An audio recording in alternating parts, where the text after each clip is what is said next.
Welcome, everybody, into NFL Daily Seahawks Today or the Cowboys Report. We, of course, are presented by Prize Picks. I am Will Ortner. He's the great Tom Downey. And today we are going to be talking about the second day of the NFL Draft. We've got the second and third rounds here for you. We are going to be live for every single pick. And the reason why you come in and hang out with us is because we are going to be ahead of the TVs. Tom, how are you feeling? I know it's not exactly Christmas Day for you, but it's pretty darn close. It kind of is close to Christmas Day for me, especially with Cowboys landing Caleb Downs, which I'm sure many of you on our Cowboys Report channel are still quite excited about at this time. So we are going to simulcast on all three channels. So as the supers come in, we'll get to them as well. Be patient with us. There's quite a bit going on. And of course, we're going to focus on the picks themselves because I always hate how you get to, the actual draft itself and they spend 30 minutes interviewing the first round pick and it's day 3. It's like, I want to know about this random linebacker I've never heard of. Like, that's why I do the draft notes the way I do the draft notes. So we'll have plenty of fun for day 2, guys. Very excited. We're going to quickly run through the first 16 picks or so on the board. Fernando Mendoza, biggest non-secret of the draft. He goes number 1 to the Raiders. David Bailey, edge rusher from Texas Tech, ends up going to the Jets. Jeremiah Love, running back from Notre Dame. He's an Arizona Cardinal. Carnell Tate, wide receiver from Ohio State. First one off the board going to the Titans. Definitely going to help out Cam Ward there. Arvell Reese, edge rusher / kind of sounds like he's going to be more of a will linebacker. He's going to go to the New York Giants. Mansour Mansour. I get it wrong every time. I got it that time. He is the cornerback from LSU. He's now a Kansas City Chief. Sonny Styles, linebacker from Ohio State. He is a Commander. Dan Quinn gets his guy there. Jordan Tyson. He goes at number 8, wide receiver from ASU. Spencer Fano, fantastic offensive tackle from Utah. First of the 2 tackles from Utah to go in that first round. Francis Maui Noah, he ends up going to the New York Giants. Offensive tackle from Miami, not worried about his back issues there, already willing to die for Jackson Dart. Caleb Downs at 11, safety from Ohio State, goes to the Cowboys. Tom's pretty fired up about it. You can just see from his smiling face. Caden Proctor, offensive tackle from Alabama. He has decided, he doesn't really get to decide. He was drafted by the Miami Dolphins. He is going to You're going to make a South Beach joke. Yeah, well, we chilled out there. Ty Simpson, the most interesting pick of the draft with the Rams. He is the quarterback from Alabama at 13, going to go to the Rams. Someone that they thought he might end up being taken later on.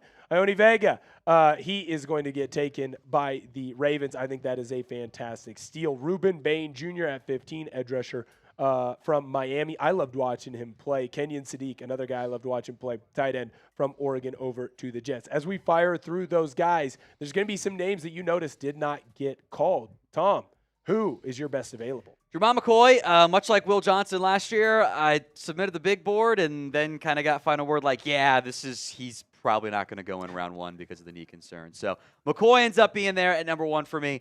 I'm curious how much longer he falls. Higher than most on D'Angelo Ponds. I'm a sucker for the undersized corner who just competes his ass off and got that honey badger attitude to him. Emmanuel McNeil Warren, the safeties, they slid both Downs and Thieneman earlier in this draft. Colton Hood, the quarterback out of Tennessee, could be the first corner taken, by the way, among the Tennessee corners, I should say. Cassius Howe, undersized arm length, but disruptive pass rusher.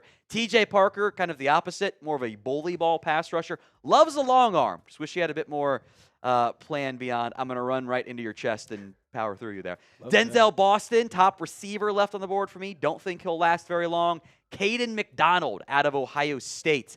Don't think he'll last very long either. I'd be a little surprised if he got past maybe in particular the Raiders pick in round 2. Love that. If you are watching us on the Cowboys Report, you're watching us on Seahawks Today, or you're watching us on NFL Daily, get down below in that comment section and shout out your city. We're going to be giving some shout outs across all 3 channels. I got my guy Redmond Reaper and Jeff Pointer hanging out. Duke Hawks, good to see you. A lot of Seahawk fans right now, they are clamoring. They want Caden McDonald. I have a hard time seeing him being on the board for us. I don't like our response there by the great Tom Downey. We got people hanging out in Mill Creek watching it. What you know about Mill Creek, Tom? I got nothing for you guys. Sorry. Oh, yeah, I was waiting for you to be like, there's a creek and there's a mill on it. That's essentially what I got for you. It's a rich city. Who's hanging out over on the Cowboys? We got Garland, Tulsa, Waco, Reno, Pearl, Mississippi, Tuscaloosa, Austin, Texas, Gwinner, North Dakota. Hope I pronounced that correctly. Galesburg, Illinois, Salinas, California. On the Chat Sports simulcast, Webb City, Winnipeg, Canada. Shelley's showing up again. Dorchester, Toms River, New Jersey.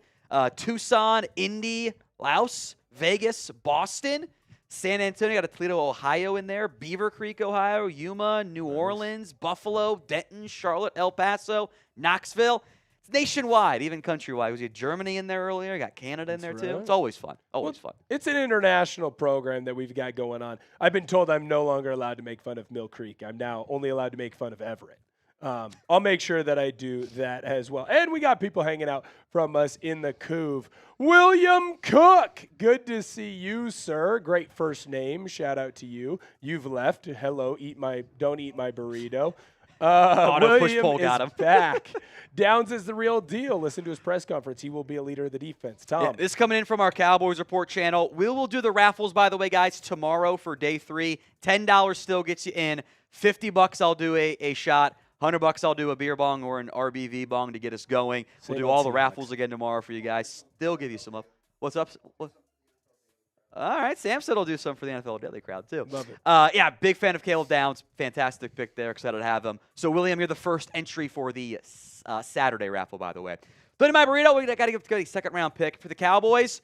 If you send a 3 and 2 4s, you can maybe get into the mid to late parts. Stephen Jones did say that that's maybe not the path they're going to choose to go, and they're gonna try to be patient because they like trading down a lot more than they like trading up. So that's how it goes. That is fantastic. Now this is over on our main. CJ D. Young III says, "Ooh, my favorites, Bean Boozled." I'm gonna do one for the 20-piece for CJ. You're gonna do one for CJ. I'll tell you right now, I will not unless I'm forced to. Much like a shot. Brett Stevens says, I am undefeated. Just so you can tell, I'm not cheating. Will give us a Berry scouting report on Tom Downey. I'll tell you right now, great build, excellent hair, better than what I've got going on. He's got good athleticism. I can tell by the way that he's standing. He's got athletic?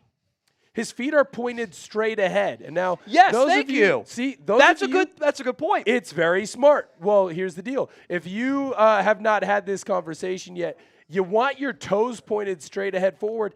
It helps eliminate some unnecessary body movement. You want to be pigeon-toed. Forward. You want to be pigeon-toed. Right. It helps build up a little bit of that posterior chain to give you a nice little giddy up and go there. Now, depending on the position, I think that Tom might be a little bit undersized. Weight. Or gain. We might introduce you to buffets, buddy. We'll let you know what a fullback eats like. I'm telling you right now, I don't want to get in an Oklahoma drill with the great Tom Downey. Yoda Jenkins. Hi, Tom. Hi, Will. By the way, Raiders. Yoda, good to see you, buddy. A real one of Chat Sports. I'm assuming that's over on our main channel. Appreciate, NFL Daily. We got to get our names correct over here. We're working on it in the Ortner household. Shout out to everyone who's hanging out with us, whether you're on our Cowboys Report, you're on Seahawks Today, or NFL Daily. Make sure that you hit that thumbs up button on our videos. If you want to get in for the raffle that we are doing over on our NFL Daily channel, you can send in a 5 that gets you a part of the raffle. 10, we'll talk about your team, and you'll be in the raffle. Every 50 subscribers, we're doing a Bean Boozled. Jack, where did we start the day at so that the people can know? I made it very easy. We started at 433,100. Oh, so we got 12. Okay. Perfect. So we're at 12. Okay. Perfect. So 433,150, someone will do a Bean Boozled jelly bean. Makes it nice and easy. Well, and it'll probably be my turn since Tom he took over for that. I can go one. back to back. I'm feeling cocky because I got the best flavor off the front again. I was gonna say, anytime you can get that light blue, you got to feel pretty darn good. good. There's a lot of light blues in there, though. The minute that you don't get that light blue, well, then it I'll be honest, scary it season. Gets a little bit dangerous. If you haven't subscribed to any of the channels that you are watching us, make sure that you run those sub numbers up. Keep subscribing. You are going to get the best coverage in my opinion, on YouTube. We're going to be live for every single pick tomorrow as well. That's when the sickos come out. I can guarantee you most of the people that were live last night and even a lot of the people that will be live tonight will not be live tomorrow, but we will be for every single pick. So subscribe. Don't miss out. Every pick of the 2026 NFL Draft. Yes. Make sure you hit that subscribe button. All right, let's kind of go through some of this. Oh, Xander, I appreciate it. We'll make sure that we get you up on the screen in a second. Coming in? So are we going through here, Jack? Just a quick clarifying question. I did. It's my guy, Xander. We'll make sure that we give a shout-out to Xander. And then, Okay. Break down some of the juicy news before things get going. That's right. We got some tweets from some NFL insiders. There's one that's barking right now on my screen. I know we don't have it yet. Sam actually built it for us. Oh, it is already built. Yeah. Some of us like the People's Insider. But I was going to say, there is a dog that's barking, but it did come from Jordan Schultz. Xander, good to see you. Let's go, Hawks. I'm late, but I'm here. How are you doing? First of all, you're not late, sir. Whenever you are here, that means you are right on time. I'm doing great. Very excited. Get to hang out with the great Tom Downey and Jack Lauderay for the entire second and third round. So very excited to be here. Speaking of exciting things, Jordan Schultz. I know the Schultz name means absolutely dog-ass in Seattle, but it is important to note that... I forgot about that for a second. Yeah, you got there. We hate Howard. That one. Boo Howard. Jordan, he's saying that the 49ers are very open to moving back. They're targeting several players that don't necessarily need to be picked at 33. Who could they be targeting? I would like to point out that I have never in my life of doing this seen a team that picking at 33 wasn't super open to moving back. Every year it's like, send us your offers. Who wants to make the big trade? And it happens once every 3, maybe 4 years, somewhere in that ballpark. So, right. But at some point when the Niners are like, you sleep on it, you go, but we can get this guy. I think they were maybe targeting offensive line. That board kind of went on a quick run there. Right. They could go Denzel Boston right off the bat here, have some fun with it. Yeah, I mean, I don't know. I understand why you signed Mike Evans. Were you banking on him being healthy? Like, the San Francisco 49ers are known for just falling apart at the seams every single year due to injury, and then you grab, one of the more injured guys in the National Football League. Now, they do have some needs with some top-tier players that are still on the board. Lots of edges. Are they going to be able to get a deal done, or do you think they're going to end up having to go with a Cassius Howell or a TJ Parker right off the get? I think they can get a deal done. It's do they get the deal that's good enough for them? That's how it always is. Like everyone, if the Cardinals wanted to trade down 2 spots and pick up a 5th round pick, like someone would have done that with them. But is it a good enough deal for them in the end? 100%. Next tweet from Jordan Schultz actually could get Seahawk fans' sports pants a little bit tight. The Giants are engaging in trade conversations. That's fine. Right. What? I am not allowed to talk about I was threatening to take my pants off if the Cowboys took Caleb Downs. It's fine. It's fine. Kayvon Thibodeau is possibly being shot by the Giants. Saints are among the teams showing the most interest. Now, that is not going to make Seahawks fans excited. Don't want Kayvon Thibodeau to go to New Orleans because we want him ending up in Seattle. If a deal happens, his name is Thibodeau. It's perfect for NOLA. Well, that is true. Sports pants being tight. I will say this. If Thibodeau does end up down there and a deal does end up happening tonight, do we see it being a bulk of 2026 picks, or are we looking at potentially for the first time in a while seeing 2027 picks being Giants don't have a third. Now, what I had gathered at the Combine was the rough value was late 3rd, early 4th for Thibs. Yep. Giants are asking for a 1 or an early 2. So how does that blend and balance? I do think edge would make a lot of sense for New Orleans to go out and get somebody because they have Brian Brzee, who's kind of a hybrid role, but is more interior guy. Carl Granderson, Chase Young, and a little bit thin behind that, especially given Young's injury history. So I actually really like the fit of Kayvon down in New Orleans. And for the Giants, you're going to blitz Arvor Easley some of the time. You already have Abdul Carter. You have Brian Burns. That's not great asset management. So if they can flip it, whether it's for a 2nd or 3rd or some combination of those picks in the end, I do like that idea for both sides involved. Right. It definitely feels like there's a log jam at that edge position with the Giants. Kayvon Thibodeau, obviously he is a Duck, so I do have a little bit of a bias towards him. But I like Thibodeau. He's got the bones of being a great edge rusher. It just feels like he hasn't really been able to put it all together. A little banged up recent years, too. Yeah. And not a good defense. And I also have this theory of, the older that you get, the more injured you get. So if you're injured young, that's not going to end up going to good things for you in the long run. Shout out to Chad Rye and my guy Green Pepper. Let's go to the next tweet from Jordan Schultz. Sounds like the Browns, Steelers, Saints, and Dolphins are among teams interested in moving up. Could we see any one of these teams moving up to that pick number 33? I think we're going to have to wait. Only time will tell for us. But what interest do you think these teams have in common? Is it a specific player, position group, or is it just they need more players? I could see the Steelers coming up for a wide receiver. That would stand out to me. Saints, I think edge, because there are several edges left. I think 10 second-round grades or better. We're down to 4 of those now in that grouping. They have 4 guys in my top 40, by the way. Browns, how could they be looking? Sneaky pick of like a corner or an edge. We get some more depth there. Maybe they go defense, going offense. If they go earlier. Edge, does that make Myles Garrett being traded more likely? I think they want somebody else no matter what. I have been on the single biggest reason of why you would do that contract adjustment is to trade him after June 1st. Right. I don't know if they're going to. It's open. It's on the table. But it kept the door open both this year and next year and future years. So right. But had they not done it, there was zero chance because they would have paid all of the money this year for him. Right. And the new team gets him for the vet minimum. So it was just never going to happen. I could see a double dip on offensive line or receiver too. Maybe that's more of a day 3 pick there. But I think edge, receiver, corner, and D line will see some runs today because D line's got Cade Macdonald, Christian Miller. And if Lee Hunter is as high, I think some people think he could be, he could also go in the top 45 picks. I like Lee Hunter. I got to see him a lot in the Orange Bowl, obviously keeping my eyes on the Ducks. I'll tell you what, him and Bailey stood out to me. Not to poo-poo Rodriguez.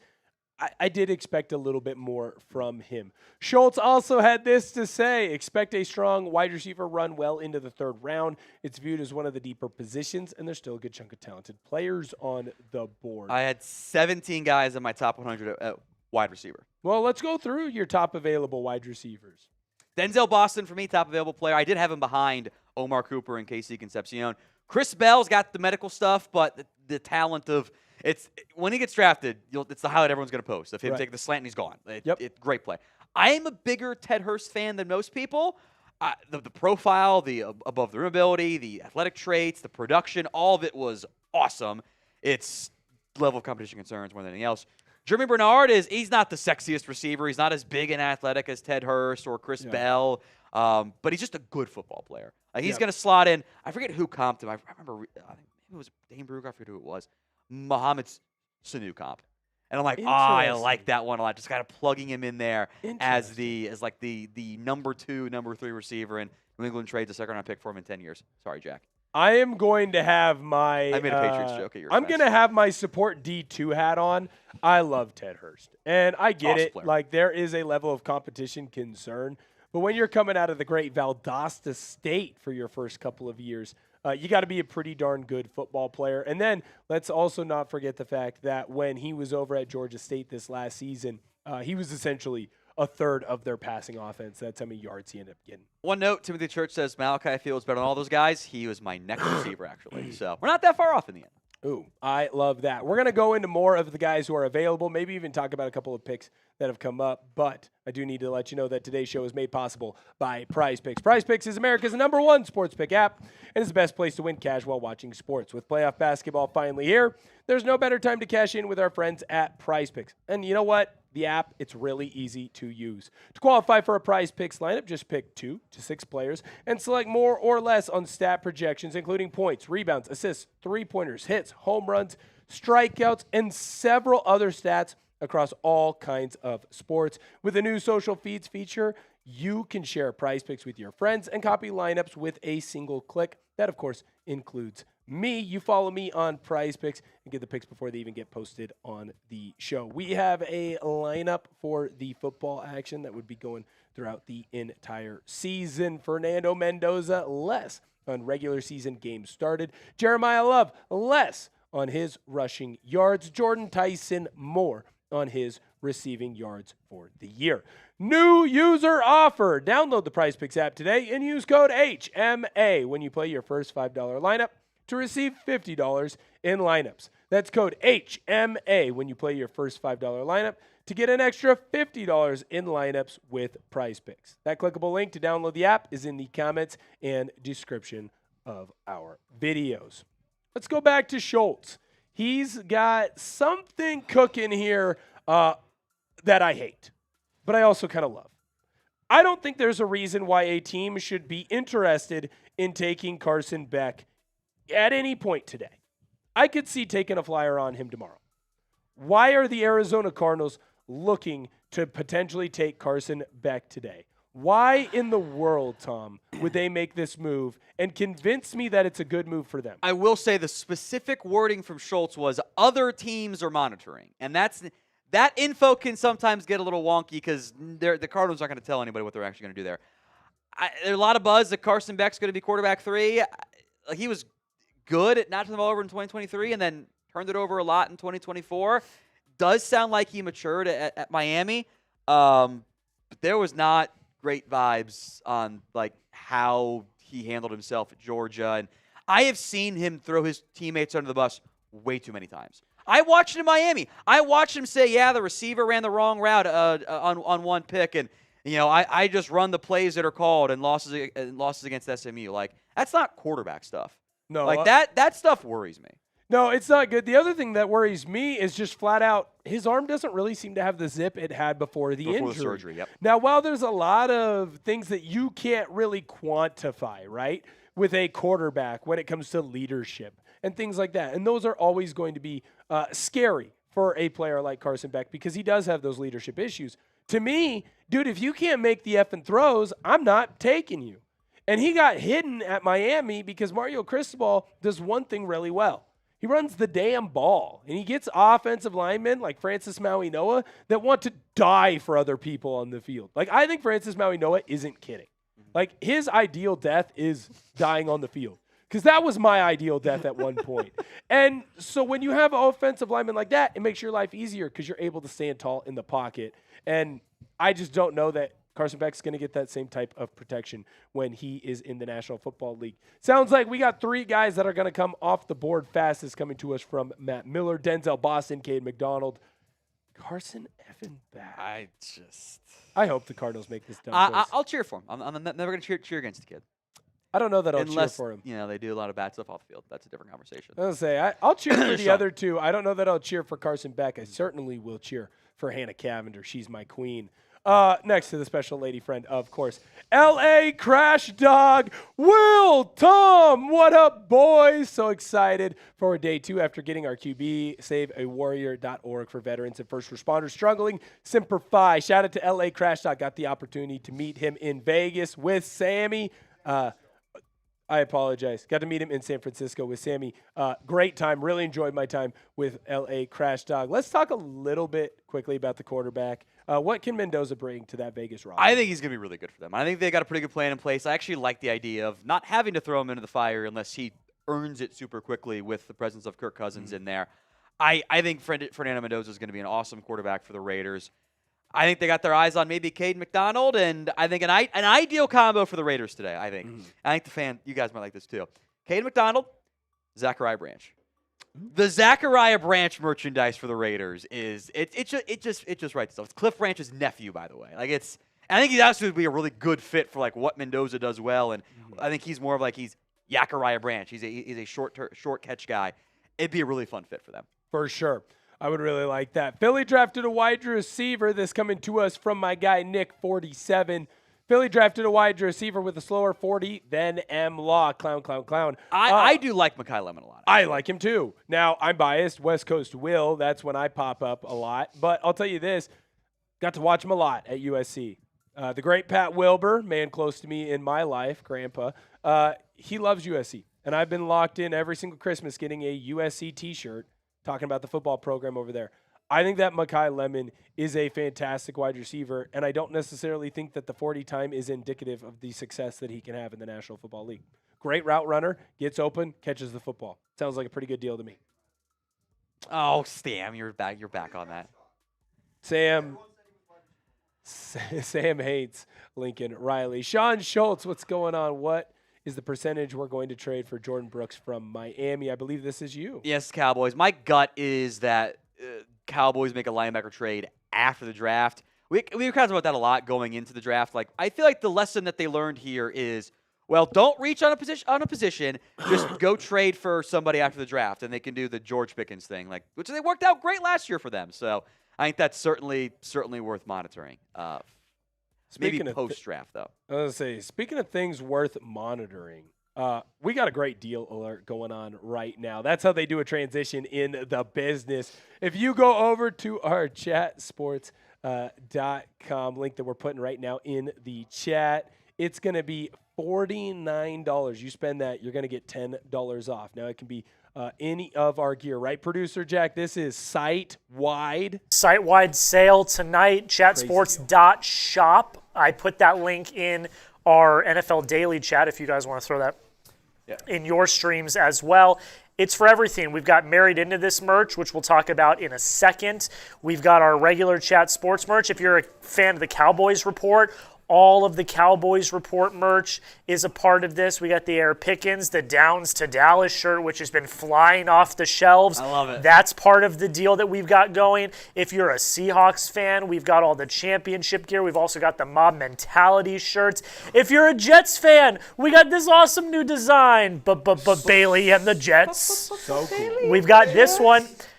All site-wide. If you spend $49, that's like 2 shirts. If you buy like 2 shirts, hoodie, hat, a hoodie, hat, whatever. And almost 2 anything on the site. It's like 2 of anything, basically. I don't want to say that for a fact, but you're going to spend that $49, but you're going to get $10 off. It's a fantastic deal. Chatsports.shop. That link's in the chat of our main NFL Daily chat, and then you guys put it in your chats as well. In the Cowboys Report chat. I will also make note the married into this merch, which Cowboys Report has as well, is 25% off all night long with Mother's Day coming up just around the corner. Of note, you can combine the 25% off married into this merchandise with another item and get the $10 off too. So that is true. Yep. You can double dip. We are allowing that. No BS terms, whatever. And if you're not a Cowboys fan, we have multiple teams with us married into this. We have Cleveland, we have Pittsburgh, we have New York Football Giants, we have Philly, we've got Chicago, we've got Dallas, and we've got Minnesota. So if you're watching on our main NFL Daily stream, if you're a fan of any of those teams, 25% off this married into this merch. We've got shirts and we've got sweatshirts. They're very comfortable. I can attest. We have some of them here at the Chat Sports offices. So those are our deals today. 25% off married into this merch, and then site-wide, if you spend $49, you get $10 off. I think those are great deals we got rolling on today. Chatsports.shop takes you to our site, and you can look at all of the awesome gear that we have. Yep, I'll tell you this right now. Love all of my T-shirts. Hug the arms nice, leave the belly nice and loose. I put that link down below in my chat. I know Tom and Jack did that in theirs as well. Go take advantage of that deal because these deals do not come around often. Let's talk about the number 1 overall pick in this draft, Fernando Mendoza. Obviously had a fantastic year over at Indiana. Now, real ones know he was originally a Cal Golden Bear, and he had some success there, although I would probably blame Justin Wilcox for the lack of more success that he could have had in that program, although they don't do the best when it comes to their NIL. What are your thoughts, Tom, right now on Mendoza and what next year looks like for him? Are we going to see him play a couple of games at all? I'd be pretty stunned if he didn't play at some point, just because as the season gets out of hand, if that's the case, unless Kirk Cousins goes superhuman and he ends up starting, like you would put him in, get him some reps, get that ball rolling into 2027. Oh, he led Indiana to a Heisman Trophy and a perfect season national championship. Like, that doesn't happen in football. Hasn't really time for basketball either in Indiana. He's not like this elite level athlete, but he can move. I mean, you saw it in the CFP run. He did some stuff there. He's got, I think, maybe because it's like the way his body is framed. Like, he doesn't look like he's 236 and almost 6'5", but he is. Yeah. He actually does have the prototypical size. Like, I don't know if it's like the shoulder pads or the way the face mask is. Like, I think the assumption has been like, oh, he's like 6'2", maybe. Like, he doesn't look like he's nearly as big as some of the like Josh Allen builds. Right. He's not that different though, body like actual mass wise. He's accurate. The arm is more than good enough. I think the best thing I saw from Fernando Mendoza in what was a very RPO style offense, but when it was third down, when it was the red zone, when they had to do like real offense stuff, he always stepped up and made the play. Like, he consistently was like 3rd and 7, I got this, it's fine. And that's the stuff that's going to translate super well to the NFL. Talk the Rams fans off of maybe shaving their heads for some unknown reason or known reason when it comes to Ty Simpson. He's a good quarterback, but not a lot of starts. Right, I'm going to do it without mentioning the fact that Sean McVay is a quarterback beyond that first note. The first 9 games this season, I don't know if there was actually a better quarterback in college football, and that includes Mendoza. He was at 67% completion rate, 21 touchdowns through the air, 2 on the ground, 1 interception, 8.3 yards per attempt, 87 yards on the ground. He was dealing. Even the loss against FSU, that was not Simpson's fault. He was playing very well. What happened was all of the injuries. He was not, especially after that Halloween LSU game, he wasn't nearly as good. He had a bulging disc in his back, D-I-S-C, relax guys, burst this in his elbow. He had a reaction to the medication he was taking for the injuries. He was on a soup and crackers diet for the Auburn and SEC title game. It's not good if you're a football player. And then in the Rose Bowl, he fractured his rib on the big hit. He dropped down to 195 pounds at the time. Just really slight when you're 6'1", and I think going to be closer to like 211 in that area. Coach's kid, he grew up. His dad, Jason, has been the UT Martin coach for nearly 20 years now, actually. He made a bunch of high-level throws. I think there's some solid processing. Ryan Williams and company forgot to catch the ball this year. First 9 games, yeah, shoot, he would have been picked number 2 by the Jets. He would have been Simpson-Mendoza conversations. Just the last 6 games were really bad because he was not healthy. Yeah, well, not all of that is on him, which I think you pointed out well. I think Brett Venables figured out how to beat that offensive line at Alabama. Blitz. And, yeah, once you figured that out, there were some problems. Let us know down below in whatever chat you are hanging out in. Will Simpson be a franchise quarterback? Type Y for yes, type N for no. I'm going to take a wild guess here that when I look down in my Seahawks Today chat, which I don't want to do just quite yet. Be all no's. I'm going to see a lot of no's. I think that is going to be pretty fair, and they're starting to roll in right now. Make sure that your voice is heard. What does it look like, though, over with, let's start with NFL Daily right now. Is that a lot of N's in the chat? We've seen a lot of Y's in the chat. I'm incredibly disappointed with our chat. Sad. 600 people watching, and not a single person has answered this question. That's crazy. Possible that they don't know where the Y or the N is on their keyboard? I'd like to give them the benefit of the doubt. There we go. The real AXCT is going with yes. There we go. Well, here they come. BT Clark with an N for no. Shelly with an N for no. There you go. Oh, no. The real AXCT said, just kidding, no. Hit you with the okie doke. I love it. I got Steve and Chad, and I love Pickle saying no. We did get one Y, although Leo has instantly changed his N. He said Y, then he said no. What's it going on over there at Cowboys? Mostly ends. Yeses from Thunder Guy. Bam Bam Gain says yes eventually, which I do think time would be good for him. Thunder Guy's got a yes. JPT, yes.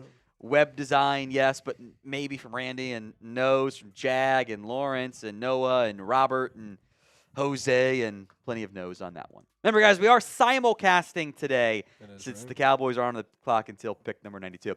Simulcasting on the Cowboys Report, on NFL Daily by Chat Sports, and on Seahawks Today as well.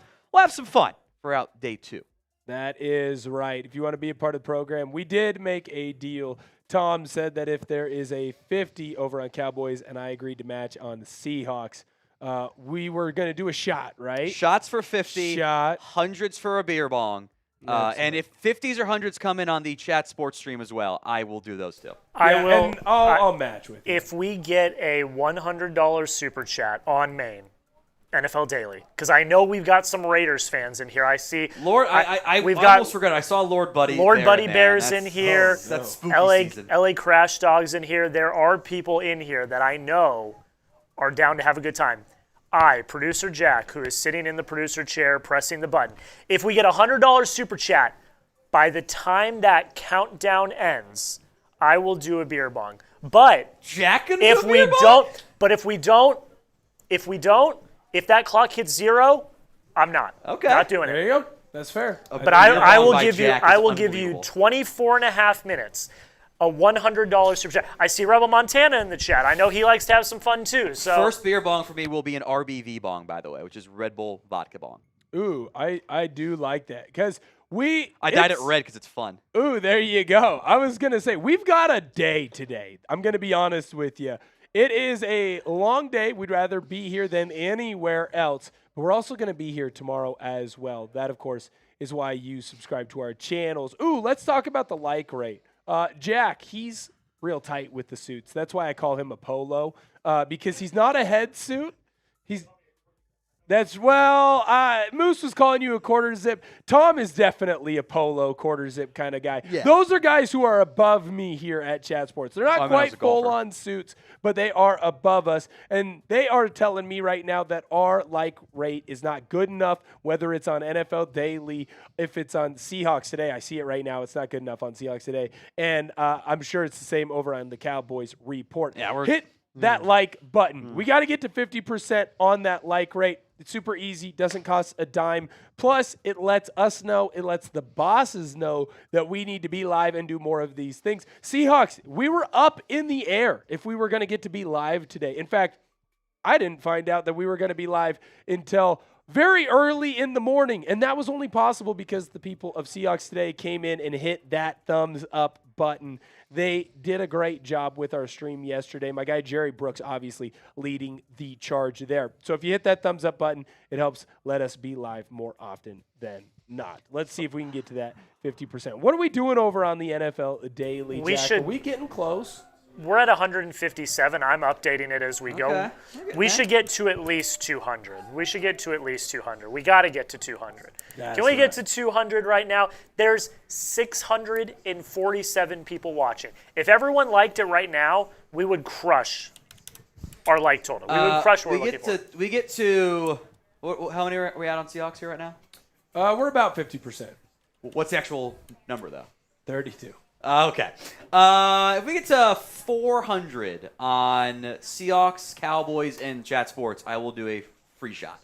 Ooh, there you go. 400 across the board. You got it until it's 20 on the clock, though. Ooh, there you go. So how many are you up to? We're at 250 on Cowboys. We're at 174. I think we're real. I was going to say, we're like... I should have done 500. Actually, we're there. It's 500 then, because I can't do math. Okay, because I was going to say, we're already over 400. I can't do math. Wow, that's really bad of me. That's embarrassing. 500 then. That's okay. We are football people, not math people. We've never claimed to be good at algebra. Thank you guys to everyone who's hung out with us today, hitting that thumbs up button. Let's talk about the guy who's on the screen right now. And I know he won't be on there for a long time, but Spencer Fano, I do find 20 likes away. His choice and the choice of the Cleveland Browns to take him very interesting here, because I feel like most people, and maybe I'm wrong, Tom, you can correct me. Couples on Cowboys now. That Francis Maui Noah would have been the first person. Yeah, I think it was who was going to take him. Gotcha. I don't think Maui Noah fits that great with Cleveland. Like with what they want to do on offense and what the spot they were going to try to fill, I think Fano fits better there. So let's go into more detail on that. Is that a positioning reasoning? Yeah. Is that because they're more of a gap to a zone? What are we talking? I think Maui Noah is more of that power lineman, which I think does fit more in the gap style. I think he's athletic enough to do enough zone, but I think he's also a right side player. Like I think he's a right tackle or a right guard. Fano has played left tackle in the past. I think you could try him out there. The arm length is a slight concern for both guys. I do think Fano's a little bit quicker footed as well. So I do think helps if you're going to try to move him to the left side. Not that it's as impactful as maybe it used to be. I still think it matters a little bit. Also, Sam, I forgot to grab a shot glass. If you could do that for me, because I promised I'd do it. Because we got one. We got to 500 likes total. So I will do it. There you go. Appreciate. You know what? I'll join you with that. We're a team in this one today, right. Tom. And if not, I've got this guy here. I know how to work a solo cup. I went to Central Washington. That's right. All right. I'm assuming Cowboys. Yep. J-Buzz. My daughter was born last night at 7 p.m. Her middle name is Reese. On the night Reese fell, causing us to get downs, she will be our Super Bowl charm this year. Shout out. Congratulations, J-Buzz. Many of you guys are in the Cowboys live chat. Throw some congratulations his way. Troy Daniels, once again here for mod duties. I appreciate that, Troy. Thank you very much. Bot duties. Shouldn't be as bad this time around. So, smooth. Dallas has done a great job on drafting and trades. Let's go, Cowboys. I am a fan of what they have done so far. And then I'll just shout out Connor as well with the $2 super chat. Thank you very much, my friend. Ooh, NFL Daily. Tom, how do you analyze each player for the draft? Good Let's question. Get into your process. So I got giant page of draft notes that I will never publish because I am way too mean, and also I don't write in good. Sam gets to see them, and he has a fun time with it. But first thing I do is I grab all their stats, I plug them in there. I typically wait till after the end of the year to put the stats in there. I've got a pretty good access to most of the college football 22. It is the black market out there. Pay for it a little bit, but it's fine. So we have some fun with that one. Try to get to as much as possible. And I think what also matters, even if you're not like doing it from a film perspective, like I think you should watch college football too. Like I think if you come in and you're not really like paying attention to what's going on, there's a lot of context that you miss, and it ends up being too traits driven. So tons of film watching. Bunch of different advanced stats as well, and I do like the athletic testing too. So RAS scores are valuable to me as well. So it's a lot of hours on after work that end up going into this one. So quite a bit of fun as well. Yeah. Ooh, fun. All right, in the live chats on Cowboys Report, on Seahawks Today, and on the Chat Sports live stream, we're going to put it in the chats for all of them. We want you guys to go to the Prize Picks tweet that is in there, and we want you to comment Chat Sports on it. We're gonna show Prize Picks how good we are and how good you guys are as well, and why we're valuable partners for them. So help us out by showing us some love on Prize Picks. Go comment Chat Sports. Reply to it, I guess maybe is the proper terminology there.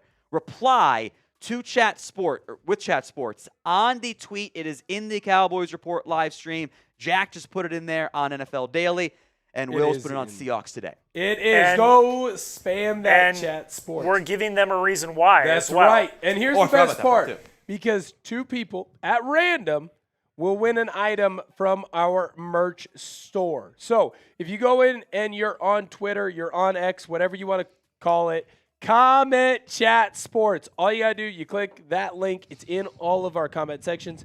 Take you right where you need to go. You comment that Chat Sports. One, it lets Prize Picks know that we are a valuable partner that they want to continue to hang out with and be excited about our new partnership. But also, it's just kind of funny if we crash their system.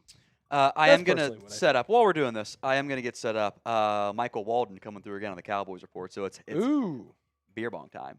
$100 super chat. So Cowboys. No rush.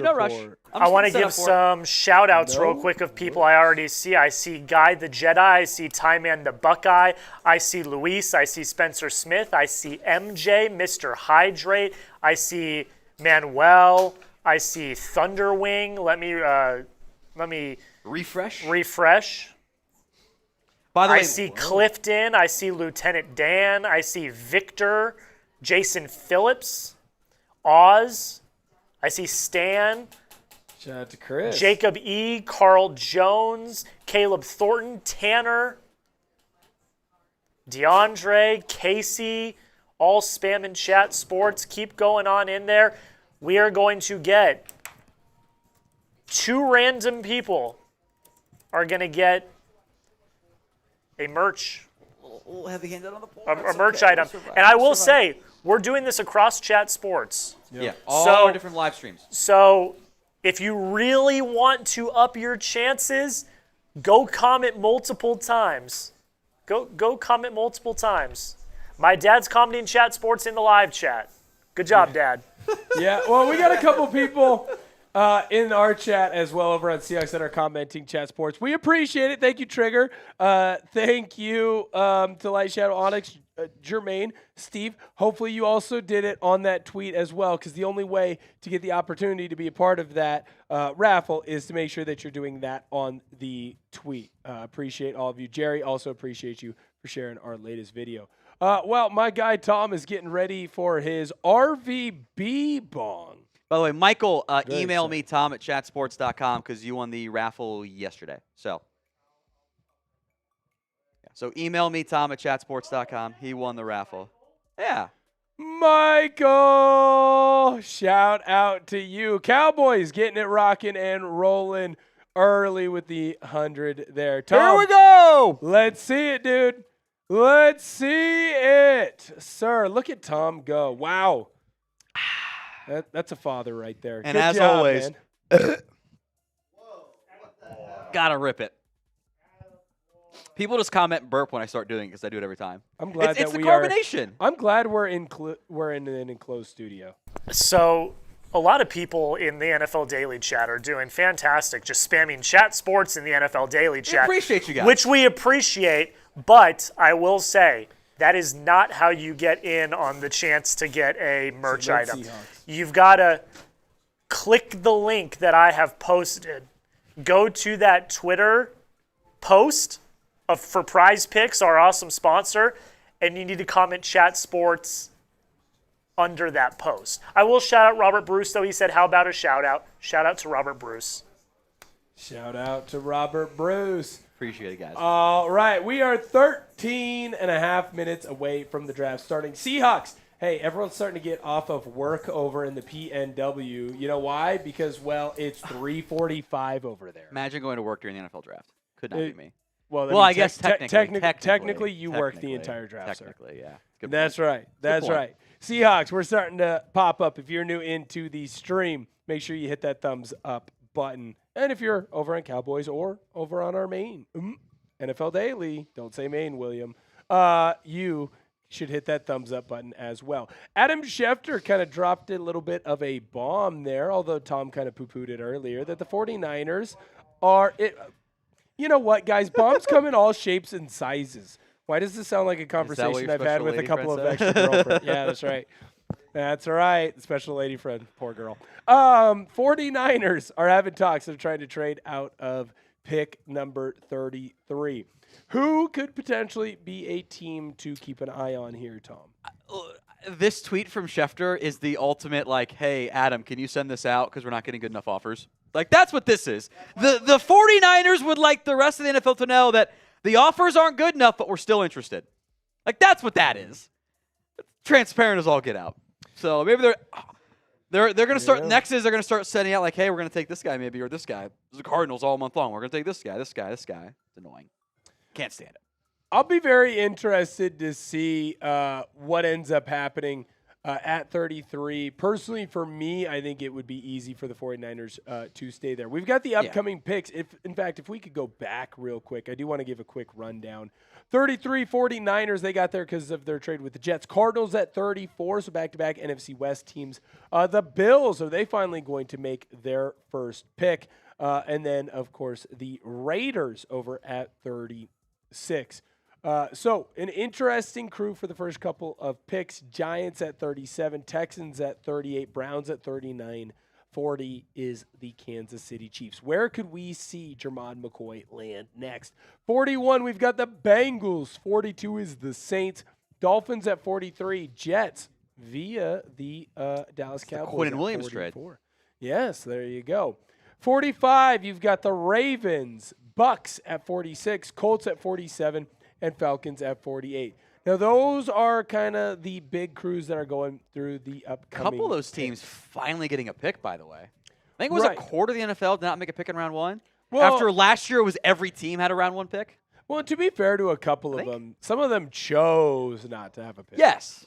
And it was not a bad thing. It definitely worked out for them, but just unusual. I think in this draft, it's not necessarily a bad thing to get a bunch of picks and then just start picking, a couple different players in positions of need, and then whoever turns out that will be great. To everyone who went into the replies on that tweet, I'm going to put it back in my comment section. I know that Tom and Jack will do the same thing on their ends.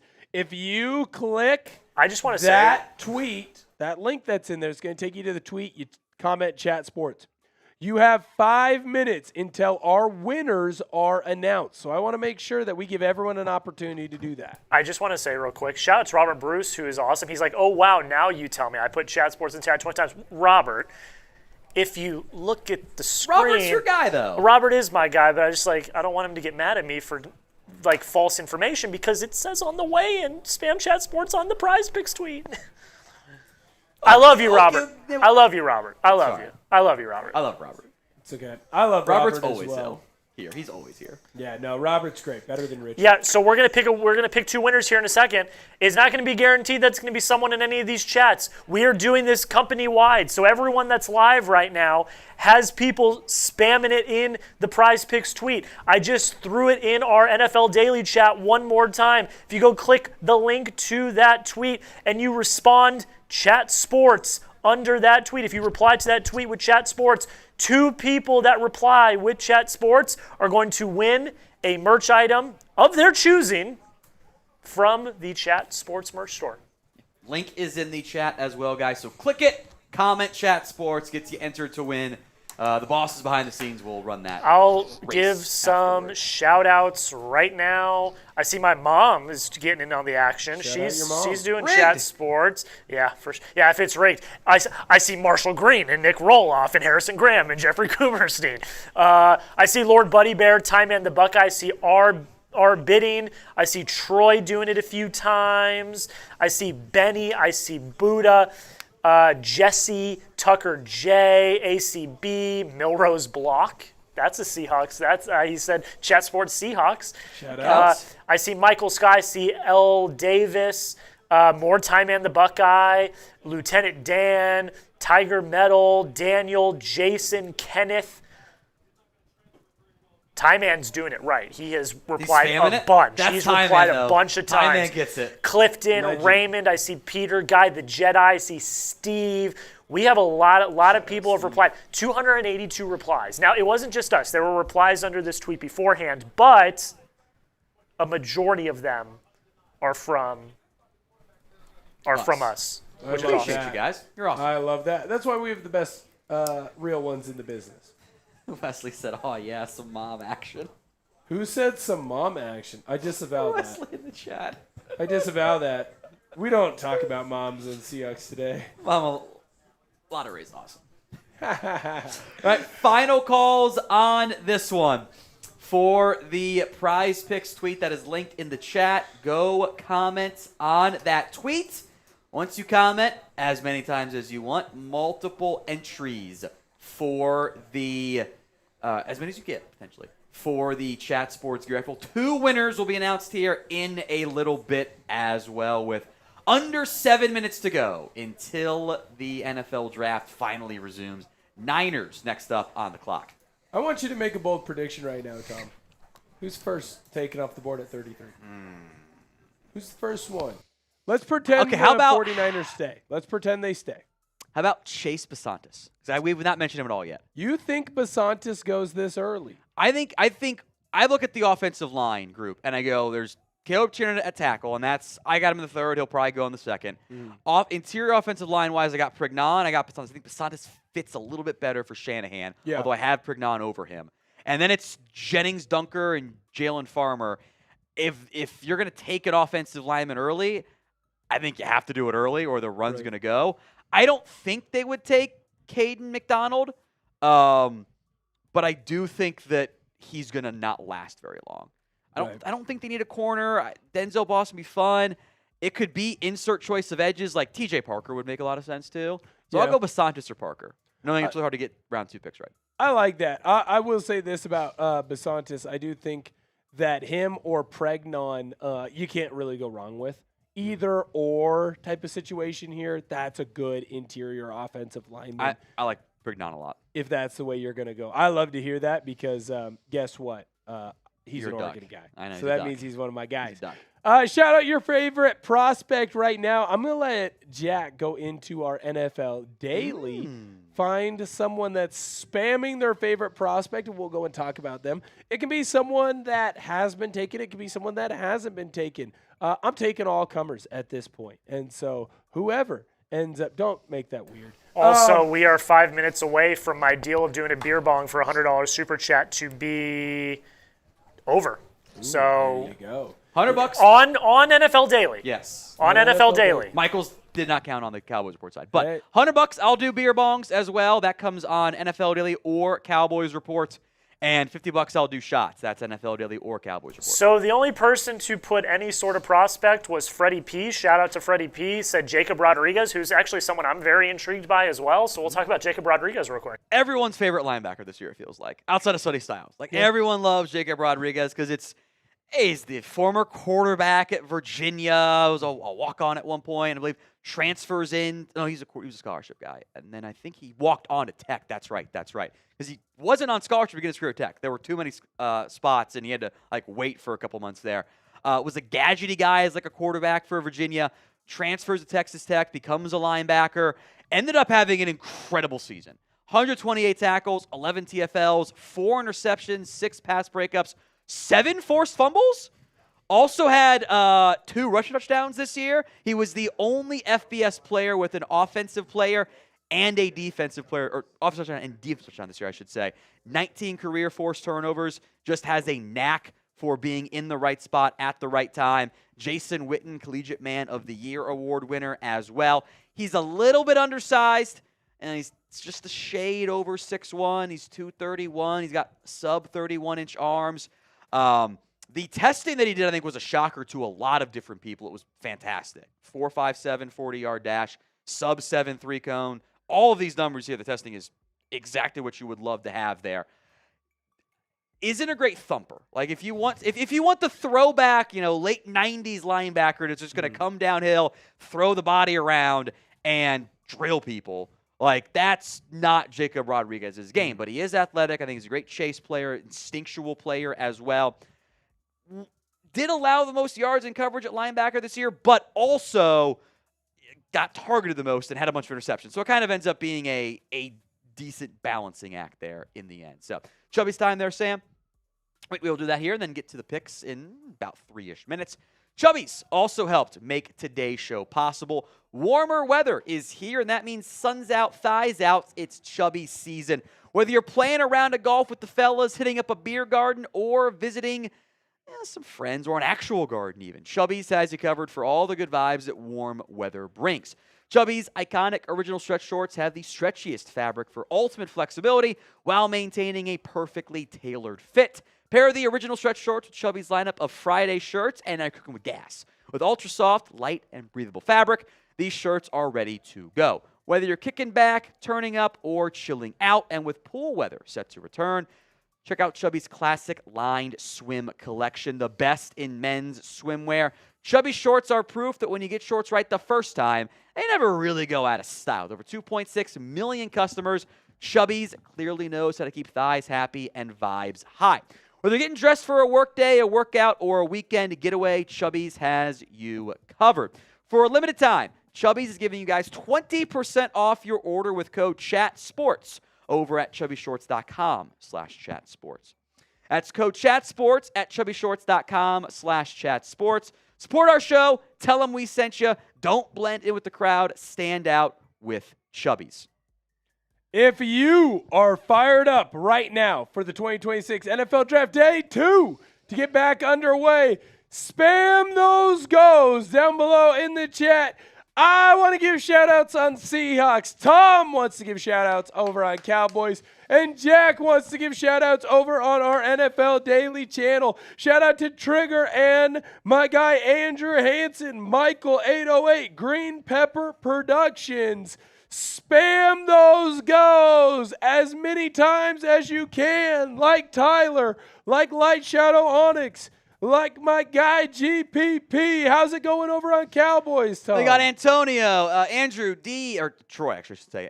Andrew, different Andrew, by the way. John, Kevin, Deutsch. We're going to get all those in. By the way, most comments or one I pick, we'll do a free raffle entry for the raffle on Sunday.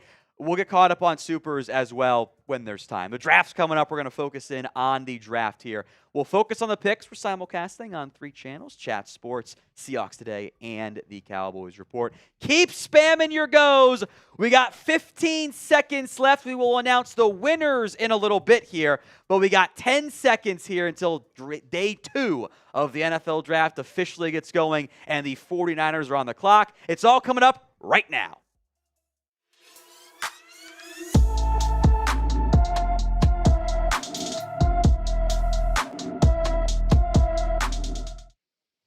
NFL Daily, Seahawks Today, and the Cowboys Report are presented by Price Picks. I am Will Ortner. He is the great-looking Tom Downey. And we are live for day 2 of the NFL Draft. We've got the second and the third round all going today. Very excited to be here. We are going to be live for every single pick, and a lot of times we end up being ahead of the TV broadcast. That is why you are here joining us. Tom, you're so giddy right now. I can tell. I love the draft. What you It's guys so much don't fun. notice is right now below the screen, he is jumping up and down like a little schoolgirl. When the Cowboys picked CeeDee Lamb, I was literally jumping up and down. I love that. It's like a kid on Christmas. Fantastic first round of the draft. We're going to quickly kind of cycle through the first couple of picks or so. Fernando Mendoza, he ends up going to the Raiders. David Bailey, edge of Texas Tech. Jets. Jeremiah Love, Arizona Cardinals reached on a running back. Carnell Tate, wide receiver for the Ohio State University, goes to the Titans. Arvell Reese, edge, Ohio State. Probably going to play Will linebacker, which is interesting. New York Giants. Mansour Delane, did I get it right that time? Cornerback, LSU. He goes to the Chiefs. Sonny Styles, linebacker, Ohio State. He is going to go to the Commanders. Jordan Tyson, he is going to go to the Saints, wide receiver from ASU. Spencer Fondo, he's going at number 9, last guy in the top 10. Offensive tackle, Utah. Francis Maui Noah, he's going to go to the Giants, offensive tackle from Miami. Caleb Downs, Tom Downey's favorite player in this draft. Safety from the Ohio State University, going to go to the Dallas Cowboys. We've also got Ty Simpson, biggest reach of the draft. He's going to go to the Rams. Vega Ione, he is going to go to the Baltimore Ravens. Penn State guard Reuben Bain, he ends up being tackled by the Tampa Bay Buccaneers. Kenyon Sadiq, he, the tight end from Oregon, is going to the New York Jets. And quickly, I see him. He's on the screen right now. No, you're not booing me. No, you're not booing Tom Downey. You're booing Roger Goodell. Get those boos down in the chat. Boo, boo, boo. Everyone likes booing Goodell. I thought that was like liposuction Andy Reid up there for a second with the way it looked. That was unnatural. So boo in the comments section. It's always fun to do and troll Roger Goodell. And he always brings out his army of local players so that they don't boo him nearly as much. I find it highly frustrating. So boos in the chat with the 49ers on the clock here for the beginning of round 2. No, it's a veteran move by Goodell. Find young people, find old veterans, or find people who are sick and bring them out with you so you don't end up getting booed. Shout out to everyone who's hanging out with us right now. Keep spamming those boos, but if you get a little bit tired, you can hit that thumbs up button as well. Day 2 of the draft is getting ready to get underway. The San Francisco 49ers did not make a pick in the first round. Doesn't sound like they want to make the first pick of the second round either. Looks like Adam Schefter is reporting that they are trying to trade out of pick number 33. Tom says, yeah, no duh. Yes, but they're going to make the pick. You think so? Per Jordan Schultz on that one. It happens every year. There's so much interest. Look at all this interest too. Hey, we're not getting the offers we want to. Actually, we're gonna go ahead and make the pick. So, shocker on that front. It's like it happens once every 4 years at most. That pick ends up getting dealt. So, 49ers, or it was actually per Schefter, I believe it was. Niners planning to stick and pick at number 33 overall. So. They're on the clock now. We'll see who they end up picking at that top spot. Announcement of the winners real quick from the raffle. Yep. Cowboys report winner Shane Amick actually won one of the gear entries. So the Chat Sports account is going to DM you, Shane, so stay tuned for that one. Mr. Hydrate, I think, is a Broncos viewer, so you will also win. We'll do some other fun games tonight as well. We'll have some fun. That is right. Yeah, thank you. Jerry, we can get some craziness, and we'll get your super chat up. You know what, Jerry? First person that sends in that 50, I'll do that Merbanga for the people. Let's go through your best available, Tom, because this is, while we have some craziness, we are a draft show today. Let's look at the first 4 guys you have on the board. 3 of them are cornerbacks. All 4 are in the defensive side of the football. Jermon McCoy, D'Angelo Pons, both corners. Emmanuel McNeil, Warren, safety, and then Colton Hood, another corner. Which one of these guys do you see coming off the board sooner rather than later? I'm going to go Colton Hood because corners go early and Pons is small. I'll try to mention, Tom, you have these guys super high. Why are they available? Medical for McCoy.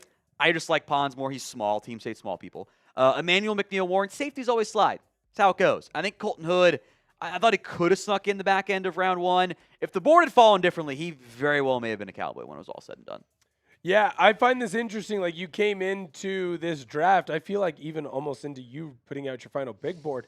And it's not just that Jermon McCoy would be the first cornerback taken off the board from the Tennessee Volunteers, that he could end up being the first cornerback taken off the board in general. And now we're having a conversation of, actually does Colton Hood end up jumping above him? We've got 5 through 8 here. Cassius Howell, TJ Parker, Denzel Boston, Caden McDonald. Now, I thought both Howell and Parker would have actually come off the board in that first round.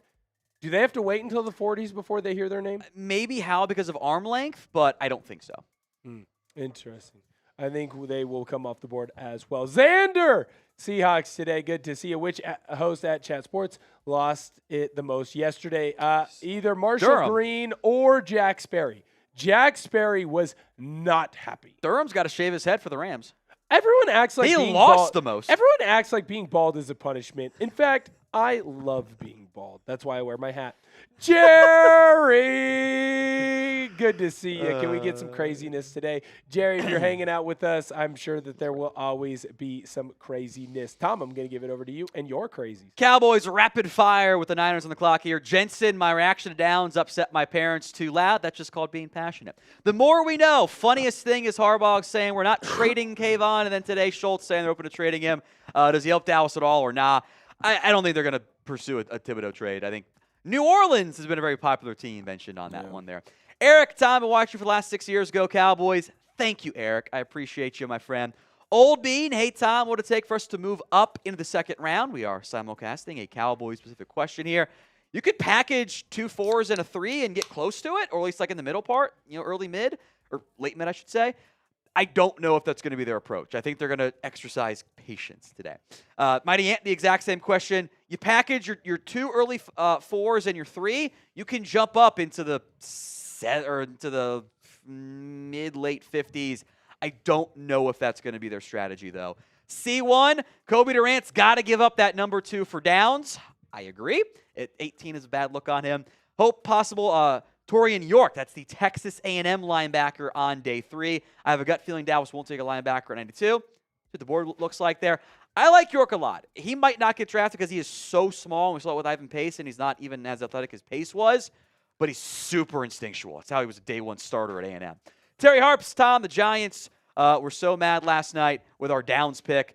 To trade up for a linebacker now with our 3 4s. Maybe a slight jump up could start to make some sense. But I don't know about a big early, giving up 3 picks to move up there in the end.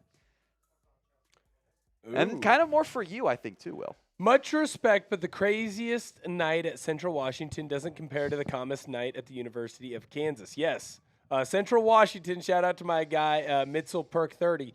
You can thank us for the nerfing of 4 Locos. It's you guys? Yeah. Thank you. That's actually probably for the best. I disagree. I don't know, man. Look, 19-year-olds should not be getting their hands on that stuff. Well, no. As I do an RBV bong. I was gonna say, we don't have a lot of claims to fame. And at Central Washington, it's the TAV, and we nerf Four Locos. Whether that's a good thing or a bad thing, but also shout out to Central Washington. On the clock right now, you got the San Francisco 49ers certainly taking their time. Definitely feels like they are trying to see if they can, at the very last minute, get a deal, although it does sound like they are going to make the pick per Adam Schefter. Right now, they've moved down a couple times, didn't take anyone in the first round. Offensive tackle, edge, and interior offensive line, all positions that they could go. Tom, you said earlier you could see this being a spot where a Chase Bisontis ended up coming off the board. Is there an offensive tackle here that you think could go, or has that run already happened? I think that run happened late round one, and maybe there were some of the guys the Niners wanted that they got sniped on there. I think T.J. Parker could also make some sense. T.J. Parker, big, strong, physical kid. Another edge rusher I think fits pretty well with that typical Niners profile off the side. I got a lot of highly rated defensive linemen. I don't know if they'd revisit that after spending 2 early picks last year. Bunch of corners I like. I'm not going to be mad if they go corner, but again, they also invested in that a little bit last year, so... Right. Does kind of sound like there are several guys the Niners like. I'm very curious which one they like the most, and I do think we'll get an early run on corner and an early run on interior defensive linemen. Guys like Christian Miller, Caden McDonald, I don't think are going to last very long.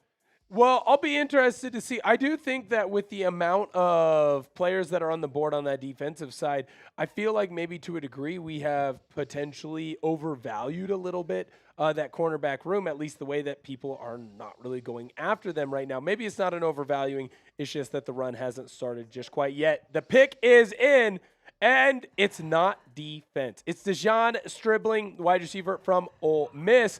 Let's have a conversation, Tom, because I see your face, I see producer Jack's face, I see producer Sam's face. They are all smiling. That makes me excited that this pick sucks. I wrote down sleeper, but I had him in the 4th round.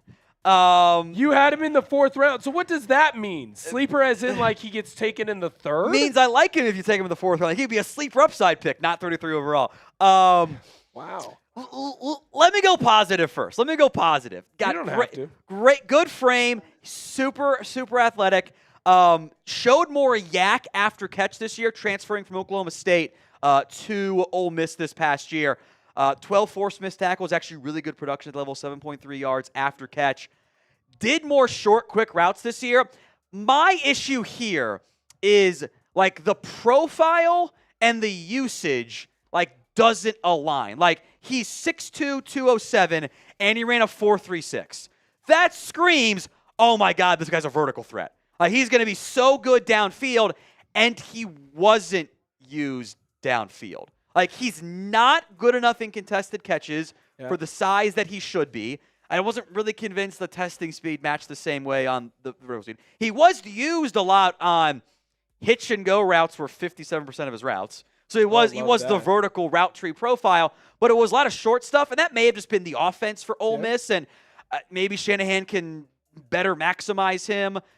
He wasn't used downfield enough for Ole Miss the way I think he should be used there. He does block his ass off, though, and that's a Shanahan type of receiver. Well, everybody knows that when you draft wide receiver, you look for their run blocking ability first. That's always the big thing there. Look, I think that this is a shocking pick. I also think that this might be a draft, and it's because of the lack of depth, I guess you could say, or maybe the lack of top-end talent, combination of both, where we're going to see picks that jump off the board where we go, weird picks. What the F was that? When we look at a guy like Stribling, he's a good wide receiver, but he's someone that could be taken later on. Well, it's also important to note that with a Kyle Shanahan style of offense, in the play-action pass game, they do like to go deep. And so maybe there's a potential that he just wasn't used the correct way over at Ole Miss. The Arizona Cardinals are on the clock. I've been told right now in my ear that their pick is in as well, so they're already firing through very quickly. Good. Let's take a quick guess, unless you've already seen. I saw, so I'm not gonna. All right.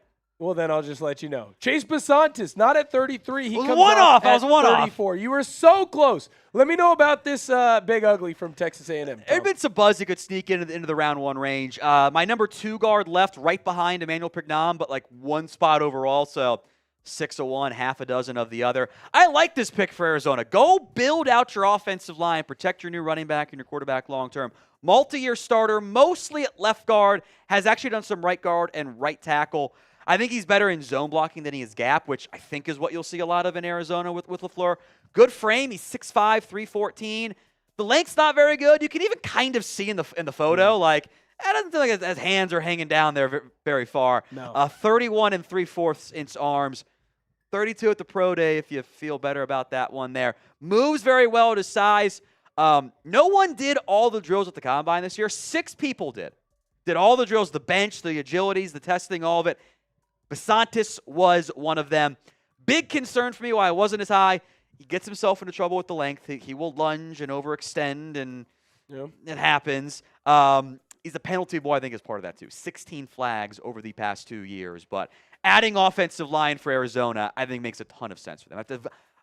This is my favorite pick so far from Arizona because of it.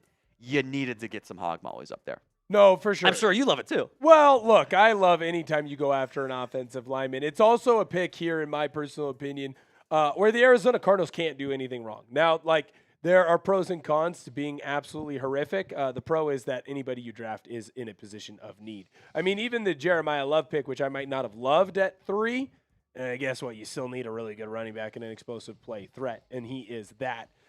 So right now with the Cardinals, anytime you can get any player that's going to add to instantly being a starter for your team, you got to do that. I like Besantis. I like Pregnon a little more, but that's also my biases. Hit that subscribe button whether you are on Seahawks Today, NFL Daily, or if you are on our Cowboys Report channel. We're going to have you covered on all the news on your favorite teams in the National Football League. We are 3 away from a bean boozle. My worst nightmare is potentially... I'll do the first one again. You don't have to. You already did it.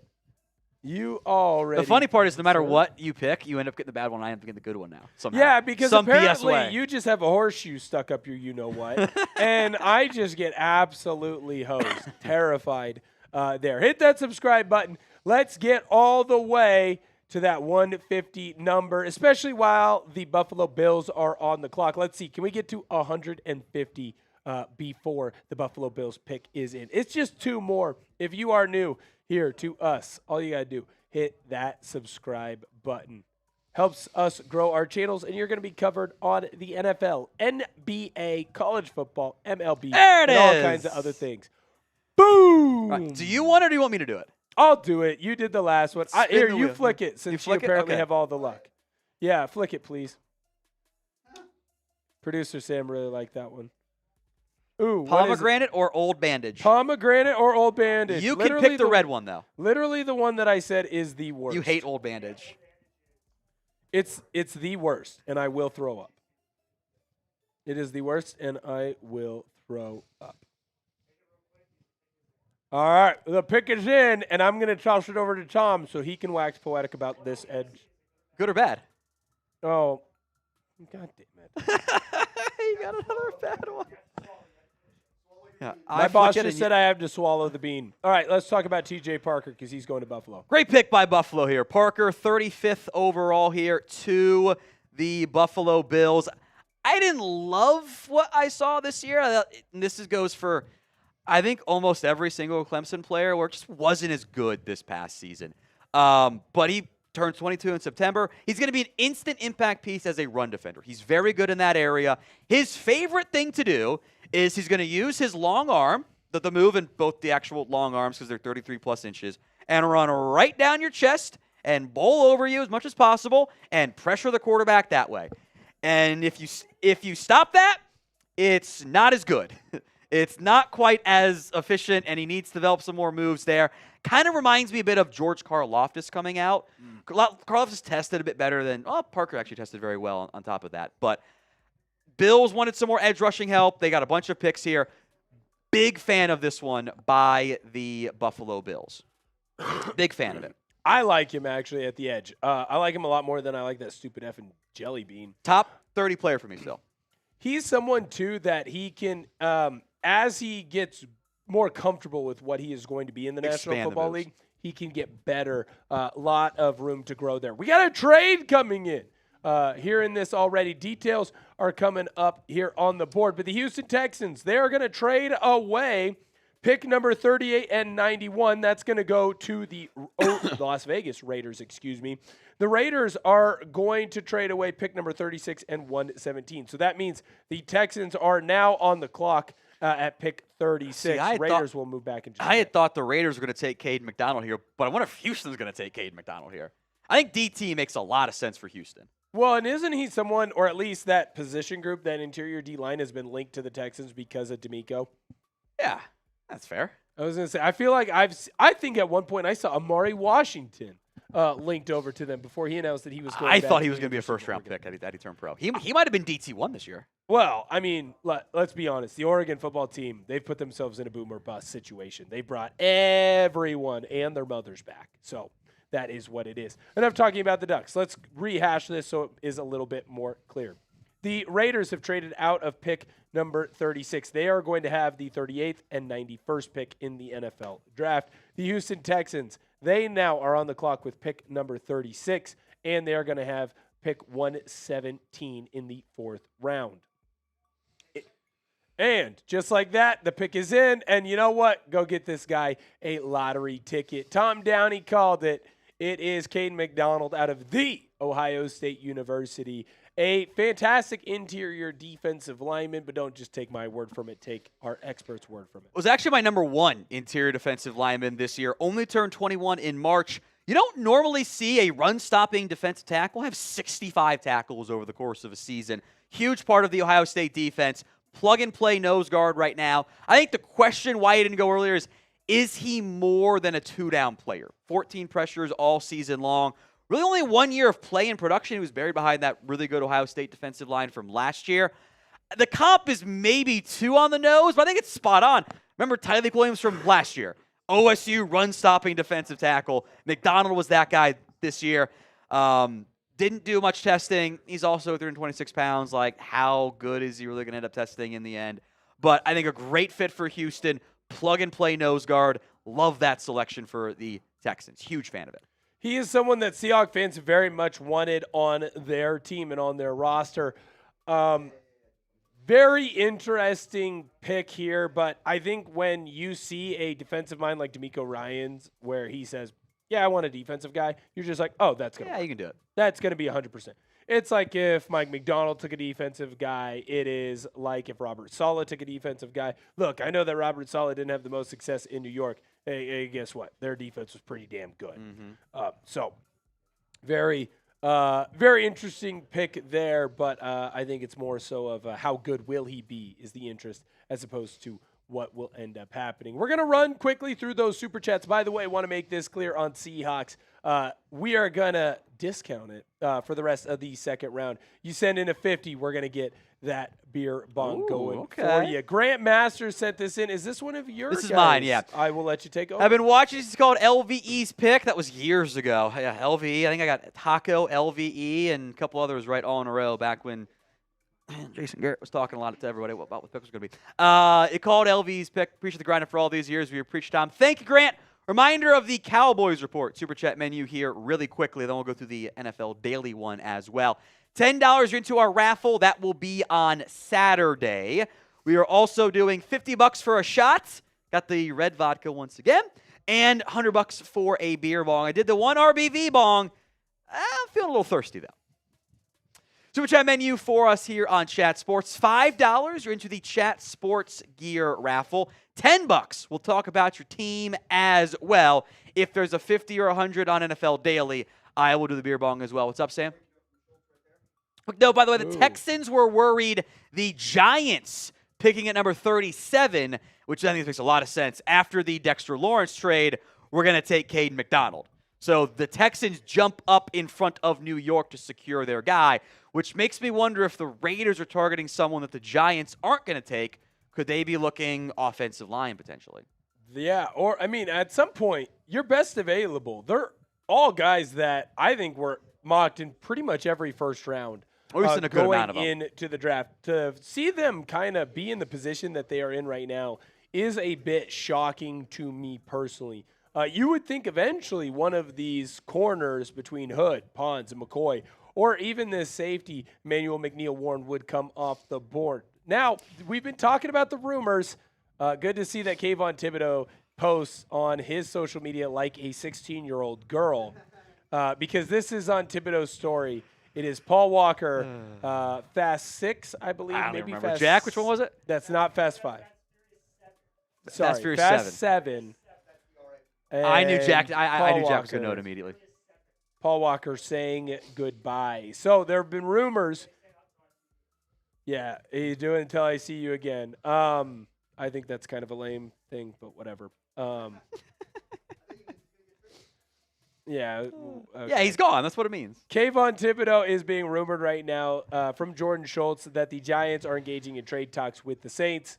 From what that post was, makes me think that he will be on the move. Pick is in, and we have a Tennessee corner off the board going to the New York Giants. It is Colton Hood, though, not Jermod McCoy. So that really makes me think that the McCoy knee injuries are a problem. But let's not downplay Hood because he's a damn good corner. Yeah, number 5 corner for me in this year's class, behind McCoy, Delane, and Johnson who've gone, and D'Angelo Pons, who I'm just higher on him because I like these small guys in the end. Hood coming off a huge season for Tennessee. Transferred in from Colorado. Never actually played with Jermod McCoy, by the way. Just turned 21 back in February. I think he's an outside corner. NFL.com comped with Carlton Davis. He's smaller. Hood is actually sub 6 foot. But like the play style, the physicality, the run support, the press coverage stuff he can do, he very much fits in that area. Throwback Carlos Rogers athletic comp. Remember him years ago at Auburn? Good run support player. I think he's physical and man. He's fluid in coverage. Did go to 3 schools in 3 years. 10 years ago, it would have been a big red flag. Not as big of a deal now in the NIL era. I think he just needs more reps. He hasn't played enough yet, and I think more reps. There's a plenty of upside here. I like this pick quite a bit by the Giants. So far, outside of Niners, like all the picks. Things are going well. I was going to say, I like Colton Hood a lot, someone who was mocked to the Seattle Seahawks quite a bit over at pick 32. I think that he's a fantastic corner, someone that I think we've seen the success. Yes, he's bounced around, but he came into Tennessee, played in the SEC. Now, I get it, it's not the Big Ten, but it's a pretty darn good college football conference. And he did exceptional there. Very impressed with him and all that he had. Quick note, Kai Trimble threw in a $50 super chat on the Cowboys Report. Asked for a beer bong. It's 50 for a shot, 100 for a beer bong. So I can either do the shot, Kai, or you or someone else can match the 50 and I'll do a beer bong. Or Kai, you can come over to Seahawks. I'll do the beer bong for it, but you got to do it on Seahawks. So that's the deal. I'll leave it open. Minimum, we'll do the shot for you. And you're into the raffle as well, Kai. Thank you very much, my friend. Yes, sir. Giants. They've already had 3 picks, although it is only pick 37 that has been done through. Arvell, Reese, Francis, Maui Noah, and Colton Hood are all going to be Giants. We're going to talk more about what's going on here in the draft, but I got to let you know that today's show is made possible by Prize Picks. Prize Picks is America's #1 sports pick app and is the best place to win cash while watching sports. With playoff basketball finally here, there's no better time to cash in with our friends at Prize Picks. And I'll tell you this, the app, super easy to use. To qualify for a Prize Picks lineup, pick 2 to 6 players and select more or less on stat projections, including points, rebounds, assists, three-pointers, and several others across all sports. If you're more of a baseball guy or gal, you can choose stats such as hits, home runs, and strikeouts. With the new social feeds feature, you can share Prize Picks with your friends and copy lineups with a single click. That includes me and my guy, producer Searles. You follow us on Prize Picks and get the picks before they even get posted on the show. I have a lineup going on for the football action throughout the entire season. Fernando Mendoza less on regular season games started. Jeremiah Love less on his rushing yards for the season. And Jordan Tyson more for his receiving yards on the year. New user offer. Download the Prize Picks app today and use code HMA when you play your first $5 lineup to receive $50 in lineups. That's code HMA when you play your first $5 lineup to get an extra $50 in lineups with Prize Picks. The clickable link to download the app is in the comments and description of today's video. All right, let's go quickly through the picks that have been made so far. on today's program. Jerry! 50? I should have known. There we go. I should have known. Ortner will get it squared away to That's right. Dazon Stribling out of Ole Miss to the 49ers, the wide receiver. Chase Basantis, the guard, out of A&M to Arizona. TJ Parker, Clemson edge to Buffalo. Cade Macdonald, part of a trade up with the Houston Texans at 36. Colton Hood, which we broke down earlier, not yet announced by the major networks. We're always ahead. That's why you guys subscribe, right? Yeah, of course. Colton Hood at 37 overall to the Tennessee Titans. The Raiders on the clock right now as we wait to see what that pick will end up being here. We didn't get to that Grant one earlier, by the way, Jack, so we're good on that. Super. K-Dog, I'll go rapid fire. How historical does Dallas do in the fourth? There's some good hits there. Some misses. Biotish and Ferguson were really good picks for you, by the way, in the fourth round, recent memory. Kai Trimble had the 50. He said, let's beer bong. 50 is a shot. If someone, Kai or otherwise, matches the 50, we'll upgrade it to the beer bong. Otherwise, I will do the shot. I know the chat won't let me forget. He says trade Pickens to get some picks. I would rather keep him for now, and you can get a linebacker or someone else there in the not too distant future. Maybe get one in the third round or whatever. But appreciate that, Kai.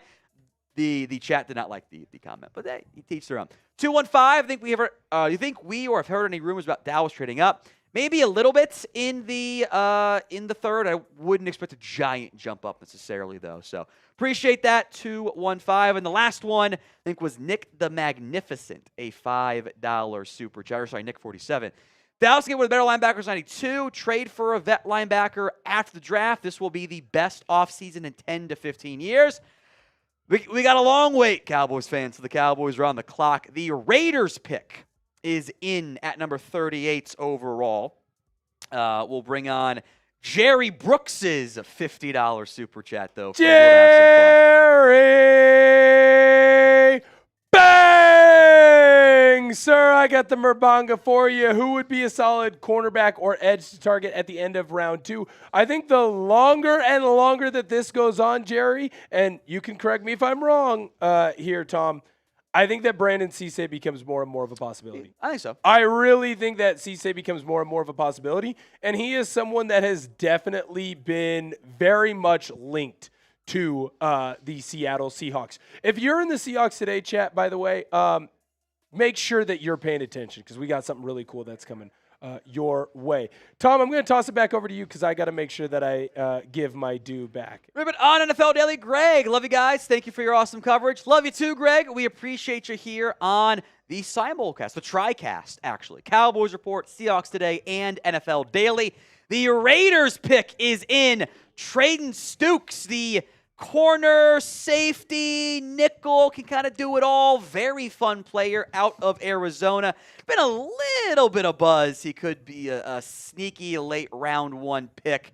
I'm a big fan of his game. He ended up checking in at 48 overall for me. Second round grade, and at that point you're, splitting hairs of which flavor of ice cream you like a little bit more.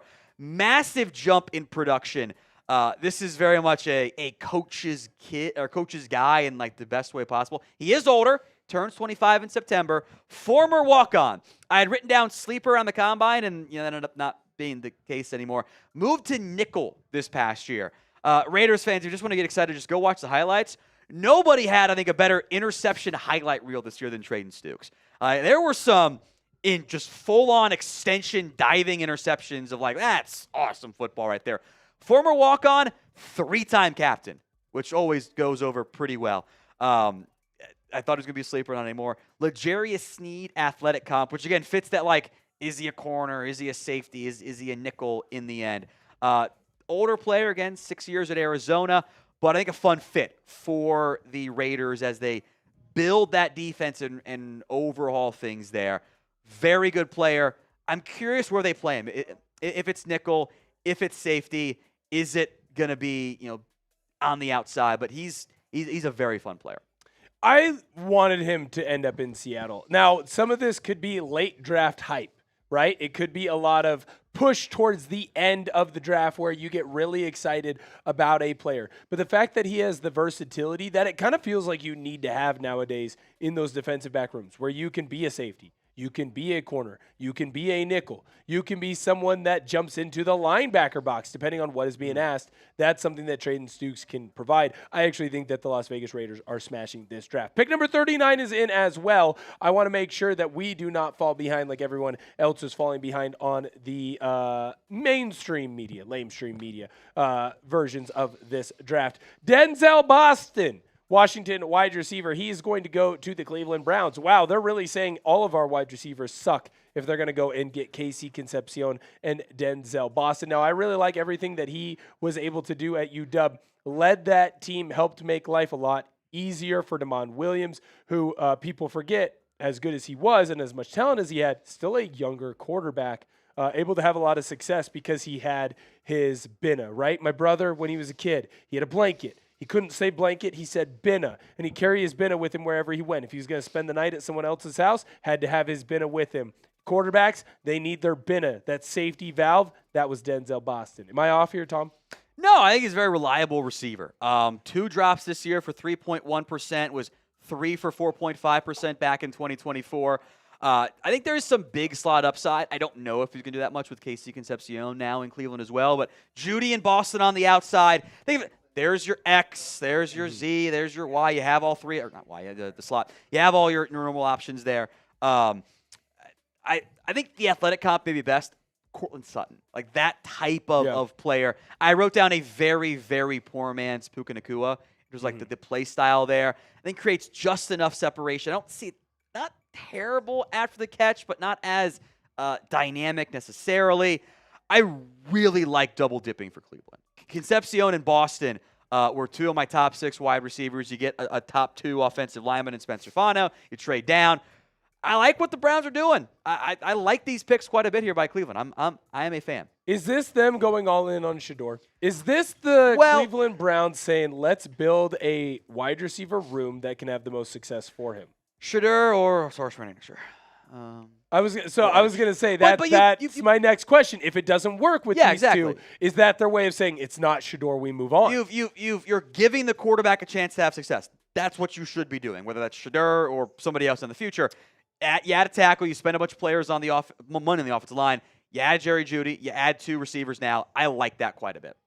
Excellent. Speaking of things that you are going to like quite a bit, right now in our comment sections, we are all putting in our merch. All you have to do, you can go in and be a part of this deal. If you end up spending $49, you are going to get $10 off. So essentially it is like what? You end up buying 2 t-shirts, a t-shirt and a hoodie, a t-shirt and a hat. Don't want to guarantee that, but any of the merch over at the chatsports.com /merch store, you can go in and grab that. Thank you, chatsports.com/shop. I have the Seahawks merch in Chatsports.shop, by the way. Thank you. Links in the comments, though. That's easiest. So we got that in the chat for you. But wait, Will. What's up? I have a surprise. Oh, boy.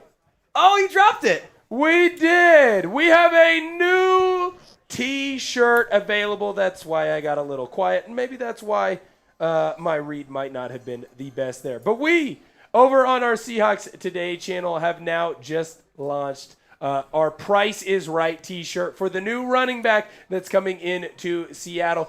Go and grab yours today. You click that link. It will take you right where you need to go. You can grab that T-shirt. $5 off right now. It's also $5 off right now. Hustle up. Go and grab it while you can. We just launched it. Show the support to the channel. By the way, I will be giving shout-outs. I can see when we go and purchase those. If you grab your Price is Right shirt, I'll make sure you get chatsports.com/price. That's all you got to type in. It's going to take you right to the shirt. $5 off, limited time tonight. So if you are on Seahawks Today, or if you're in NFL Daily, or you're in the Cowboys Report and you like it, chatsports.com/price. Get on in there right now. Some Notre Dame fans in there. $5 off right now on sale. Go get it. It looks sweet. I love it. It looks awesome. Yeah, our crew here did a fantastic job with it. I think it's I think it's unbelievable. I can't wait to get mine myself. The pick is in right now for the Kansas City Chiefs, and then we'll fire off pretty quickly because I think that edge rusher chase is starting to go right now. R. Mason Thomas from Oklahoma, he is going to be a Kansas City Chief. Sam's happy, although he went to the Chiefs, who maybe he's not as big of a fan of there. I'm a big fan of R. Mason Thomas. If you're wondering what the R stands for, nothing. It's R. That's all it stands for. Explosive off the ball. He's got really good bend. This is, I think, a great fit for KC. Karlaftis is the bigger-bodied edge, the power guy. The comp is too easy, but you're hoping for Nick Bonita, right? Because they went to Oklahoma. All right, it's the same. Fun fact, R. Mason Thomas, I think, wanted to go to Florida. His dad was college teammates with Emmitt Smith, and Florida never actually offered him. I do wonder if he's going to be playable enough on rundowns, but at least as that DPR, that designated pass rusher, there's a lot of juice, a lot of athletic ability. The motor is high. The acceleration, the twitch, you name it, he's got it. Not that dissimilar to very kind of similar builds and play styles there. Cassius Howell is the pick by the Bengals at number 41 overall. His R. Mason Thomas checked in at 31 5/8 inch arms. Cassius Howell has a little bit smaller arm length on that front. Not particularly good arm length there. Good pass rush juice as well. His is 30 1/4, which is not something you see very often. Unique Ngakoue player comp here. Play style, the builds are kind of similar as well. Pass rush juice is there. I don't know if he's going to be a run defender for you. He might just be a situational pass rusher. Favorite series in college football this year, Utah State. 3 plays, 3 sacks by Cassius Howell. Which, oh, that's crazy. That does not happen. Normally there was a run play involved, but 3 straight dropbacks by Utah State on the same drive. 3 of them were sacks. His sack numbers are off the charts. Now, I still believe that with a guy that is that athletic, that he has the ability, in my opinion, to learn how to be a good run defender. I understand he's got small arms. There are ways to use him in certain schemes where I think he can at least be more serviceable, right? But very impressed with everything that Howell has been doing. I had him actually mocked to Seahawks in one of my drafts. And so very disappointed to see him come off the board. Also expect here to see that edge rusher run really start. I want to give a shout out to Toby J and my guy Jerry B. Shout out to both of you. Love you guys. Already went in and grabbed the Price is Right t-shirt. Appreciate both of you. If you want to go and get those are down below in our comment section. Speaking of our comment section, we want to ask you that's okay. Awesome. Shout out your favorite team down below in the comment section. Let us know who you love in Seahawks. I better see a lot of Seahawks over in Cowboys. I know my guy Tom better see a lot of Cowboys. And over in the NFL Daily, I'll be very interested in what we have to see over there. And get your comments in. I did have to close out of the chat sports one because it was slowing down my computer a lot there, just FYI. So I don't have the chat pulled up right now. My bad, guys. It was not happy with me, the computer. I got too many draft tabs up in the background, I suppose. So shout out to your team in the comments section. If you're on Seahawks today, obviously Seahawks. Mm-hmm. If you're on Cowboys Report, obviously plenty of Cowboys as well. We will get caught up on Super Chats across the board. We are focused more on the picks here as well. Scott and Food actually shouted out the Mavs. Food Review did, which I find that's a fun answer there. That's a fun answer on that one. DC for L, Cowboys, Kurtz, and more. Shout out your favorite team in the comments section of today's show. Yeah, getting a lot of Seahawks from my guy Pop Toes, Brandon, Jeff, Ricky, and Bunny as well. I also do not have the NFL Daily. Josh, shout out to you. Jack, do you have NFL Daily? I'll go and reset and pull it up here then. There. I'll reset. Or Tom. No worries. No worries at all. Pick number 42 is in for the New Orleans Saints. We'll pivot over to there, and we'll get back to shout-outs here in just a moment. Cassius Howell, he ends up coming off the board. Defensive lineman for Georgia, Kirby Smart. Ooh, Christian excuse Miller. me. I was looking at the wrong one. You saw the one that got flipped. Yeah, that's good. Well, hey, you know what? We have a little bit of Ron Burgundy there for us. Excuse me. Christian Miller, Georgia defensive lineman. Let's talk about him. Not surprised he's off the board here fairly early. This is a run-stopping defensive tackle out of Georgia. I'm curious what weight he's going to end up playing at. There was that's some fluctuation, not in a bad way on that front. If he's going to be at 321, he was up to 328 at his pro day, by the way. I think he was listed more in like the 315s. Doesn't look that heavy in a good way, by the way. 10 pounds heavier than his listed weight. That tells me he's going to play more nose guard. I don't see a lot of great pass rush juice. I feel like he's more of a run clogger, a run defender. The pass rush plan isn't there. Did have 5 pressures versus Texas. Of his 19 this year, those offensive lines at Texas were not very good this past season, frankly. You ask him to be he can play 3-tech and play 1-tech and clog the lane as a run defender. He did so much dirty work at Georgia. He brings that to a defense. He was number 40 overall on my board. He's off here at pick 42. My best available defensive tackle left as well. Yeah, definitely someone that I believe when you look at a guy that size and you find out he's 321, doesn't that guy look like he can add more weight? Doesn't that look like a guy, like good weight? You know what I mean? You look at the picture, that's not a fat defensive lineman, and that's also not a guy who is maxed out on his muscle mass, in my personal opinion. He's a big, strong, physical kid, but there is room to grow for him. And in the right system, I do believe that he could grow in New Orleans. Is New Orleans going to be the right spot for him? I don't know. Now on the clock, we do have the Miami Dolphins at pick number 43. Couple of different options that they could go with here for Miami. They're also the type of organization that has made it very clear what they want to do and what they need to do, and that is get players who are good. Well, tear it down to the studs and then get players who are good. They've already torn it down to the studs. Guys who are best available, still seeing that top 3 that we've talked about now for the better part of day 2. Jermod McCoy, D'Angelo Pons, Emmanuel McNeil-Warren. Jack wants to make a prediction here? Ooh. Oh, that'd be a lot of fun. I like that one. Ooh. I like that one. I like Emmanuel McNeil-Warren as well. I think that is a good call there, Jack. Appreciate it. While we're waiting for that Dolphins pick to come in, if you're having a good time, go down below in the comment section and hit the thumbs up button, because that like button is usually right next to the comments depending on where you have it. It's super easy to do. You just hit that thumbs up button. We're trying to get to 100 right now on Seahawks. I know NFL Daily, that number's probably skyrocketing, Jack. Well, we'll see. My goal right now in this like push while we're waiting for pick number 43 is 500 likes. We're at 312, but we have almost 1,700 people watching the live. So if less than 200 people like it, we're at 500. I want to get to 500 likes on our NFL Daily stream right now. Let's go. Like the video on Cowboys. Oh! Yeah, Tom, I'm going to just sit back and let you go on this one. We have a trade for the Dallas Cowboys. Dwinters is headed to the Dallas Cowboys. No details yet. Dwinters is headed to the Dallas Cowboys. So they do go out and get a vet linebacker here. Dwinters is headed to the Dallas Cowboys, the TCU linebacker. So they have their veteran. We're waiting on the details there.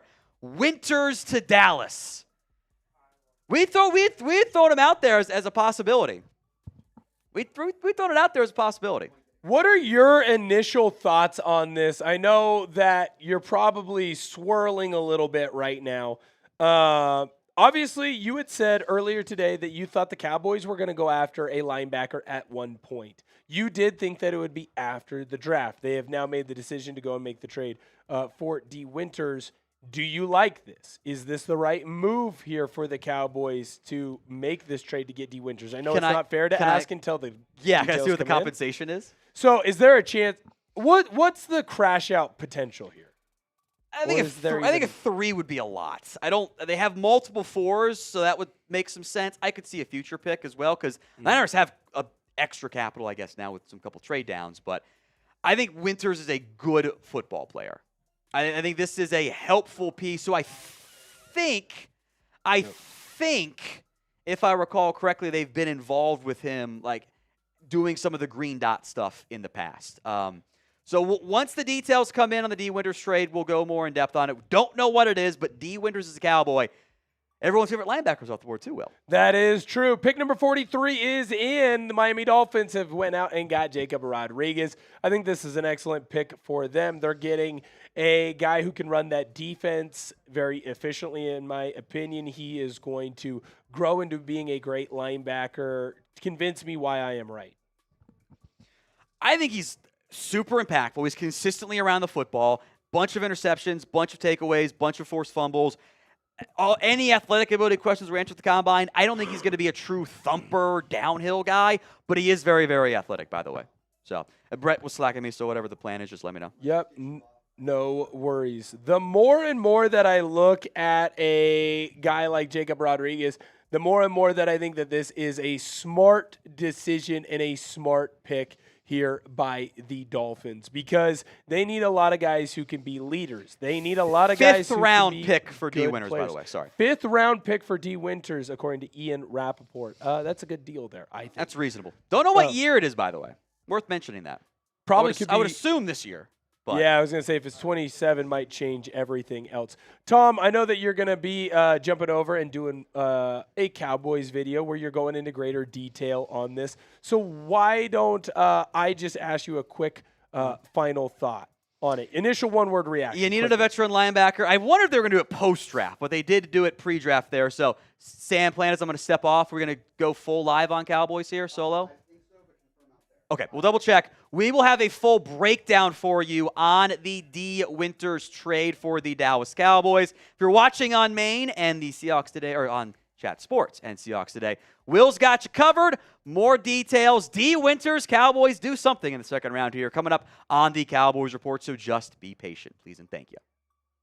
It's just us now, and we're talking about another trade over here on the NFL Draft. This one, Lions, they are going to move up to pick number 44. The New York Jets, they are moving back after pick 44. They just traded they received a second-round pick from the Lions, and they also got a fourth round. So pick number 50 is their second-round pick now, and they're getting an extra fourth-round pick at 128. Jets, very similar plan to the Miami Dolphins. They need a lot of help. They need a lot of good players. Tom, you're so close to sneaking out underneath me.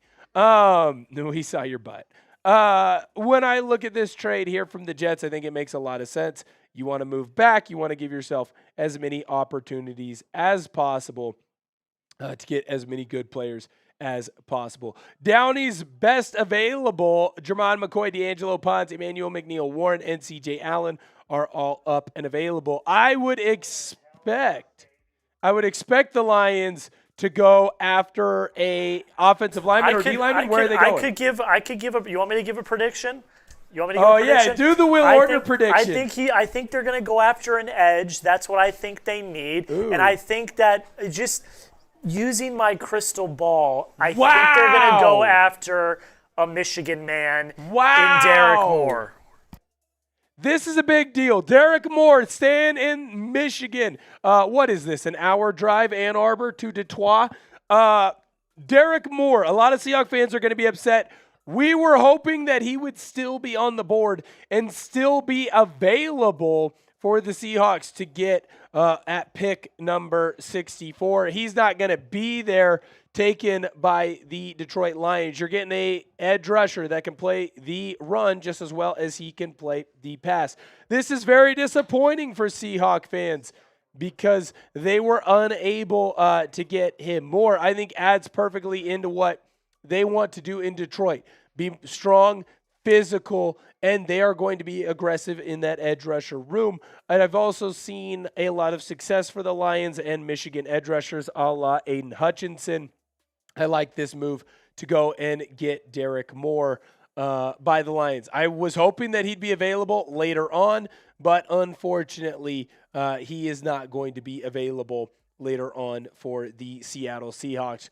Good at getting after the quarterback, someone that grew as he got more and more reps at the college level. Definitely someone that I think is going to bring a lot of success to Detroit. For those of you who are just joining us, obviously Tom had to step out with the Dwinters trade on Cowboys. It's going to be a lot of me. It's going to be a lot of producer Jack. Yes. If you're over on the Cowboys Report and you're still hanging out with us, Tom will be right back. So do not go anywhere unless you go to Seahawks Today. Then that's cool. Or NFL Daily. But just stay at Cowboys Report because Tom is going to be back soon. Let's quickly run through the last couple of picks because it's been a bit hectic here for us on the channel. So last couple of picks. Let's start at 37. New York Giants. They went and got Colton Hood, the cornerback out of Tennessee. Jermod McCoy still on the board. Trayton Stukes, cornerback, safety, nickel, all of the above from Arizona. He goes to the Raiders. Denzel Boston, wide receiver from Washington. He's going to go to the Cleveland Browns. R. Mason Thomas comes off the board, much to Sam's delight. He is going to be joining. I ended up missing that. I apologize. Is he a Chief? He's a Chief.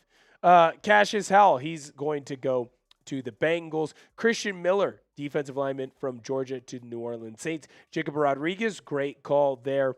Linebacker from Texas Tech, he's going to join the Miami Dolphins. And Derek Moore just came off the board at pick number 44, edge rusher for the Detroit Lions from Michigan previously. Pop Toes, shout out to you. Appreciate you. Thank you for being in the building. Sorry I'm late, Will. 12s are the best. JS, we trust. Go Hawks. No reason to say sorry. We appreciate you being here. Let's see. Who else is next? The Buzzkin. Shout out to you, sir. This was from Downey, or to Downey, excuse me. Downey, do you think that Price was just as big of a waste of a pick as Penny with bigger talent on the board at position of bigger need? I'm going to take this because Tom obviously had to jump off. I don't think that it was necessarily a waste. In fact, I'm so excited about that pick. We are now selling these great T-shirts. Price is ... Price is right. Go grab yours. No worries. NFL Daily, Charlie G. Shout out to you, man. That is pretty sweet, dude. I like that. I like that, sir. Shout out to you. That's right. Seahawks fans, if you have not had an opportunity to go and grab this great T-shirt, I'm putting that link down below in the comment section right now. Price is ... Fantastic T-shirt. I love the design. I think you're going to love it as well. Go and grab yours today. If you grab yours like my guy Jerry B, you go and grab yours just like my guy Toby J. I'll make sure that I give you a shout out on the show today, and you'll get a shout out in a future video. That is chatsports.com/price. That's all you got to type in. You put it in your chat as well? The link in the chat? Sir. There you go. And we're also running sales on our Chat Sports store. If you spend $49, you get $10 off. Pretty awesome deal, if I do say so myself. So you could, if you're a Seahawks fan, get one of these Price is Right shirts. You could also get a Mob Mentality shirt as well. And if you bundle it all together, you might get $10 off on top of the $5 off of the Price is Right. I mean, these are all incredibly awesome deals. Also, we have another deal married into this merch. Mother's Day's coming up. If your mom married into this or your significant other has married into this and you've got a kid of your own, 25% off married into this merch. We've got stuff for Cleveland, Pittsburgh, New York Giants, Philly. We've got the Chicago. We've got Dallas, and we've got Minnesota. Those are the teams we have married into this. That's all going to be at chatsports.com/married, and then chatsports.shop is what you need to go to for the spend $49, get $10 off. These are all great deals. Definitely go and jump on this if you can. Now, we do have a couple of picks that are in very excited, although a lot of Seahawks fans are not going to be excited. We're going to go back-to-back Missouri players, not to give it away, but let's start first with Zion Young because the Baltimore Ravens got their edge. Yes, they traded for Max Crosby. Yes, they backed out of trading for Max Crosby. Yes, they signed Trey Hendrickson. Now they're drafting Zion Young, someone that obviously had been kind of linked to the Seattle Seahawks. He's big, he's strong, he's physical, great at going after the run as well as getting after the pass. 52 pressures is freaking stupid to have. I'm telling you right now, the fact that he's getting 52 pressures is absolutely stupid. Now, he doesn't have great counters, but that's not shocking from a young defensive edge rusher. These are the things that you can continue to improve upon as you get older and older.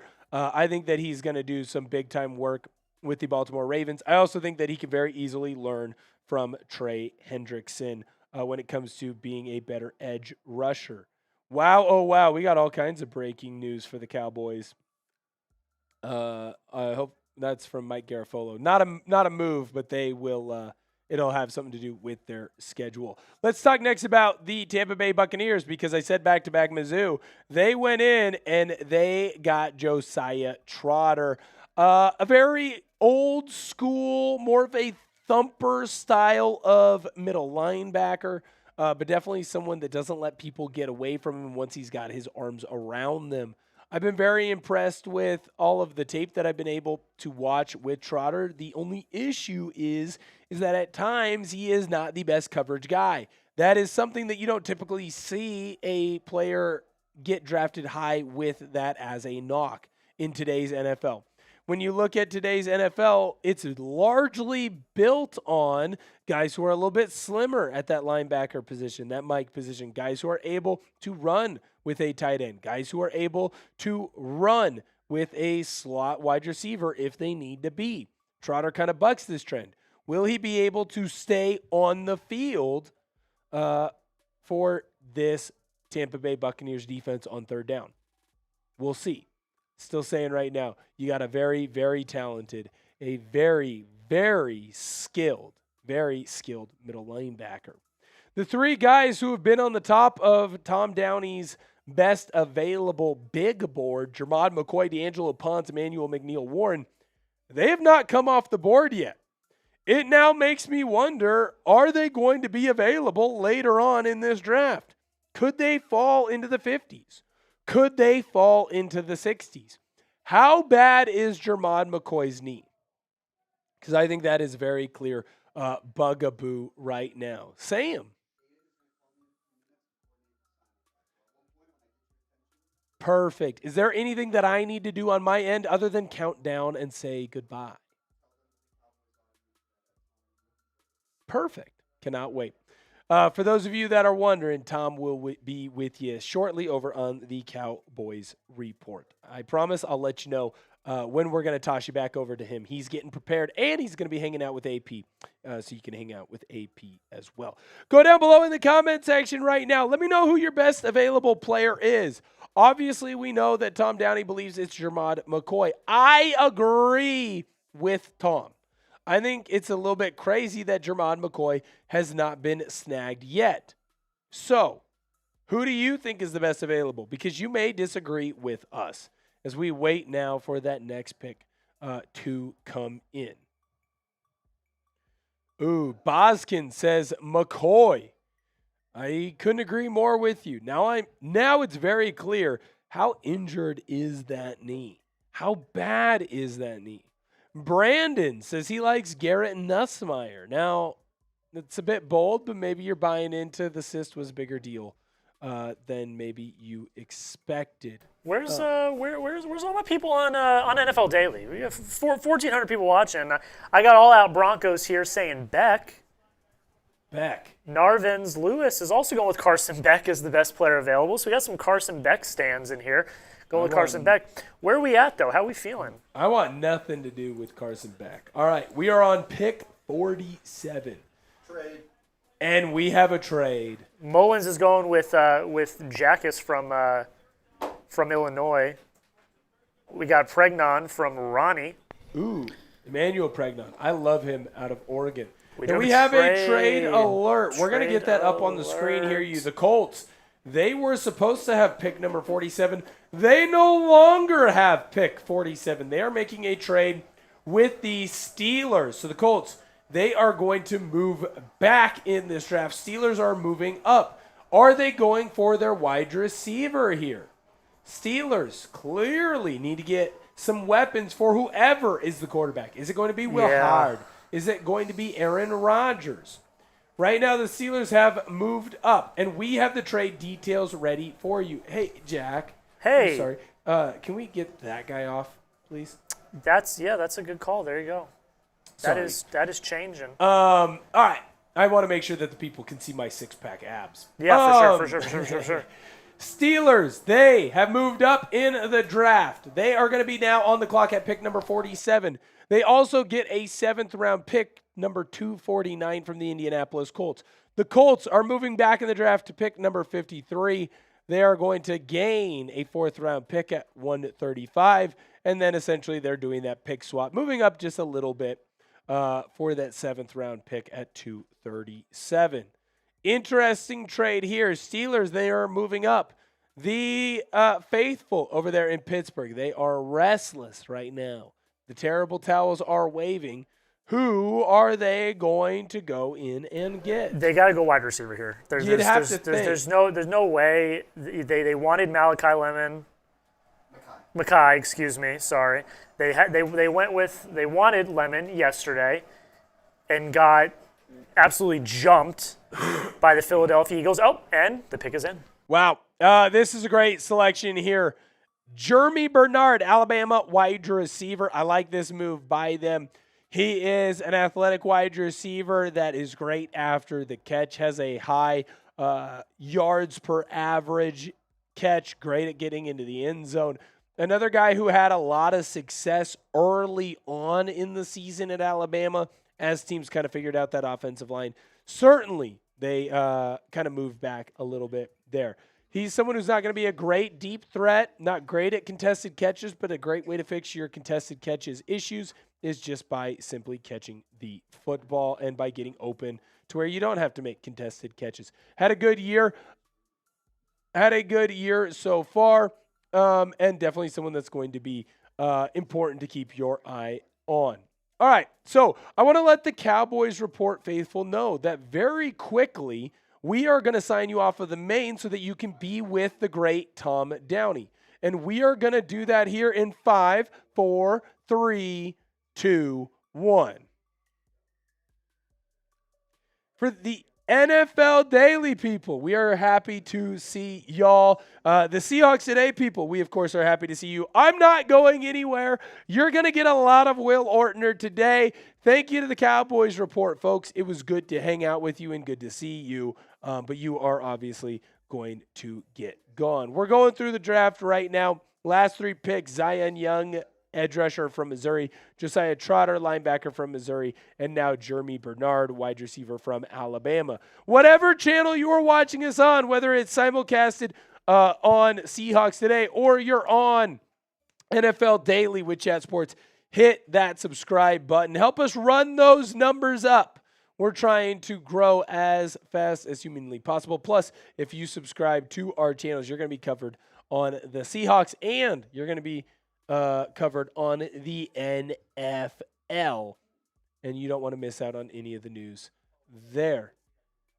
Interesting. Jeremy Fowler, he had this to say, essentially, that the Steelers are very excited to get receiver Jeremy Bernard, but they felt like they had to move up for the Rams. I have it, so I am Gucci. Yep, I hear you. So we're going to get to the Atlanta Falcons pick here in just a moment because that pick is in. But I do need to let you know about a fine sponsor of today's program, and that is Chubby's. Fellas, springtime is here, and you know what that means. It's time to let those thighs breathe. Whether you're playing around a golf with the fellas, hitting up a beer garden, or visiting an actual garden, Chubby's has you covered for all the good vibes that warm weather brings. Bright polos that demand attention? Check. Killer shorts that show off those beautiful thighs? Double check. Chubby's original shorts provide that classic look with a fresh vibe and a modern fit. They're designed for comfort, built for stretch, and designed to give you thigh-high confidence. Experience unmatched comfort and style with Chubby's iconic original stretch shorts. Depending on how much thigh you're looking to show, Chubby's makes them in 4-inch, 5.5-inch, and 7-inch inseams. These shorts have the stretchiest fabric for the ultimate flexibility while maintaining a perfectly tailored fit. Whether you're getting dressed for your workday, a workout, or a weekend getaway, Chubby's has you covered. For a limited time, Chubby's is giving our viewers 20% off your order with our code CHATSPORTS at chubbysshorts.com. That's code CHATSPORTS at chubbysshorts.com. Support our show and tell them we sent you. Don't blend in with the crowd. Stand out with Chubby's.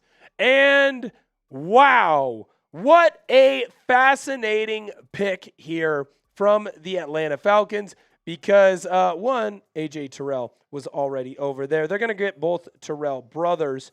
I'm putting that Chubby's link in the Seahawks chat for y'all. Avian Terrell comes off the board. Fantastic cornerback from Clemson. Someone that I was hoping that would end up in Seattle. He ended up falling past pick number 32. Didn't end up being taken by Seahawks at 32. Not going to fall to them at 64. Very fluid player. Great hips, quick swivel. Definitely a player that could play in the nickel, but also very good on the outside as well. Definitely is a little bit on the smaller end, so that's going to be something to pay attention to. But a very good pick, I believe, there by the Atlanta Falcons. I really like both Terrell brothers. I really like Avian Terrell. I was hoping that Avian Terrell would have ended up in Seattle. That is the very first pick. For the Atlanta Falcons there. So Ian Rappaport had an interesting take today that I do want to talk about here. It looks like it's going to be a while before we see any quarterbacks come off the board. There were rumors that Carson Beck could potentially be coming off the board quickly. I don't know if Garrett Nussmeier had gotten to that point, but the rumors were that there were going to be quarterbacks taken in the early day today. Doesn't look like it's going to happen necessarily, at least according to Rappaport. Could be waiting until the third round. Right now, according to our NFL draft expert, Tom Downey, Garrett Nussmeier, Drew Aller, Taylon Green, and Cole Payton are the top quarterbacks on the board. I personally believe that it's a little rich for my blood to go in and draft a quarterback here, but that doesn't necessarily mean that it is rich for anyone else's blood. Potentially a team that believes they need a quarterback and aren't afraid to take that risk, well, maybe they want to go and take that pick right now. Obviously, the Minnesota Vikings are on the board right now. I have a hard time seeing them go and make that move, but that is definitely a potential there as well. Yeah, that's awesome. They're just hugging each other. Love that. Love that. Been a while since I got to give a shout out over on the Seahawks, so I want to make sure that I put that Price is t-shirt link back in the chat. Go and grab yours today. I get alerted when you go and grab one of those t-shirts, so make sure that you go in and grab that right now if you can. And I will give you a shout out on the show today, but also we're going to have a shout out that we can give later on. And if you're over at NFL Daily and you say, hey, I think that t-shirt is freaking sweet, all you got to do, chatsports.com/price. You can go grab yours as well. It's a fire shirt, Green Pepper. If you haven't grabbed yours, grab yours right now. Great deal. I think it's a great t-shirt. Plus, we use some of the best fabrics here as well. Trade alert. The Minnesota Vikings will not be making the 49th pick. The Carolina Panthers, they are moving up to go and make that pick for the Vikings. Mike Garafolo, he's the one who has gotten us the details on this trade. He has the Panthers trading up to pick number 49. Oh, excuse me. I have this backwards. He has the Minnesota Vikings trading down. They are going to trade. Thank you. I'm looking at anyways. The Minnesota Vikings, they are trading. I had it right the first time. Down to pick number 51. They are also going to get an extra 6th-round pick at 196. The Carolina Panthers have traded up to pick number 49. And on the 5th round side of things, they are also going to get one as well. They are going to get pick 159 there. Interesting trade. Carolina Panthers, could they be moving up to go and try and get one of these corners?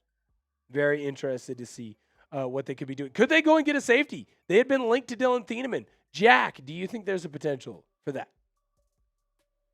Yeah, I mean, it's going to be very interesting to see here. They obviously are seeing someone that they think is not going to make it down to them. So I think it's going to be interesting to watch and see what happens here. These trades are so fickle, because they can happen so quickly, and it's just, I'm intrigued is what I'll say. I'm very, very intrigued. Right. Very, very interested to see what the move is going to be here. I'd be shocked if it's not Emmanuel McNeil-Warren. It just seems like I feel like McNeil-Warren was talked about so much to go in the first round. Right. And it just would make sense. Right. All right. So the Carolina Panthers, they are on the clock. Their pick is in. Where are they going to go? And a curveball is thrown. We're talking about Emmanuel McNeil-Warren. Well, that's not exactly where they are going to go. They are going to go defense, though, but they're going to go with an interior defensive lineman, someone that we had potentially had linked to the Seattle Seahawks. If you're an Oregon Duck fan, you were able to see this man in person, and Lee Hunter is off the board, interior defensive lineman from Texas Tech. He is a fascinating player, someone that's not necessarily great at getting after the passer. It's also not necessarily what you want in someone at that interior defensive line. Great at stopping the run, someone who does a good job of really clogging up the middle. He is a hell raiser. Now, he is a little bit of a smaller defensive lineman, but when you are a smaller defensive lineman, that allows you to get underneath the pads of opposing players. He does move rather quickly side to side. He is not just some fat, tubby piece of goo. He is someone that is going to be able to make plays for this team. And it's clear the trenches are a big deal for the Panthers.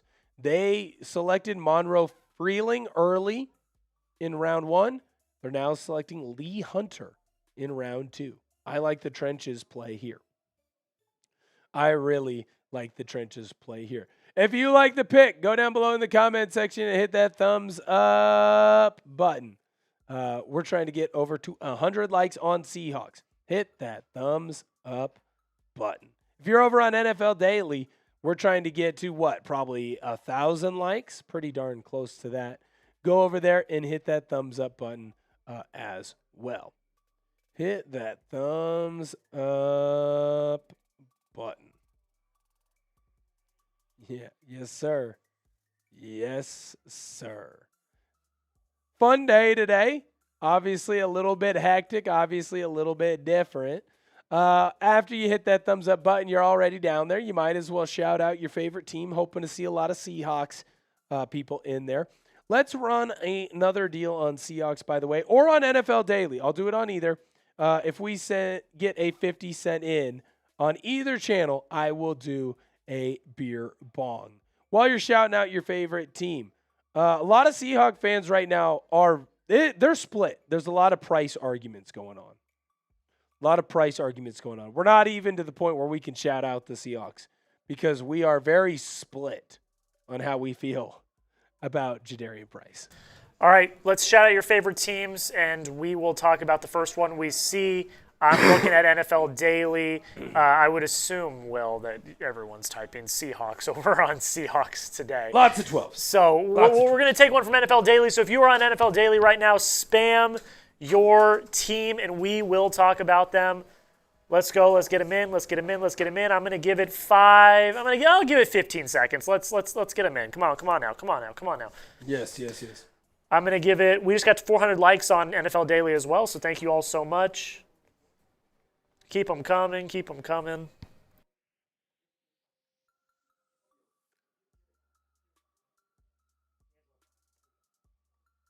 All right, in 5, 4, 3, 2, 1. I see the New England Patriots. That's my favorite team.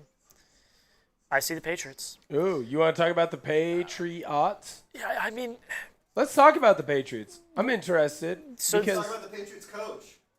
I don't know if I want to do that. But I don't know. People really don't like Josh McDaniels. That's clearly something that is an issue. Wide receiver is a big need. I think we all assume that that's going to be A.J. Brown. They tackled one of their needs last night in offense by bringing in Caleb Lumu from Utah, who I was very bullish on. Thought that was a really great pick. And is their next pick? They have 9 picks remaining, 2 on day 2. Let me take a look real quick. I don't know off the top of my head when they pick next. They pick at number... Need to get to the right graphic here. Ooh, Matt Gray. We'll get you on the screen here in just a moment. They pick at number 63, so they're 13 picks away. It's going to be interesting to see what they do here. Wide receiver is something that I don't know if that's necessarily, again, I don't know if that's necessarily the biggest need right now, because I think we all assume that A.J. Brown's going to be a Patriot at some point. Right. I would look for edge or linebacker. I think defense is probably something they need to look for. Or maybe they retool the offensive line even more, because that was something we saw in the Super Bowl this past year against your Seattle Seahawks, is that they could not block to save their lives. No. So that's going to be something interesting to see. But the pick is in for the New York Jets, and it is D'Angelo Pons.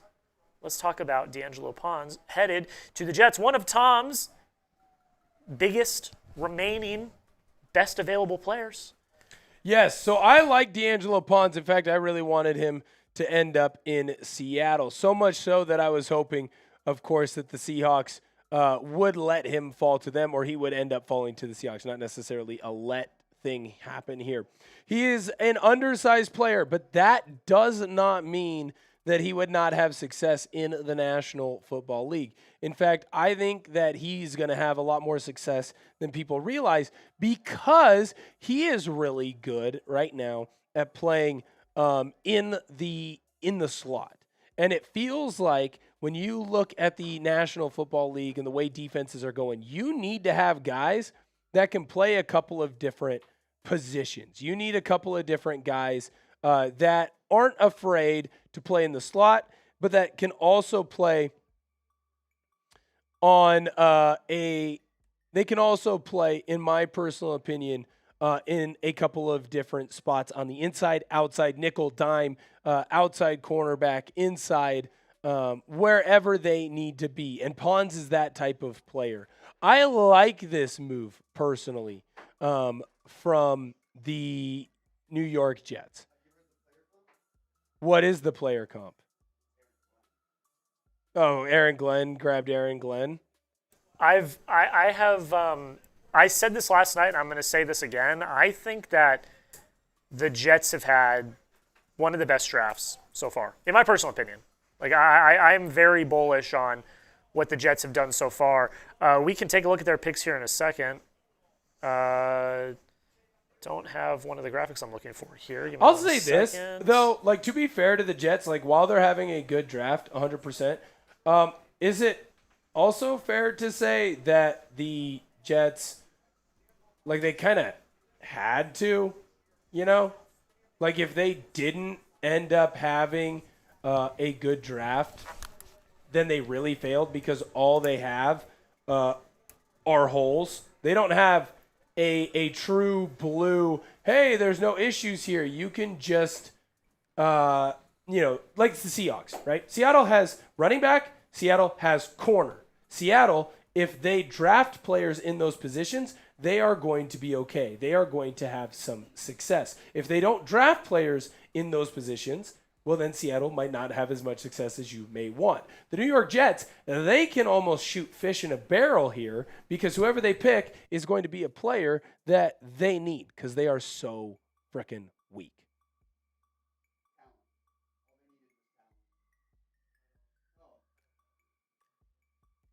Oh, that's okay.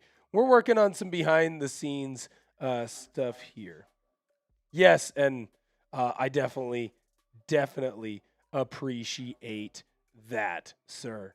Definitely. I got it. All right. It's going to be a long draft day today, but we are going to be here with you the entire time. On the clock right now are the Minnesota Vikings. They are trying to make their pick, and it is in.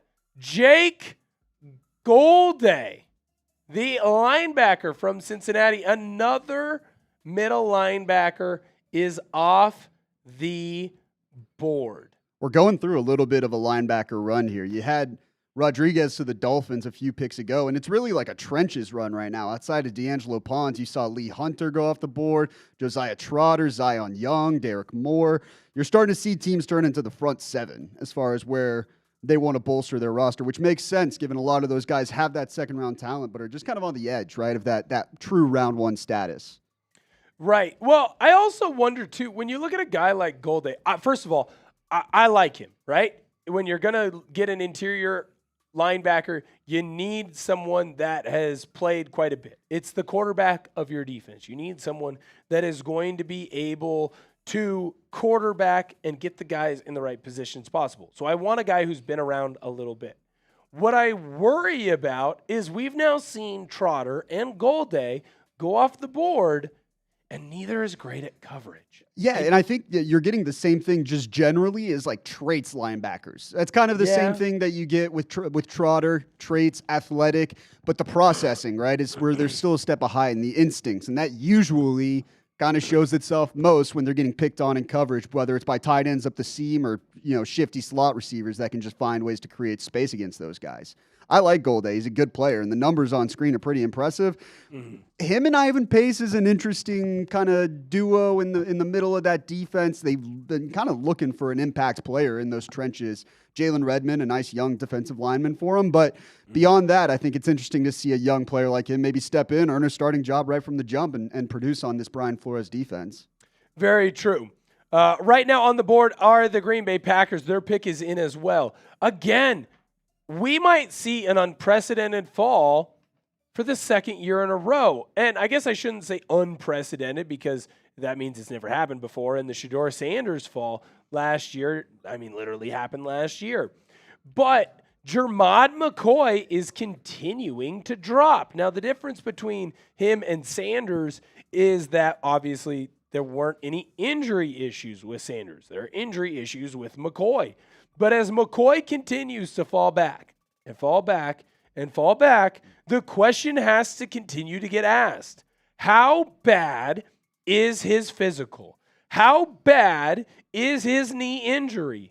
What is the breakdown on this? Are we at a point now when he gets taken simply because you just can't pass up on that value?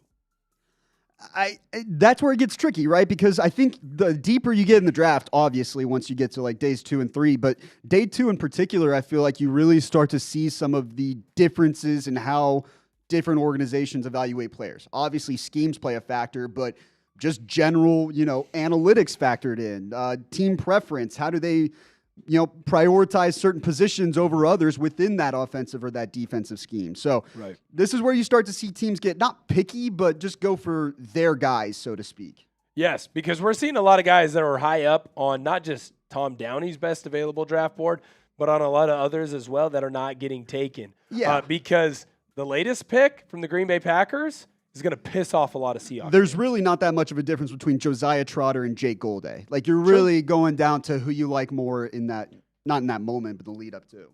Right. Who fits you more? Brandon Cisse off the board. He is a Green Bay Packer. A This lot is of a fun Seahawk one. fans are upset. Well, because I think South Carolina, I don't know what's going on in that defensive back room, but there have been 3 guys in the last 2 years, Nicky Manwari, Brandon Cisse is the other one, and then Jalen Kilgore, who we'll talk about in a minute. They are unbelievably athletic. They are great when it comes to their coverage. They're also big and strong enough to play into the run. Now, Cisse is more of a corner, but at the same time, you can use him in the nickel like the Seahawks use Nicky Manwari. You can even, if you really wanted to, use him on the line of scrimmage. Like, you're getting to a point now where cornerbacks and safeties are these hybrids where they can play just as well in the slot as they can play out on the outside, and they're not afraid to tackle. We used to have a saying when it came to cornerbacks, right? When it came to do we make them in our count for our run schemes, we do not account for them in run schemes because there is no reason. They are not going to put their body on the line to try and make a tackle. That's not the case anymore, and Brandon Cisse is a great example of that. And he's a young player. I think if I remember correctly, still only 20 years old, turns 21 before the start of the season. But this is, I don't want to say a project, but certainly a guy who has some developing to do. But boy, there's some tantalizing upside if he develops properly. And I think the Packers have done a good job in recent years with guys like Jair Alexander, Keyshawn Nixon, another one that comes to mind, late round guy, initially started as their return specialist. Right. This is an interesting pick. I'm a fan. Yes, I'm a big fan of him as well. Speaking of things I'm a fan of, today's show is made possible by Prize Picks. Prize Picks is America's #1 sports pick app and is the best place to win cash while watching sports. With playoff basketball finally here, there's no better time to cash in with our friends at Prize Picks. And I'll tell you this, the app is really easy to use. To qualify for a Prize Picks lineup, pick 2 to 6 players and select more or less on stat projections, including points, rebounds, assists, 3-pointers, hits, home runs, strikeouts, and several other stats across all sports. With a new social feeds feature, you can share Prize Picks with your friends and copy lineups with a single click. That includes myself, of course. You follow me on Prize Picks and get the picks before they even get posted on the show. I have a lineup for the football action that's going to be going on next season. Fernando Mendoza, less on his regular season games started. Jeremiah Love, less on his rush yards. And Jordan Tyson, more on his receiving yards. New user offer. Download the Prize Picks app today and use code HMA when you play your first $5 lineup to receive $50 in lineups. That's code HMA when you play your first $5 lineup to get an extra $50 in lineups with Prize Picks. Clickable link to download the app is in the comments and description of today's video. Matt Gray! Boom! What's going on, sir? Bryce is a good pick. Would have been nice to trade down and still get him, but that's okay. I like who we have, but couldn't see them starting week 1. Sad to see Zion Young get taken, but in John Schneider, we trust. Go Hawks. Go Hawks, sir! Yes, I couldn't agree more. I would have loved to trade back and get Jadarian Price. Unfortunately, the Seahawks were not able to do that. I like the pick that you have there. Jerry Brooks, is McCoy a Riley Mills? A guy who is a first-round talent who drops because of injury. If talent is there, take him. Let him get healthy. You got to be comfortable with knee getting right through it. Jerry, I completely agree with you, sir. I think that at this point, take McCoy. And if his knee doesn't end up working, that's okay. Seattle can afford to take that risk. Charlie G, shout out my boy Alex, that GED, my boy. Love that. Shout out to you. Congratulations on getting your GED. Christian Malley, what's good, brother? First reaction to the pick of my Packers. It's a good pick. He very much likes Brandon Cisse. I like Brandon Cisse.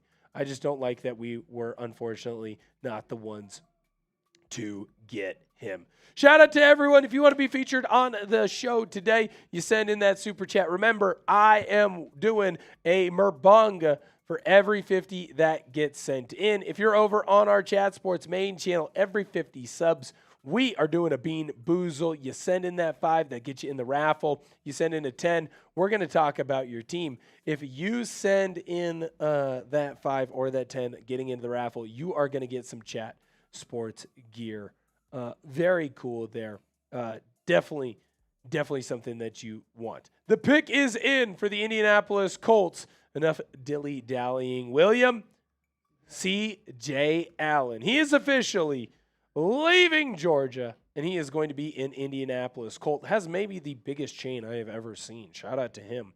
Another linebacker off the board. Had a successful year at Georgia, although I definitely believe that there are some people that are going to be disappointed, himself included, with the season that Georgia had because, well, they didn't end up with a national title. Gets a lot of tackles, really good instincts, not afraid to put his body on the line. Very tough, obviously, playing through a torn meniscus, had surgery, played 13 days later. Great against the run, something that you're going to have to be able to bring to whatever team you're coming to. And the Colts, they need to just continue to shore up that defense. I like it. I like it a lot. We're getting a lot of yelling because picks are already flying in. Eli Stowers, second tight end off the board. He's going to be a Philadelphia Eagle from Denton, Texas. Shout out to Denton, someplace that I have visited quite a bit. My guy Vanderbilt Matt's going to be very excited for this. Guy who came in as a quarterback, transitioned over to tight end. Definitely more of a Travis Kelce type of tight end. Not going to really want to put his hand in the dirt. But someone that could go into Philadelphia and really learn and take over, being kind of that Benna that we've talked about for Hurts, especially if A.J. Brown is going to be on the move. I like Stowers a lot. Very athletic. Doesn't have a ton of drops. Definitely growing into everything that he wants to be. Now, I know a lot of you Chargers Now fans were worried that I was going to have to step off. No. Because a trade has came in. General Manager Joe Ortiz, he is giving up pick number 55, and in return, he is gaining picks 63, 131, and 202 from the New England Patriots. The Patriots, they are moving up for pick 55. That is all that they get. Those of you who watch Chargers Now know that that is one of the teams that I cover here at Chat Sports, and I've made it very, very clear that the Chargers want more picks. They want to trade back, and this is exactly what General Manager Joe Ortiz has wanted to do. A lot of excitement going on with the Patriots right now. Interested to see what they believe they are going to get. Jack, as the New England Patriot fan in the building. What's that excitement you're talking about? I don't know what I heard it from effing 4 studios down. Yeah, we know who that was. We know who it is, and I'm excited about it too. It is Gabe. It's Jackus, correct? Oh, that's a good. Yes. Gabe Jackus. Or Jackus? Jackus? That is a really good pick. I was hoping he'd get to Seattle too. I am a big fan of this pick. We are going to talk about him in a second. But what did I tell you when we talked about the Patriots? I thought they'd go defense. I thought they'd either look at edge or they'd look at linebacker. And Gabe Jackus is a linebacker, not a linebacker. He's literally an edge. Literally an edge. Literally the opposite. No, you guys are edging. Shout out Mike Vrabel. Nailed it. Relax, guys. All right, here we go. We got the graphics. Gabe Jackus is headed to the New England Patriots. I'm pretty bullish about this pick. Not just about this pick, but about their draft so far. They obviously, we talked about, got Caleb Lumu in the first round, and they get Gabe Jackus here in round number 2. Good burst. You should be really very good excited stuff. about I'm Jackus. He's got really good power. Got to, have a more refined plan, but if he can maximize his talent, this is potentially an incredibly lethal pass rushing option for the Patriots, which they need. So I'm very excited for this pick. He's replacing Caleb on Chason. Correct me if I'm wrong, correct? Because Caleb on Chason is no longer there. I like this pick here. When you look at the Big Ten, you have to remember that while maybe the SEC has the biggest bodies, I would make the argument the trench play is the best in the Big Ten, especially at the upper tier, which I would say Illinois was a part of that upper tier. And Jackus, man, he was unbelievable at getting into the backfield and making big plays. I really like Gabe Jackus, and I was hoping that he was going to fall to Seattle, an edge position that they need.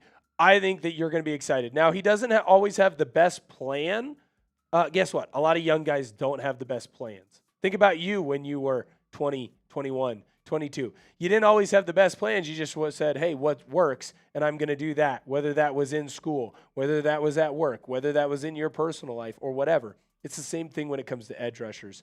I like Yakus a lot for you, Jack. Yeah, I mean, you were talking about the Big Ten. It's proven to be the best conference in college football. And Illinois, while we don't talk about them very often, we're pretty damn good this year. Very good. And he was one of the reasons why 11 sacks in the Big Ten. You're facing some pretty damn good offensive lines. So very impressive. I'm very bullish on this pick for the Patriots. I really, really enjoyed it. And I think the Patriots have had a great draft. We're also about to bring Cowboys back in. While we are getting ready for that, while you are watching us here on NFL Daily or Seahawks Today, shout out your favorite team. We're going to play this game again, one of my favorite games that we play here at Can Chat I play Sports. it this time? What's up? Yes, you can. All right, I'm going to play it here in a sec. I'll let Will go first. Sam's going to play this time. All right. Well, Jack, you're going to pick the team because I got Seahawks up, and something tells me that the Seahawks Today faithful are going to be shouting out the Seahawks down below in the chat. And I'd love to talk about the Seahawks. I'll sit up here and talk about the Seahawks all damn day. But something tells me that that would not be the best viewing experience. Cowboys report. Welcome back in. I apologize. I did a poor job of letting everybody know that they would be coming back in right immediately there. Tom Downey will join me here soon. Yeah, we miss him over here. Yes. Well, I think the people have gotten a little bit too much of Will Ortner. And sometimes that does happen, and that is okay. What I will say, make sure you're spamming your favorite team. Jack, if you have the opportunity to. Well, Sam wanted to play. I'm going to let Sam. Yeah. I'm going to let Sam. That's right. I'm going to let Sam please? pick. I got ahead of myself. I'm going off the NFL Daily stream, Thank so if you guys are watching on our main Chat Sports channel, start spamming the chat right now. I promise you don't see me on screen, but I'm not looking at the screen. My eyes are I covered can up. vouch. His eyes are closed. I can vouch. Hold on. Oh, we got to trade. We got to trade. Ooh, big one. All right, I'm gonna pick in 3, 2, 1. Oh, well, dude, you're looking at Seahawks. Oh! 49ers, sorry, 49ers. 49ers. We're going to talk about the 49ers, but we also got a pretty significant trade as well. It finally happened. Jonathan Grenard being traded to the Philadelphia Eagles, ladies and gentlemen. But while we get those graphics ready, let's talk about the 49ers for a second. Yes. All right. So let's talk about the 49ers. The 49ers, they need offensive line help. They need defensive line help. And they need a tight end. Now, they didn't go with any of these choices. Of course, going with Dejon Stribling, the fantastic Ole Miss wide receiver. Very good player. But again, felt like a reach, right? At 33, definitely didn't feel like he was necessarily the choice there, the pick there. It felt like you could have either gotten a better wide receiver or you could have really addressed the interior of the offensive line, going and getting someone by the name of, Chase Basantis or Emmanuel Pregnon, or even going after some of the different edge rushers there. Now, as a Seattle Seahawks fan, I'm definitely okay with that call. But it is important to note that the 49ers, they did acquire a lot of draft capital. Trade alert, by the way, we're going to get all that up on the screen, but if you're just now joining us, or maybe you had the sound down, we have the news in for you. Jonathan Grenard, someone that had been linked to a couple of different teams, but really felt like it was going to be the Eagles after the latest Adam Schefter report. Jonathan Grenard is going to the Philadelphia Eagles, and the Minnesota Vikings are going to receive a 2026 third-round pick, so the 98th overall pick in this year's draft, and a 2027 third-round pick. That is a gigantic deal, in my personal opinion, because the 2027 draft is obviously more sexy to a lot of these teams. A lot of teams in the National Football League are trying to make sure that they get more 2027 picks. So the fact that they were able to go and get a third in 2027 is a much bigger deal than I think people are going to realize. Also, Grenard, He agreed to a 4-year, $100 Yeah, million I think that's the real kicker right there. This is their Jalen Phillips replacement, essentially. Yep. Because this is the exact contract, if I remember correctly. Tom, maybe prove me wrong. It may have been 4 years, 102, or maybe it was 120. Phillips was $30 million per year. Okay, so it's 4 years, 120. So essentially, they're getting a cheaper version of that. Now, he signed with Carolina in free agency. It's well known that this Eagles defense, at least in its model under Christian Parker, thrived heavily on two things: versatile players in the defensive backfield and getting after the quarterback. So adding Jonathan Garard is a necessary move, I think, for Philly, especially with now Nolan Smith's future down the line a year from now. Also something for them to focus on, as Tom Downey will be back in here shortly. Oh, my God. Oh, shit. What's up, Tom? I hate this pick. What's up, Tom? Well, let's talk about it. The Jacksonville Jaguars, this is their first pick, correct? Correct. The Jacksonville Jaguars, with their first pick, they went tight end Nate Bokercher? Borkacher. I think that's Borkacher. I got it Nate pulled up here. I'm Borkacher. all over the place here. He blocks good. I don't understand the love affair of, like, let's spend premium picks. I'm just going to be mean now. Why are we spending top 60 picks on blocking? He's your 15th overall tight end? Yes. He's going to have a very long career as a tight end 3, tight end 2. You know how many catches he had this year? How many? 19. I was going to say I saw one in the end zone. He's got 198. It was his only touchdown the past 2 years, by the way. That play on the highlight there. Did test well. He's a great blocker. I don't think he's going to be an elite pass catcher because he wasn't that in college. He had 417 career yards. Like, I get you can project it, and I get that a lot of coaches like him, and he's a great blocker, and I understand all of that. I feel like you're drafting a tight end 2 at pick 56 here. And yeah. I get the tight end market is really crazy now, but I don't like that at all. Well, the other thing is like it feels like it was a 2 tight end draft. Yeah, it was. So, well, who's going to go up and get that starting tight end? I think there's great tight end 2 and tight end 3s this year. Okay, so then why not but again, wait? Why not wait? Why not wait till the third Why round? not just take Will Kazmarek from Ohio State like a round or 2 later if you're going to take a blocking tight end? Right. Like, that makes a lot of sense to me. Now, maybe the argument here is that, well, they also agree that Marcel Reed isn't super fantastic. Sure. He had 6 catches for 102 yards in 2024 at Nebraska. Former walk-on. He's going to spend, he might have a 10-year NFL career, frankly. He might play till he's already 25, by the way, in September. But, he might have a 10-year career as a blocking tight end, but, I think you're limiting your overall true impact upside in a way that I'm not a fan of. Yeah. No, it's an interesting Can pick. We it's come back not to a this a little pick. bit, actually? Do we need an hour, or can we come back to this next part? It was not a pick that I was necessarily expecting there. Definitely a bit of a play out of left field. Awesome. Now, we are going to toss this over to Tom because he's going to tell me about his chubbies. Chubbies also help make today's show possible. Warmer weather is here, and that means sun's out, thighs out, because it's chubby season. Whether you're playing around a golf with the fellows, hitting up a beer garden, or visiting an actual garden, Chubbies has you covered for all the good vibes that warm weather brings. The iconic original stretch shorts have the stretchiest fabric for ultimate flexibility while maintaining a perfectly tailored fit. Pair the original stretch shorts with Chubbies' lineup of Friday shirts and come with gas. With ultra soft, light, and breathable fabric, these shirts are ready to go. Whether you're kicking back, turning up, or chilling out. And with pool weather set to return, check out the Chubbies Classic Lined Swim Collection, the best in men's swimwear. Chubby shorts are proof when you get them right the first time, they never really go out of style.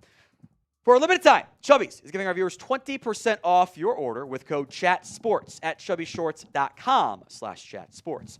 That's 20% off your order with code CHATSPORTS at chubbyshorts.com/chatsports. Support our show. Tell them we sent you. Don't blend in with the crowd. Instead, stand out with Chubbies. Whew, whirlwind. Yeah, you've been flying around. How you doing over there? You I'm okay? doing fine. I need a beer bong for $100. That's what I need right now. Yeah, hey, we're doing them for 50 over on Seahawks. Why don't that for free? Why don't we do that together? So what? I was shouting them out. I'll check here in a second. I think we got some of the fives. I'll pull it up here in a second. No worries. By the way, the West Coast people, we're starting to get off. If you just want to roll through them from the last one you had, just B-roll it, that's fine. Because we never actually showed them on Cowboys for the Supers. There you go. Yeah, we just B-roll all the super chats here. Sounds great. I'll let you go for it then, Tom, unless you need me to do anything before that. Oh, we mentioned Nick47. Appreciate you. Nick47 does not like you, by the way. Why doesn't he like me? It's a simulcast. That's all it is. What'd he say? People just Cowboys. He says, stop yelling Jerry. Kiss my butt. Good back and forth. Ethan, we mentioned that one earlier. Ryder is into the raffle as well for the $10. Thank you. Pug Racers got D's Nuts winners. What he's calling them there. Nice. Nick is also mad again. Well, the Nick Will feud, the one we never knew was going to happen this week. It's fun. Thank you, Nick47. Appreciate that. Kai Trimble did not have to take care of dump. I had to go take care of the cut. That's what I had to do there. Chris Beast has had to watch Kenneth Murray. That's an upgrade. Jensen Clark, I think a third and fourth. Michael Baker, Jensen, we mentioned that one. D. Winters trade. Maybe kills Brooks. I think they asked a lot there. Furman Goat, Harold Perkins. I think fourth round, maybe late third. Starts to make some sense. Sean Schultz. Hey. Happy to be here, my friend. Diego Hernandez. The trade, as you sent 3 and 2 4s, you could maybe get in round 2. Dylan Castle. McCoy's medical was bad. Clearly, slide continues for him, by the way. Matt Temple, I feel about trading Miami.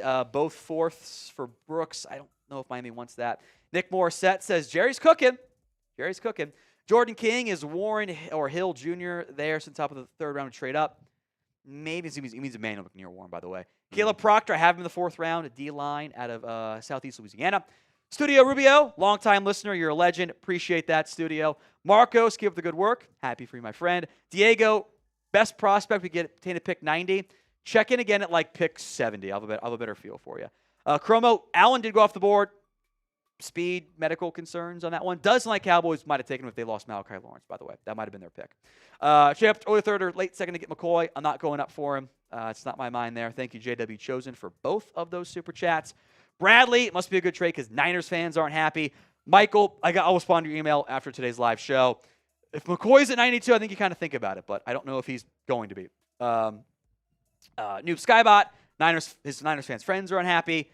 McCoy at 112, you consider it at 92 or 112 if he's there. It's just I don't know if he's going to be there or how they feel if there's a better player, instant impact guy. It ends up becoming kind of like a all or nothing scenario of if he's on the board, you're taking him, but is he on your board?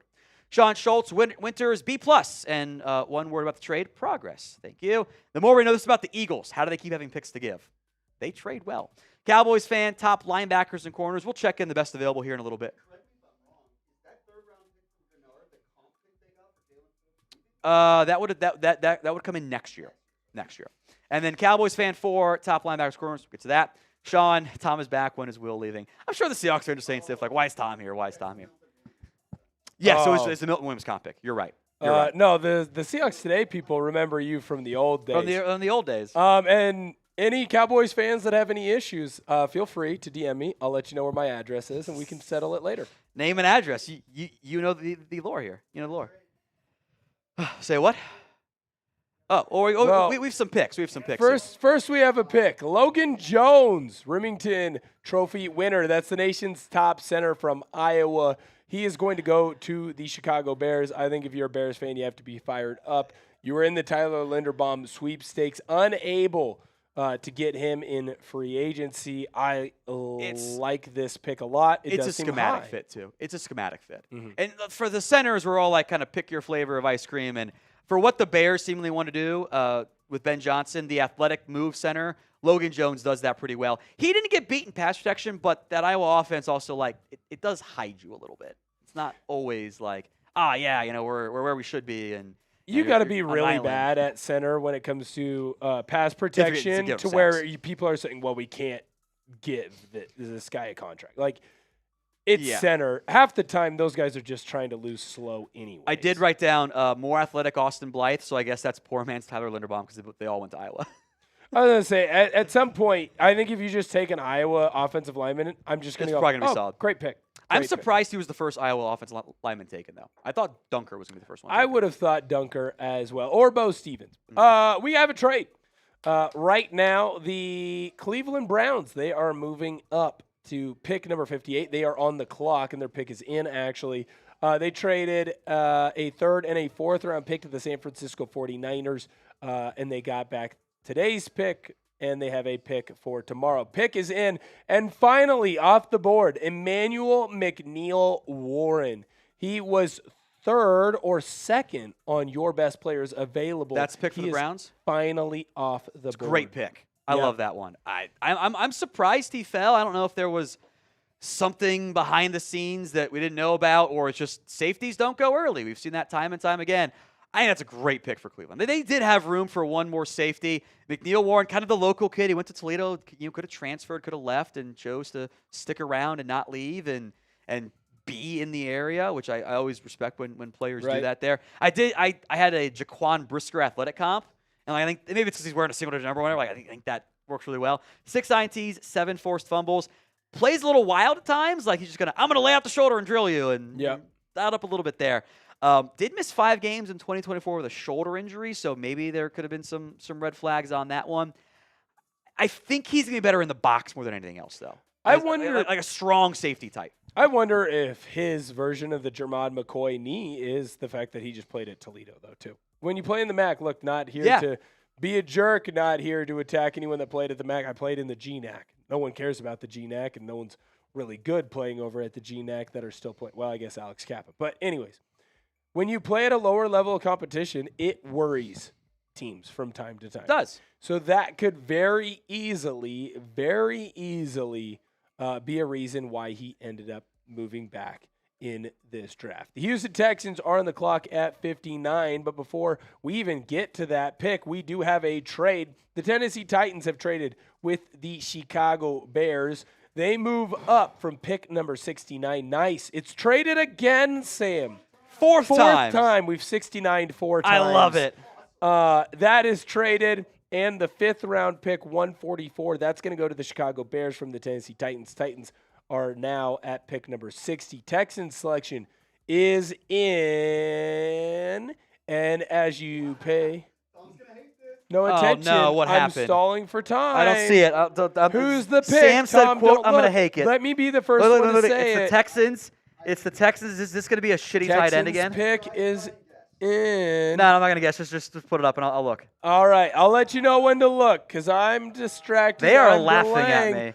Oh. It's somebody I hate. Oh, my God. Is it a special teamer? Okay, who is it? Can I look? He's a wizard. Can I look? Marlon Klein from Michigan. Marlon Klein from Michigan. I had him 8th tight end, not 15th tight end like Borkature. Okay, so it could be a lot worse. Higher. And he's from Germany. That's a good thing. He's from Cologne, so he smells nice. These are all pros for Klein. Great athlete, turns 24 in September, solid run blocker, did a bunch of inline work, so that fits what the Texans like to do on offense. Really good athlete. He's moved over from Germany before his sophomore year in high school. Did not know English, which to his credit, you cannot tell talking to him. Because I did talk to him at the combine. You would never know that English is not his first language. It's like, it's fluent, it's flawless. Even like the accent's gone too, pretty much. He acclimated quite well in a good way there. Before he kind of got banged up this year, I like some of the stuff I saw. I don't know, man. You're 6'6", 248, and you forced 1 career missed tackle, and you're 3 of 10 in contested catches. It's like, it's a big old ball of clay, but, second round trade up is a little aggressive for me there.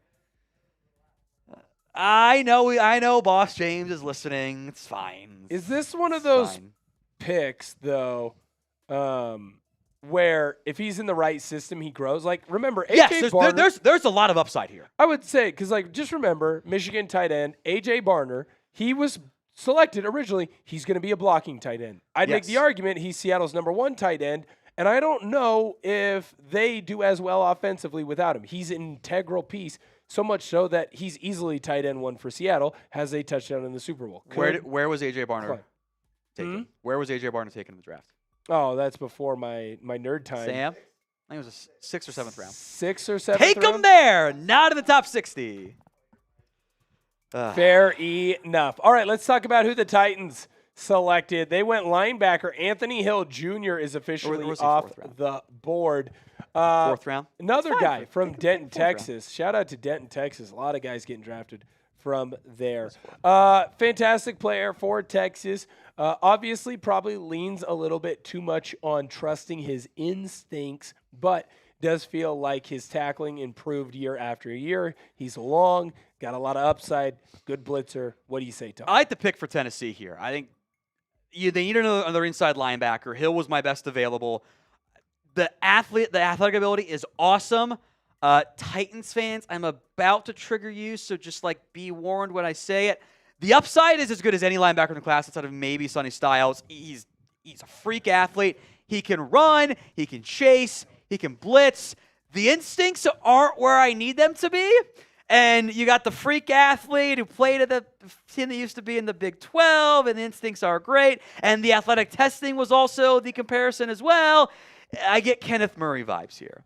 But Kenneth Murray was a first-round pick. And if you can develop the instincts, you're getting a 21-year-old potential superstar off-ball linebacker who I think does fit very well in a Robert Saleh defense. So I don't mind that pick at all. I think this is a good pick for Tennessee. That's why I had a second-round grade on him.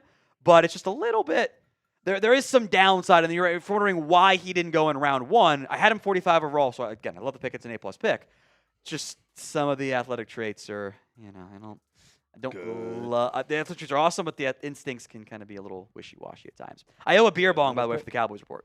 Oh, there you go. 100-piece. I was going to say, kill Alejandro Gomez. We've only done one beer bong over on Seahawks today. A little thirsty. Hopefully we'll get there as well. 61 now. That is the pick. The Los Angeles Rams are on the clock. Let's quickly run through this while Tom gets ready with his beer bong.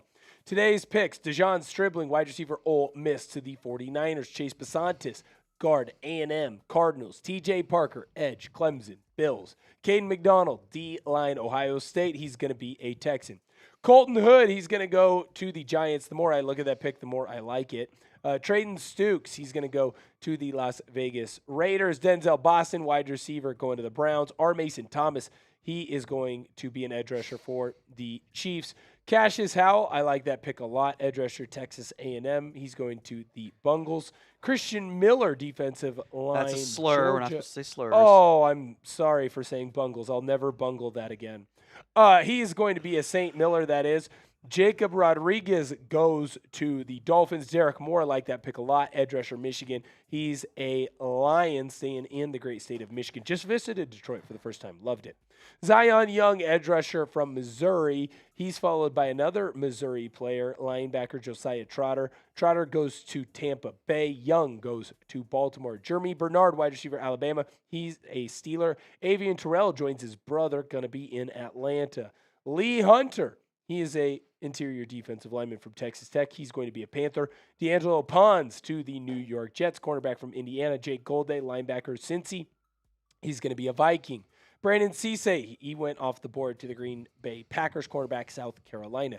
C.J. Allen, linebacker, Georgia, going to be a Colt. Eli Stowers, tight end, Vandy. He is going to be with the Eagles. Gabe Jacques, edge from Illinois. Patriots trade up to go get him. He is going to be joining New England. Nate Borkcher. Hopefully I was eating the ballpark for that. Borkacher. I barely know her. He's a tight end from Texas A&M. He is going to be a Jaguar. Logan Jones. He's going to be a center for the Bears. Emmanuel McNeil-Warren to the Browns. Safety, Toledo. Marlon Klein, tight end, Michigan. Texans, Anthony Hill Jr., linebacker with the Titans. And I need to get off the board because, Tom, let's hear it. Beer bong time. Alejandro Gomez. I did want it.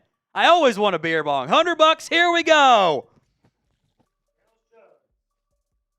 Chug. Spam those chugs in the chat. Let's go. Chug. Light work.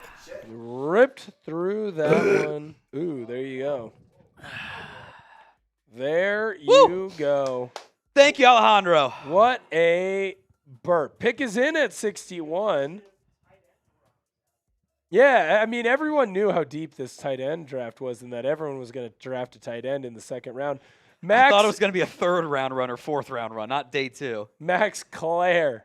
Ohio State tight end. Coming off the board here, definitely someone who would be interesting in that 13 personnel formation that they like to use. A lot of their tight ends are going to be free agents after this year beyond Terrence Ferguson. Purdue transferred to Ohio State this year. You know, the production didn't necessarily pop off the screen at OSU because I don't know if you know this, but they had the 4th overall pick this year at wide receiver. Yeah. And then next year, they're going to have maybe the best player in college football, Jeremiah Smith. So a lot of the targets went over there. He was super productive at Purdue, though, when he was the offense. 51 catches, 685 yards. I think he added some weight this year at OSU. Maybe lost a little bit of speed. Some Jake Ferguson to his game. He's high school teammates with Brian Parker, the Duke offense lineman that should go somewhere here. Late day 2, early day 3. Thought he was a better blocker this year for Ohio State. You saw the production at Purdue. I was hoping he's going to have a bigger breakout year and kind of maybe vault himself into the back end of round 1, but just didn't get as many upside. It might be more of a functional blocker, but I do like the pick here for the Rams. This is my best available tight end. So there's a run on him. Take the better one instead. I got to see him at the Cotton Bowl. I'm not going to sit here and lie to you and say that he jumped off the screen to me because that's not true. Mesidor did, Ruben Bain did, and Fletcher did. That's really it. That being said, if you're going to have a lot of success, I'd be pretty darn excited to be over in LA with the Rams. We got a deal alert going on, by the way, over at our store, chatsports.shop.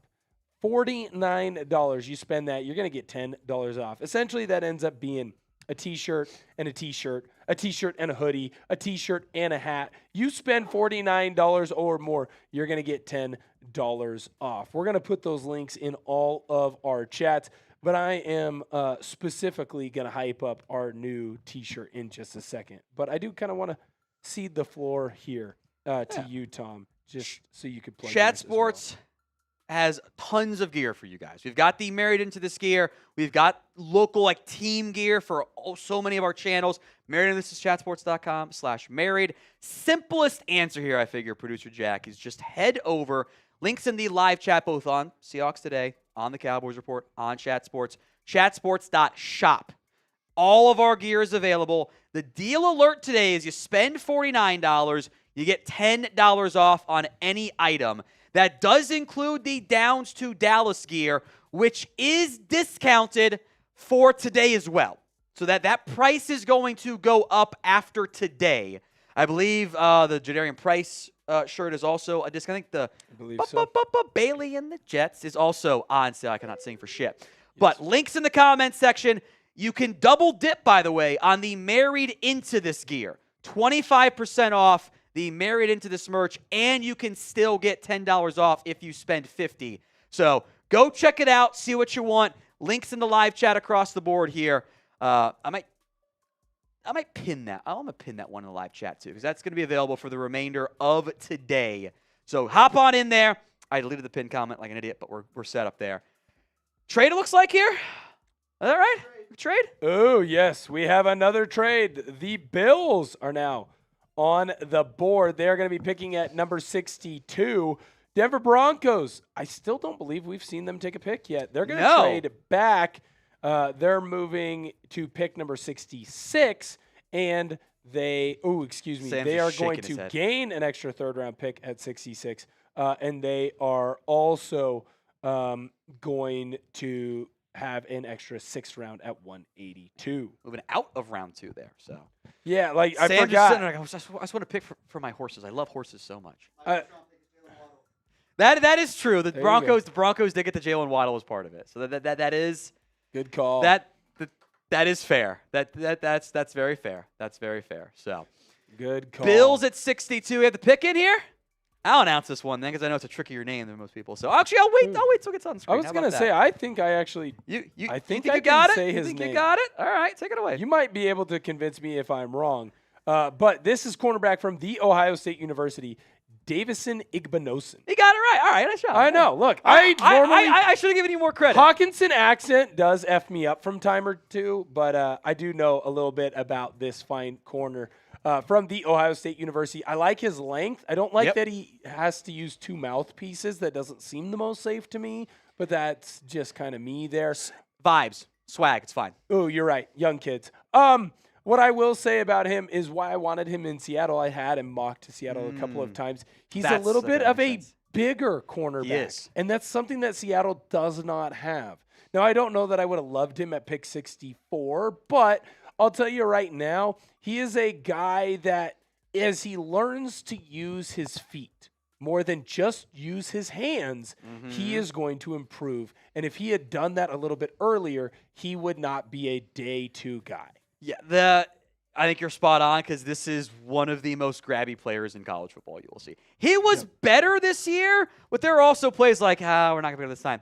He had 12 penalties the year before this, down to 5 this year, 30 in his career because he just grabs. When he doesn't trust the feet. You're right. Doesn't trust the technique, doesn't trust the footwork, and he goes, I got to grab. Ignore the flags, though, and he's awesome. 207 yards allowed this year, a couple INTs each of the past 2 seasons. If you're going to do like some press man stuff, this guy fits it because he has almost 33-inch arms. That's offensive line length, not necessarily corner length out there. Trayvon Mullen, athletic comp, if you're going to do something like that, old school Seahawks cover 3 stuff, like that's a really good fit for him as well. I think Jim Leonard, that's probably very much a Jim Leonard pick here for the Buffalo Bills. So solid one there by Buffalo. They've been wheeling and dealing tonight. They have been. Last 2 nights. I will say this. I do feel like Bean over there has kind of earned his stripes again. There was a worry that he might have been a little bit not as football IQ as we were previously suggesting. If you want to shout out on the live show today, go down below in the comment section and spam your memes. In sub-only mode on NFL Daily. Sub-only chat. So you have to subscribe to Chat Sports if you want to get on. Have not gained as many subs tonight. We also might have to do this, Jack. We might have to say, can't say Jermod. Could. There's a lot of questions. Cowboys, I'll shout out the super chats here. HDT Young, JW Chosen twice, XYZZ Fast, Merjanic, all of them asking about Jermod McCoy. Still available. This is the dangerous part when a player's got real medical concerns. It's not the risk is now fine. It's that how early is even on your board, period. Like once they're off the board, they don't often get put back on it. And it becomes a bit of a dicey spot, and that's why guys fall. Some point, someone's going to do it, but this is a significant slide for Jermod McCoy, who is still available. We are 18 subscribers away from Bean Boozled. All right. We've only done 1 tonight, or 2. We've done 2 tonight. Yeah, we each did 1. I'm so up next. We are. What is that? I can't. Don't ask me to do math. I'll give some shout outs. I'm not gonna be the math guy. 17 away. 17 away. Chargers pick is in. I'm going to give a few shout-outs on NFL Daily real quick. Shout out to Robert Bruce. Shout out to Matthew. Shout out to William. Ooh, great. Shout out to Thee. Shout out to Solo. Shout out to Gerald, your local solar system. I see Steven. I see Mark. Shout out to you guys for spamming your me's in the chat. Mia, the sports girl. Shout out to you. Peyton. Let's go. Shout out to you guys. I see Charles typing his me's as well. What we can do for the Seahawks, if you want to close your eyes once the pick is in so you don't get spoiled. And just I'm down for that. It's always a fun one. I'm down for that. I'll never forget. We did that with Will Scott when we were remember this, Sam? We did this on with Dolphins, and he was like begging for a tight end over and over again. We were in the 7th round, and they took Elijah Higgins, and I'm like, he's listed as a wide receiver. We're going to play him as a tight end because I knew that. I'm like, let him cook for a minute. Like, they're going to play him with tight end. He's like, oh, it's a great pick now. It's hilarious. It's all-timer from Will Scott. I'm down for that. I'll make sure to close my eyes. Sean Merriman, by the way, giving the pick for the Chargers. Friend of the program. Got to meet him at the Super Bowl. Very nice guy. His handler didn't like me very much. Jake Slaughter. Well, what'd you do? I asked if I could interview his person, and he said no, and so then I just went right to Sean Merriman and was like, can I interview you? Well, there you go. Problem solved. I'm not going to let – never mind. Don't say that. That's right. Yeah, that's right. Jake Slaughter off the board for the Chargers center from the Florida Gators. Interesting choice here because the Chargers need interior offensive line help. I would have thought they would have just went with a traditional guard. Or, honestly, I would have thought that they would have waited a little bit later on. I don't hate this pick. This screams Mike McDaniel. Slaughter to me is an athletic move, zone-heavy scheme in Florida. I was part of the offense under Billy Napier, 3-year starter. He was going to be not for everyone's. I don't think he's going to be like a gap blocker at all. But if you covet runs, zone blocking like Mike McDaniel does, this makes a lot of sense for you. A lot of the centers was like, what's your preferred fit and archetype and everything there. This screams Mike McDaniel gets his guy. Great athlete. I do worry about the anchor a little bit, but we saw Miami make that work with guys like Aaron Brewer, who I never thought had a very good anchor, and he was awesome this past year. So I like that pick quite a bit for the Chargers. I think that the schematic fit works super well. Right. Well, here's what I will say as well. If he ends up not working at center, right, because you already have Tyler Biadasz, you bump him to guard, right? It's super easy. You just allow him to move freely along this offensive line, and sometimes it's a good thing. It's a better thing to have a guy that you say he can be a center. He's going to start at guard. If we don't think he can move into that, we'll end up changing somewhere else. Let's move over to the Seahawks because they are on the board as we end our picks here in the second round. We're not going to go anywhere as the NFL is live. We will be here. I will have to step off, of course, and do a video. I will be right back, just like Tom did with Cal. Oh, I will be live. Oh, okay. I misunderstood that. I was under the impression that was going to be a VOD. Just kidding. It'll be me and producer Searle hanging out with y'all, the people. Don't worry about that. Seattle. We need a cornerback, interior offensive line, or an edge. Personally, I think it's cornerback or edge here. I think if you go, How would you feel about Pregnon here? I want McCoy. You want to take the gamble? I like it. I want to take the gamble. I'm a gambling man. I'm willing to take a gamble. Close your eyes. Close your eyes. I'm also going to close my eyes so I do not make that. I'm not going to leak my own pick. I want McCoy. I am okay with an edge. I'm okay with Abney as well. This is fun. It's in, so don't look yet. We'll go to it. Do you guys want to go full screen with the player L3 for Will here and get him let him cook on the full reaction? So pick 64 is about to be in for the Seattle Seahawks. We'll let Will cook on the instant reaction. Then he'll step off. He'll go back solo live on Seahawks, and I'll take over for the beginning of the third round. So as soon as we're ready on this front, we'll make the pick here. Stand by. Round 2, pick 64. Will, take a look and react. Bud Clark. Interesting. Actually, someone that I had on my targets video from this morning. You don't need a safety, but what does Mike Macdonald like to do? He likes to get defensive players that aren't afraid to hit. He likes to get defensive players that are able to play a couple of different spots. I do think you could play him in the nickel if you needed to. I do think you could play him in the dime if you needed to.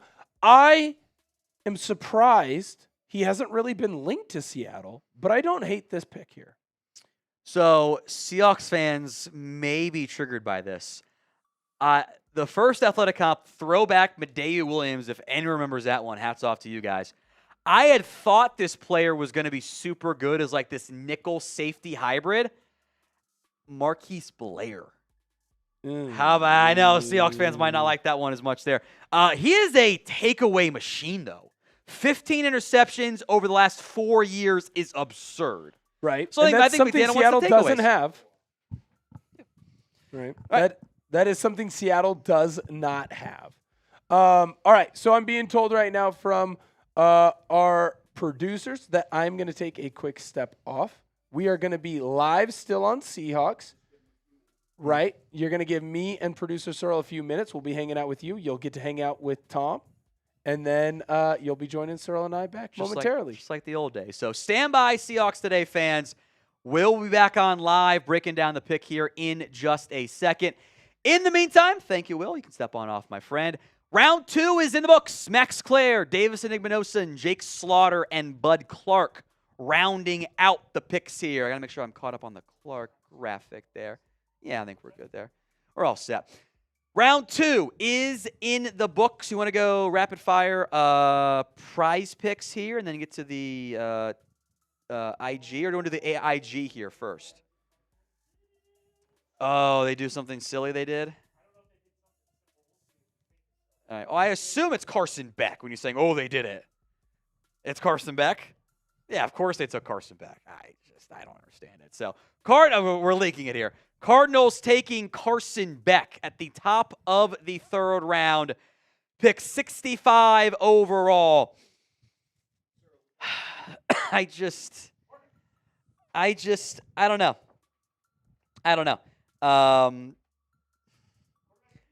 Let me be positive first.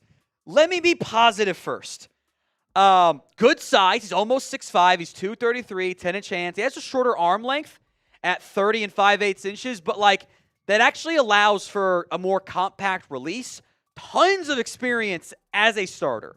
He had been buzz going into 24, which I never liked as a potential round 1 pick. But the rationale there was he's a caretaker of the football. It was better this year. The turnover play percentage was 2.2%, much better. It was actually better than it was in 2023. He's good on plate action. He did make the check line of scrimmage for Miami, which I think not as common as you might expect and see, whatever, on that front. He had UCL surgery 2024, and the arm strength was just never quite the same it was that I was hoping it was going to get back to. My concern here is he was a game manager for Miami, and not in a good way. It wasn't. They did not trust him to air it out and attack and push the ball downfield. And when he did, you could almost set your watch to it of he's going to make the mistake. He did it for Miami in the college football playoff. The bad timed interception. What worries me is I saw him repeatedly throw his teammates and coaches under the bus. He did it against Louisville. Throws the game-ending interception after multiple picks in that game, by the way. Said, well, the receiver ran the wrong route. That might be true. You don't say it. After the SMU loss, he said, hey, yeah, I only run the plays that are called. Why are you saying that? In the 6 career losses he had, only 6, 14 turnovers. That's a big deal. I don't know what the Cardinals have done. Now, we're doing another, remind me, this is the Instagram. Is it, and is there a giveaway with it or no? Okay. We're going to try to help us out here. Go to the link that is in the live chat. It's on the Cowboys Report live stream as well.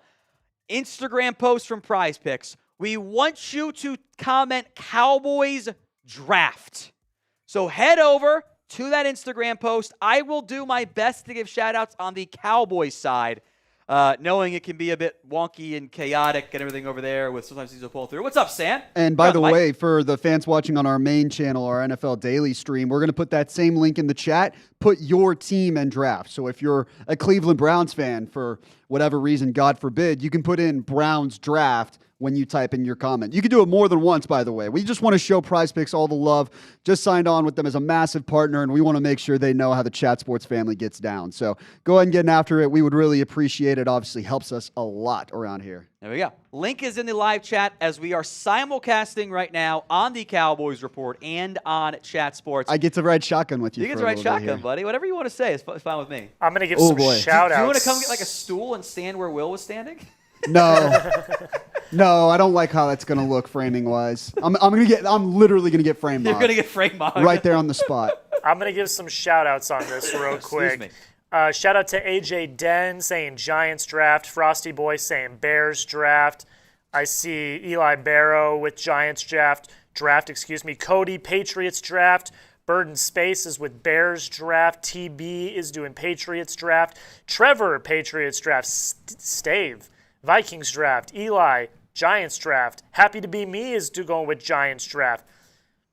I see a Patriots draft. I see a bunch. We're already lighting it up. So go to that link. Dude, Raiders is crushing it right now. It's all Raiders in there. Duty, appreciate that. Couple of those. Duty 8 D-U-T-Y to be clear. 8134, appreciate that, my friend. It's coming up all Raiders, by the way. It's incredible. I wonder how that could be. Right? Who did that? Good old Mitch. Remember, you can comment Cowboys Draft on the Instagram post for us. Appreciate it in the live chat, but on the Instagram post is a bit more valuable there. So Carson Beck, the most recent pick, by the way, in round 3 at pick 65. He does end up being quarterback 3. I'm just not high on him. Granted, I wasn't that high on Jackson Dart, and that worked out pretty well. But, by the way, no drinky yet, Sam, because none of the guys I didn't study have gone off the board yet. So It's not today. Today's not a drinking day. It for happened Dom. last year, I think, though. We should find some sort of other standard for you on day 2. Because at this point, you've scouted 100 players. If they're out of the top 200, Sure. and I think that's fair. I like it. Forfeiture was There's 190. a handful of those. Last year, Ruben Hippolyte was the first one who was like... I didn't do him, actually. No, you didn't. Because I did a shot for that one. No, yeah. Everybody had no information on him whatsoever. That was a wild pick. I'll never forget that one.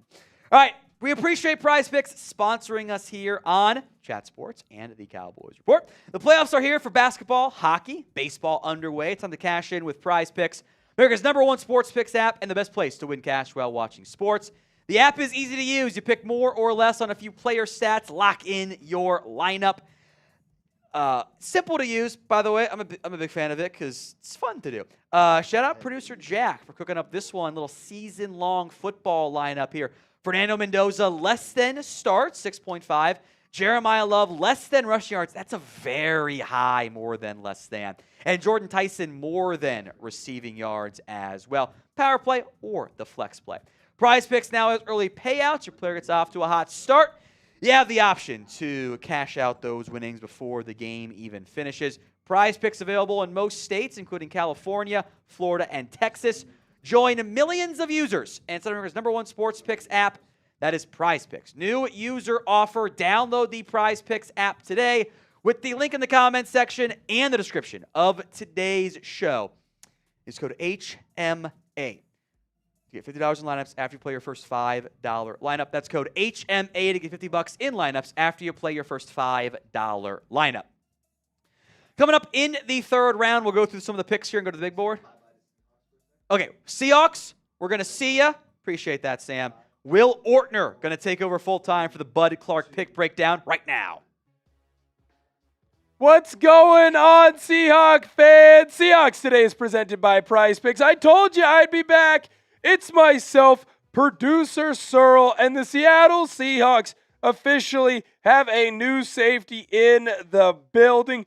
Very excited to get Bud Clark back with the Seattle Seahawks. Interesting decision here, but at the end of the day, it's always going to be trust head coach Mike Macdonald. I think that he is going to help this Seahawks defense. The question is I just don't quite know where yet. Let me know down below in the comment section if you are fired up that the Seahawks went and grabbed Bud Clark. What are your opinions? Send in that super chat. By the way, I still have this full Happy Dad here. I will get a full beer chug to the first person who sends in a 50.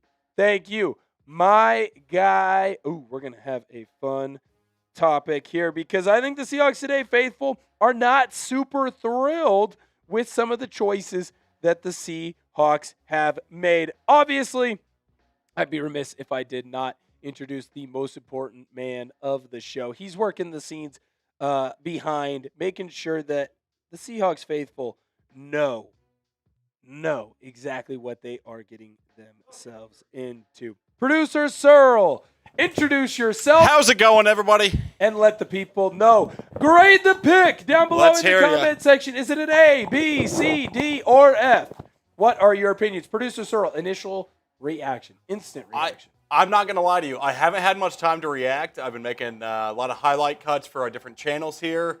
I don't know, sort of unexpected. Bud Clark wasn't really a name that a lot of people that I haven't heard a lot about out of TCU. Shout out DFW area. Right. But I'm interested to see what the 12s have to say. Well, and remember, I kind of feel dumb here because I just kind of threw him in. It was like, hey, that's a guy. He kind of fits similar to a need in our morning video, which, of course, is why you subscribe to the channel. So you never miss out on what we're doing or why we are doing it. But it was just kind of like, yeah, okay, maybe the Seahawks end up with a guy like getting a guy like Bud Clark. Right.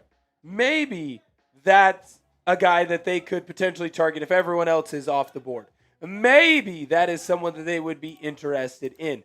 My guy JSN knows says, what the actual fuck? By the way, if you want to get on the show, you send in that super chat. We are going to read your super chat. Yup. But there's no guarantee that we'll read just your normal text in. We're going to try our best.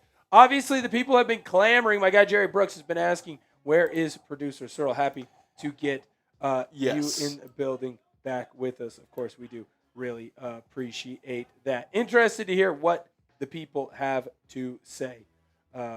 Right now, our guy AP, by the way, he's absolutely killing it behind the scenes. My guy Samuel Forsythe, he says, I'm okay right now. Bud Clark, it's okay. 6'1", 188, cool. We lost Kobe Bryant, now we got Bud. Yeah, you know what? That is something that is important to mention. The Seahawks lost Kobe Bryant. Now, I'd make the argument it would be more preferable if the Seahawks got, I don't know, a cornerback, although it's clear they don't feel like they need that. I would have preferred an edge rusher potentially, but the Seahawks decided not to go that route either. All right, let's be cool with this then. I don't hate it. I think it could be a lot worse. I think it could be a whole lot worse. Can always be worse. Undefeated says, can he play corner? No, but you're not really. I don't think you're going to ask him to play corner. I think it's possible that Seattle might be completely changing how we look at defensive football. We did have one super chat from my guy, Matt Gray. Want to make sure that we get that over to my guy. Interested to see what he does have to say. Like Matt Gray a lot. Let's see this, because he doesn't seem super fired up about the pick right now. Shout out to you, Matt. Matt, boo, lol. I mean, I like the takeaways, but other than that, I don't see the appeal or need. We need to replace Mafe. JS needs to call the Giants. I think that I don't disagree with you there, sir. I also don't disagree with the point here where it's like Seattle, I think personally, has kind of hit a point where they're not afraid to take a couple of deep shots. And I also think that while John Schneider has earned a point where we don't have to sit here and say, oh, do we trust who he's going to pick? Do we trust this person or do we trust that person? I think head coach Mike Macdonald has earned that as well. I think that head coach Mike Macdonald, if he tells John Schneider, hey, I want a defensive player and I want it to be Bud Clark, well then, damn, we better trust him that it's going to be Bud Clark. How many times have we seen in Seattle where the Seahawks make picks that people go, that's a bad choice, that's a bad pick, that isn't going to work, this isn't going to be great, and then all of a sudden it ends up being all right. Ends up with a Super Bowl. Exactly. So the more and more I think about it, the more and more I think that this is an opportunity. And you had a great example when they drafted Gray Zabel. Mm-hmm. People were sort of like, who? Who is this guy? North Dakota State? What? Right. And look at him now. Beast on the offensive line, has really developed well in the offense here in Seattle. So who's to say that can't be the same for Bud Clark? No, and Mike Macdonald's scheme, he always gets the best out of his players. I'll say that much. I agree with that as well. I also think that with a guy like Bud Clark, that if he comes in and he steps up and he's a good player, solid player for our team right away, I think that we are going to be in a position where there will be a lot of success. I think that this team will end up being okay. I think we will end up being okay. All right, so that kind of seems like I have a better understanding of the plan. I think I know what it is. So here's what we're going to do. No worries. Here's what we're going to do. We are very quickly going to get into our video because we want you all to know our initial thoughts and get our initial reaction. This is going to go out as a video on the channel, and then I am going to go back and join Tom Downey over on Maine. But I want to give you a quick second or two. If you want to get in your super chat and be a part of this program, I want to take a drink. I want to have a drink of my beverage. If you're fired up for the Seahawks, you send in a super chat. Every super chat that we get, I'm going to take a sip. That's no worries. We won't worry about it. If we could potentially get it in for the next time. Yes. I would appreciate that. We don't have it in right now. That's okay. We'll get it in later on. All right. So if while we're doing this video cut, you're going to get to see some behind the scenes stuff. If while we're doing this, you send in a super chat, we'll answer that very quickly after the fact. Does that make sense, Cyril? Awesome. It'll be great. You want to be on the show today, you do have to send in that super chat. Producer Cyril's only going to get to be with us for a short time, unfortunately. That's not my call. That's not my call. Boss's orders. Boss's order. The suits. The more super chats you send in, the more he gets to hang out with us. That's just what I'll say there. All right. Are we ready to go here, sir? All right. Let's get into it. I hate that.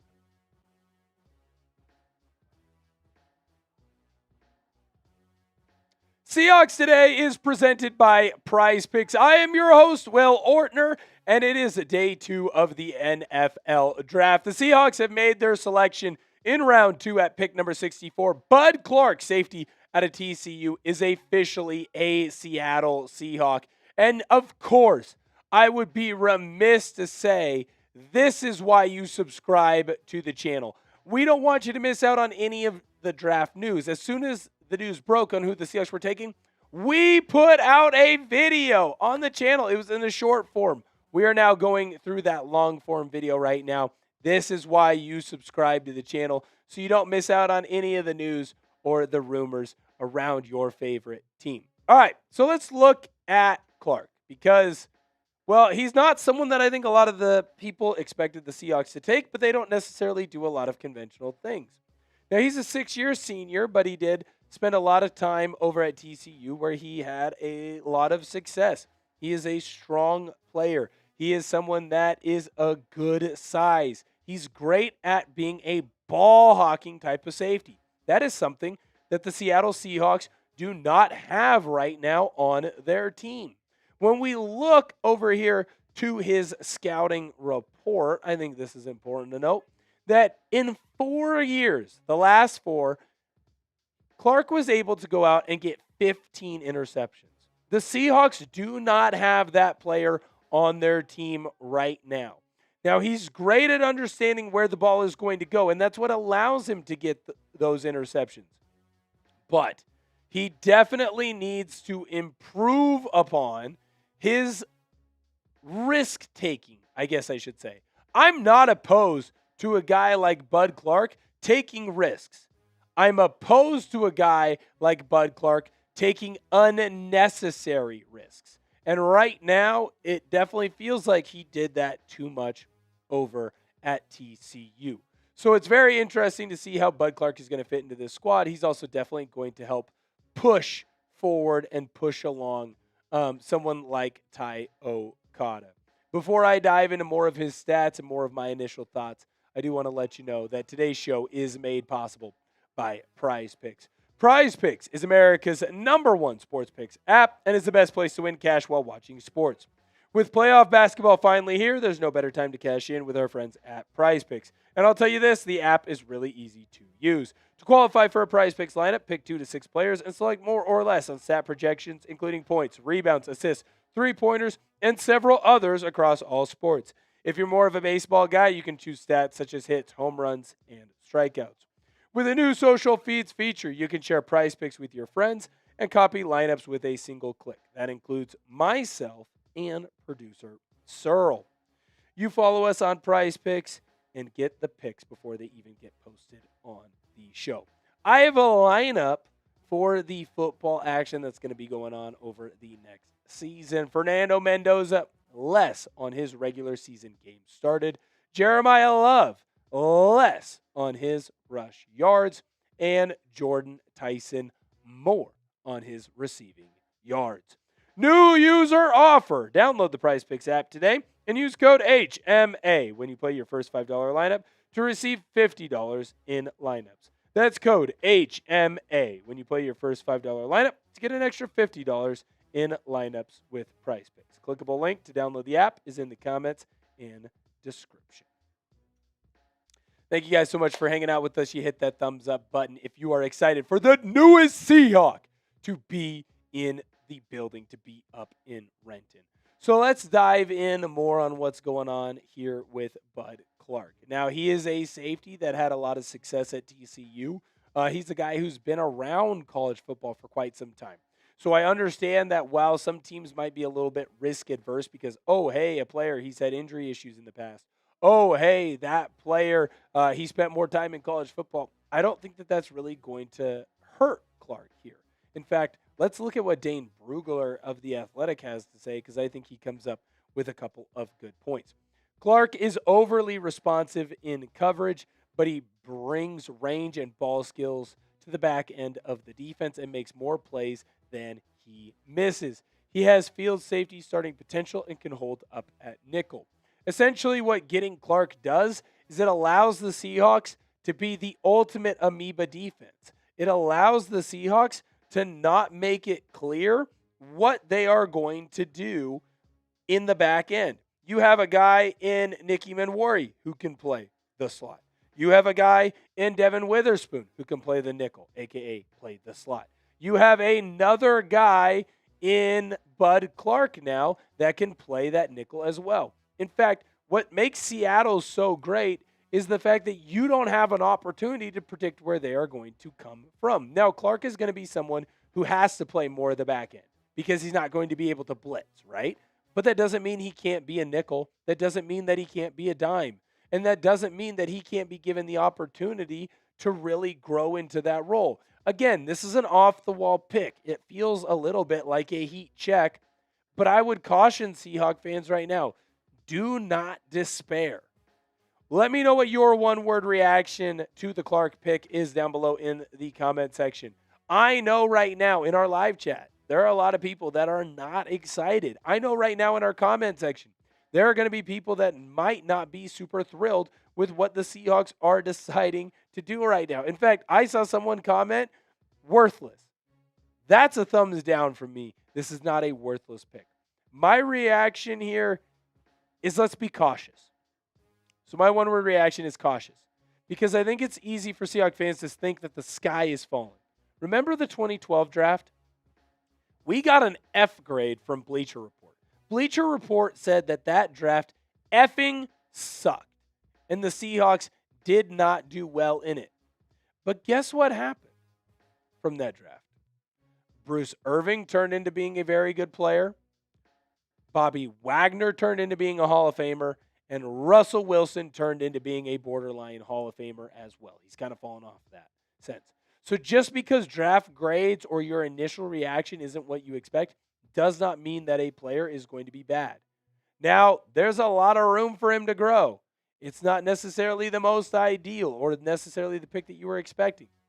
But I do believe that Bud Clark can help this team going forward. And when I look at his seasons, he clearly is great at turning other teams over.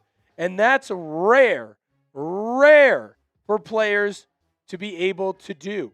He is a very decent to above average tackler.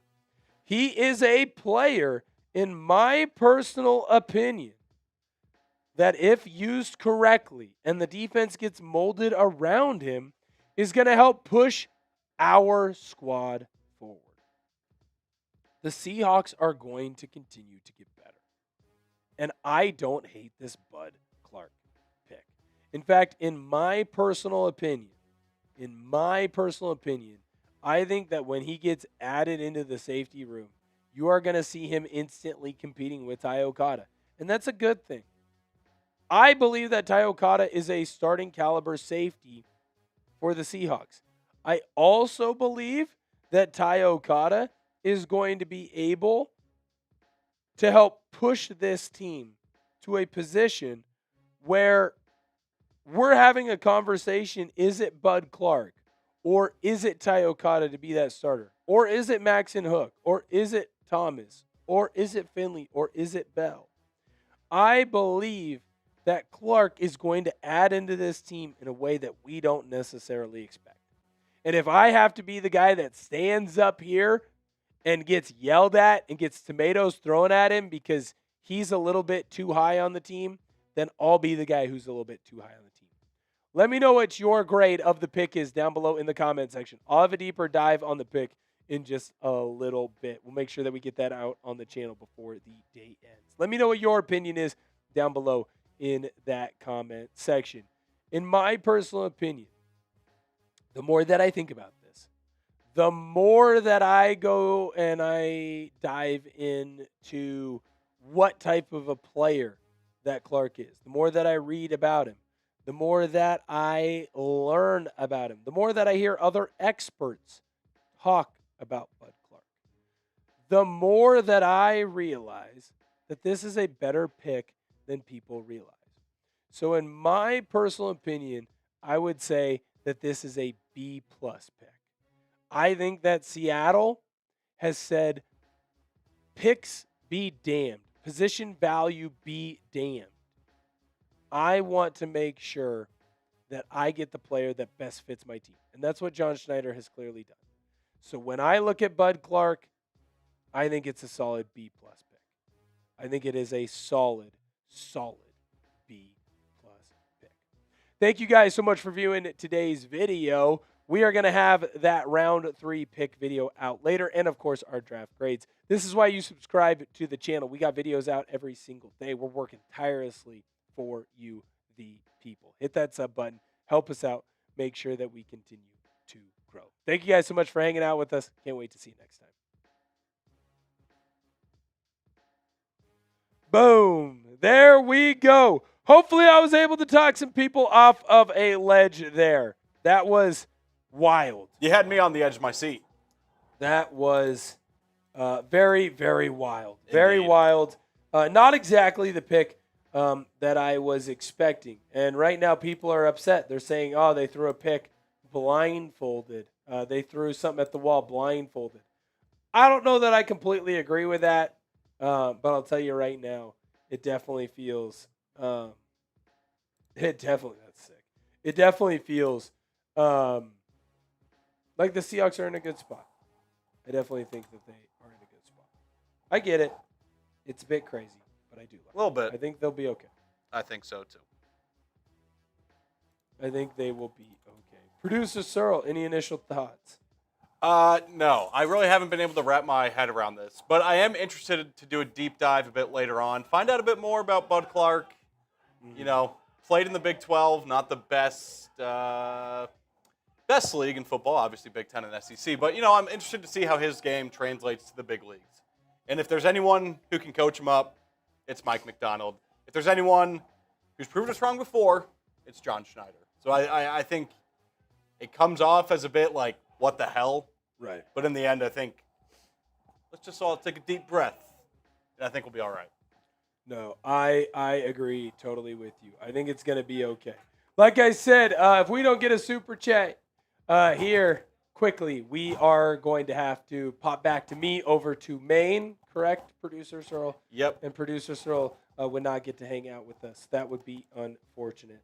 So if you want to keep our guy, Producer Searle, on the screen, you can send in that super chat. I'm starting to see more and more people a little bit excited. I'm with Jerry Brooks. I wanted McCoy. I'm disappointed that it wasn't McCoy personally. But it is what it is, you know?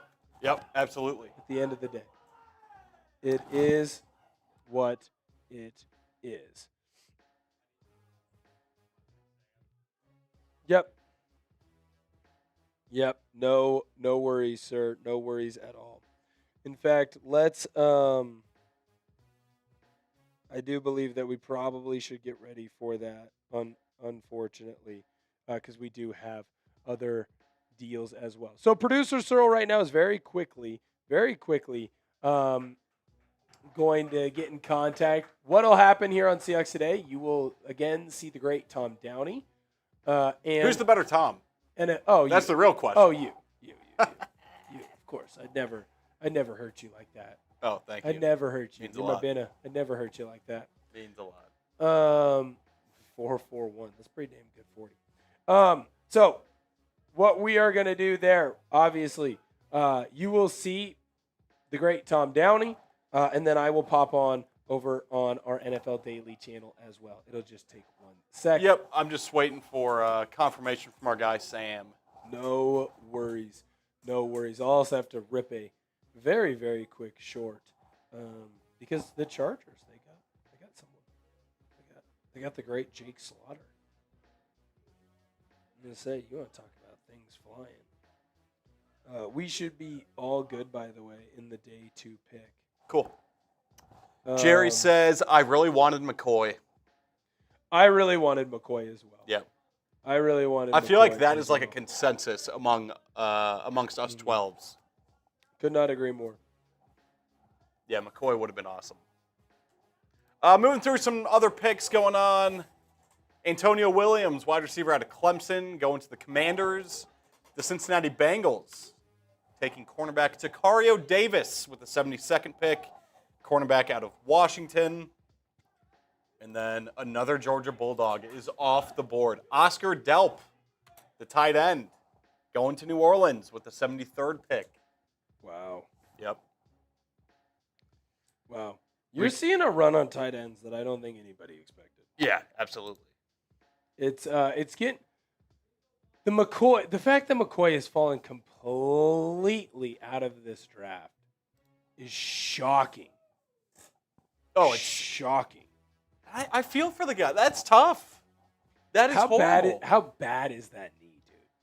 Oh, it's that thing must be Swiss cheese. Oh, absolutely. That thing must be Swiss cheese. I still want him. I still want him bad. I know. I wonder if there's a way he. Surely not that he falls that far. Right. Fingers crossed. Fingers crossed. All right. Yep. Jeff Chung says, I hope McCoy drops to us at 96. There's a decent chance that he might end up doing that, McCoy or Dunker at 96. I wouldn't hate a McCoy pick. I obviously wouldn't hate a Jennings Dunker. Everyone knows how much I love him. Make sure, Jerry Brooks says, even if you don't like the Price pick, you still got to be rooting for him. Oh, He's a stud, right? Oh, dude. Absolutely. Also, I like the Price pick. It's grown on me a lot. I Yes. will say that much. Oh, I think he's talking about the Boskin. I get what the Oh. Boskin is thinking about there, where it's like it's frustrating because he was taken at 32. I would make the argument that even though he was taken at 32, like if he's taken at 50, we're ecstatic. So let's start thinking about him in that kind of realm or in that order. And I think that that's important to mention as well. Got a lot of people hanging out with us in the building. If you haven't had an opportunity to hit that thumbs up button, please make sure that you are doing so. Jerry thinks that Price is going to eat. I agree. Malachi Fields, wide receiver from Notre Dame. Nice prospect. Yes. Yes. He is going to end up with the Giants getting another protector, or I guess I should say target for Jackson Dart. I like that. I like that indeed. Keep hitting that sub button. Run those sub numbers up. If you are new to the channel, you haven't had an opportunity to hang out with us. We're trying to get to 87K during the draft. It's a long reach. I still think it is possible. I think that we can get there. Just let me know. Fingers crossed. I did not see it. Was it for the Giants to move up? Was the Giants moving up? No worries. We can worry about that later. Jerry and the boss can, hey, at the end of the day, they both agreed that they can cheer on the Seattle Seahawks. And at the end of the day, that's love. That is love. By the way, if you haven't had an opportunity to yet, you need to go and check out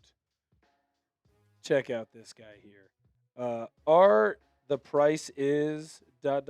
t-shirt. This thing is freaking sweet. Right now, go give yourself an opportunity to go grab one of those. Click that link, let you go and pick one up. The thing is freaking sweet. It's all for our guy, the newest RB in Seattle. The newest guy.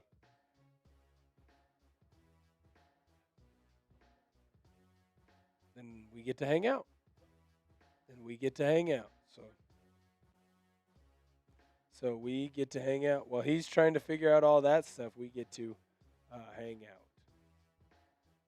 So the reason why the Giants were able to go and get Malachi Fields, they ended up making this trade with the Cleveland Browns. Interesting move, not one that I necessarily expected. The Giants, they give up their 4th round pick in this draft, 105, their 5th round pick at 145 in this draft, and a 2027 4th round pick, all to move up and get Malachi Fields. You better know that dude's about to be a star. That is a lot to give up. That's all I'm saying. You better know that guy is a effing star. Because if he's not, that's an effing problem. Yeah. I'd love to talk to a Giants fan right now. I mean, we know how our Giants Now host, Marshall Green, feels about all this. Mm-hmm. Caleb Douglas off the board.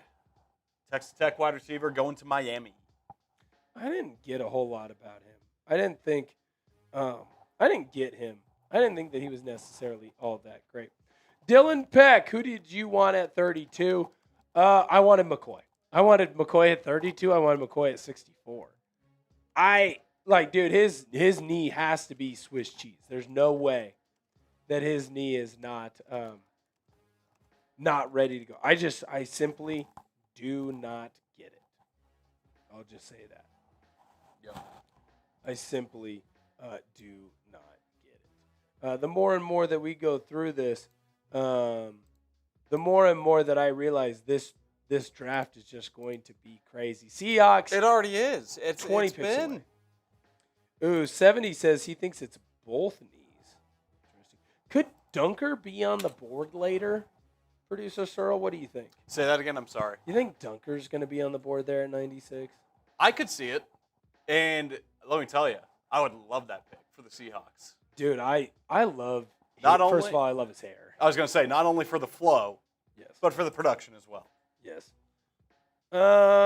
Jerry says I wanted the kid out of San Diego State, but he was off the board.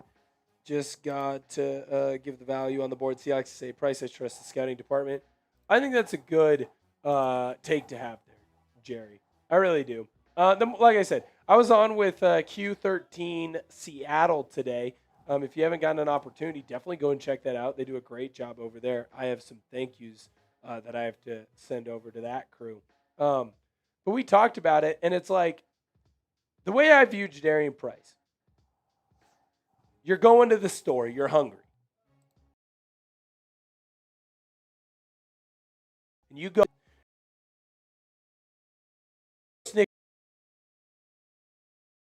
Now, I might be a little disappointed in the Milky Way compared to the Snickers. Sure. But it's a damn Milky Way. I'm a fat dude. I'm not going to be upset about getting an effing Milky Way. Oh, yeah, of course. It's a damn good candy bar. I'm excited to have it. I'm excited to take a nibble. I'm excited to take a bite. But it's a candy bar that might not necessarily be my favorite or might not have been my first choice. And I will say, like, as a kid, Milky Way wasn't my favorite.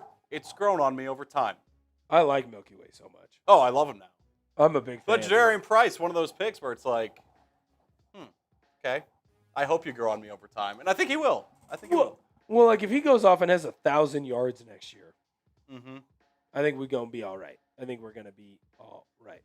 We've had an insane amount of people hanging out with us today, by the way. Yes. We've had, almost 7,000 people hang out with us today. That's pretty cool. Day 2 of the draft. Only the real ones, only the sickos hanging out and having a good time like we are. Shout out to everyone who's hung out with us today. A lot of fun. Of course, this is why you subscribe to the channel. Of course it is. And currently we're on the push for 87,000, excuse me. That's right. Almost to 86,600. Drew Aller. Yeah. To the Steelers. Staying up north. Drew Aller. To the Steelers after you get Will Howard. They just got Will Howard. What's up, Justin? Good to see you. They just got Will Howard. That's crazy. That's crazy. If we get a $50 super chat, by the way, I'm finishing this entire Happy Dad. I'm Love so it. effing thirsty, by the way. I can try to bring you a drink when we sign off here. No, it's $50 super chat, or I don't drink. Oh, okay. No. I got to earn it. Fun day today. Seahawks take Bud Clark with the 64th overall pick, the final pick in the second round. Interesting choice. The more that I think about it, the more that I look at it, the more I go, all right, well, maybe. Maybe that isn't as bad as maybe we had previously thought. Maybe it wasn't as bad as we had previously worried. Drew Aller, very interesting. Green Bay and Tampa Bay have just made a trade. So it does look like we've got a new team on the board in the third round. Here's that trade. Ooh, let's get that trade. So the Tampa Bay Buccaneers have now moved up to pick 77 to get into this trade. Interesting. Who do the Bucs go with here? Ace says, do we draft McCoy at 96? If he falls out of today. If who? I'm sorry. McCoy. If Oh. Jermon McCoy falls out of today, what happens? This has got to be. Is this one of the bigger fall-offs that you've seen in recent years? Yeah, definitely. Well, I mean, Shador. Well, of course. Shador is going to be the biggest fall off that you've ever had. But, I mean, shoot. This is insane. This is absolutely ridiculous, if you ask me. I am shocked at the fall off right now. I get it. His knee, at this point, his knee just has to ultimately be Swiss cheese. Has to be. Buckeye says, they gave Drew Aller when they have Will Howard. I don't get it. Does taking Drew Aller make you think then maybe Raji is Dunsey? I was going to ask. That's got to add some speculation and scare some Steelers fans, honestly. Wouldn't you think? I feel like he's got to be. At this point, though, every year you're just going to let him hold you hostage. You're just going to let him hold you hostage. When my week with our Steelers talk host, Jack Sperry, Yes. we covered, the Rodgers speculation. This was almost a month ago. And some Steelers fans were freaking out. But Sperry and I both said, this is what Rodgers does. He strings it along for as long as he can. And then to him, he's just going about his business. He probably knows it's driving the fans crazy, but that's just who he is. He doesn't care. You know what I mean? Yeah. I think what's interesting, too, about him is he doesn't care because he knows he doesn't have to. He knows that everyone is going to be okay. Mm-hmm. He knows that they have to acquiesce to his demands. Right. And because of that, he can do whatever he wants. Make sure that you hit that sub button if you haven't already. Wow, I've got some Baldy tape right now playing on my computer of Bud Clark. I'm getting excited about it, man. I'm getting excited. I like what he has to offer. Make sure you're interacting with us down below in the chat. Let's see who's fired up for the rest of today's draft. Searle, I'll be interested to see. So here's what we're going to do.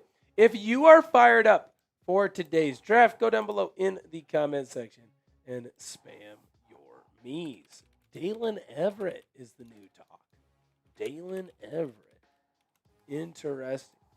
Definitely someone that I could see the Seahawks adding. Definitely someone that I think would help this Seahawks roster. Excuse me.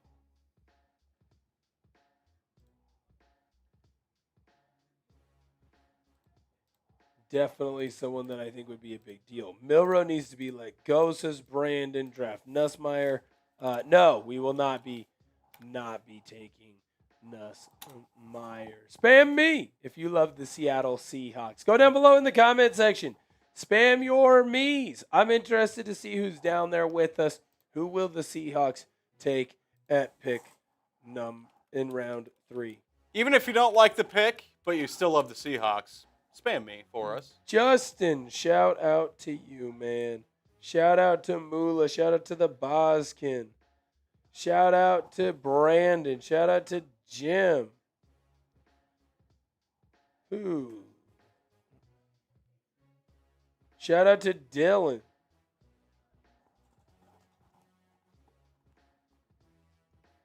Shout out to Michael.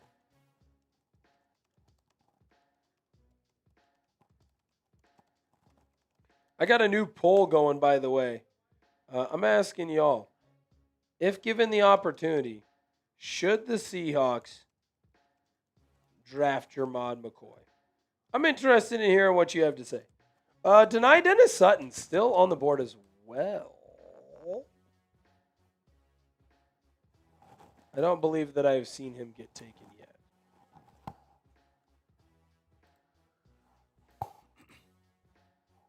Some more names coming off the board.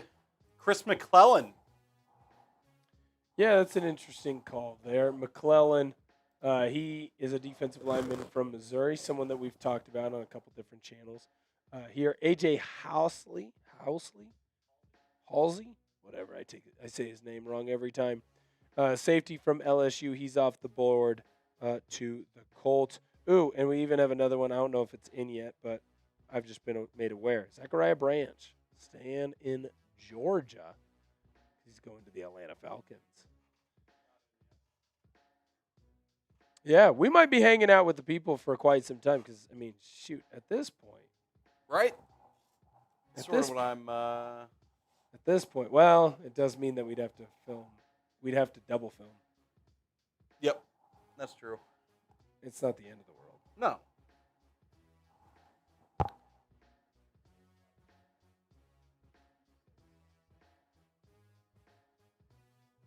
And what has Sam said?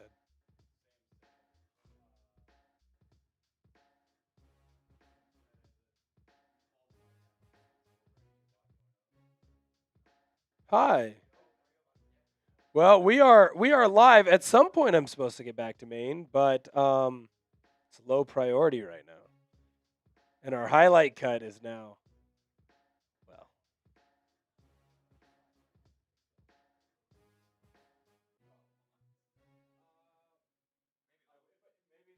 I was going to say, I think we've just gotten lost in the shuffle. Well, and I was going to say, because, like, I'm supposed to get back over to Maine so that he can do the highlight cut for Seahawks Bud Clark pick, which was 15 picks ago. Welcome to the draft. Yeah. Thank you, buddy.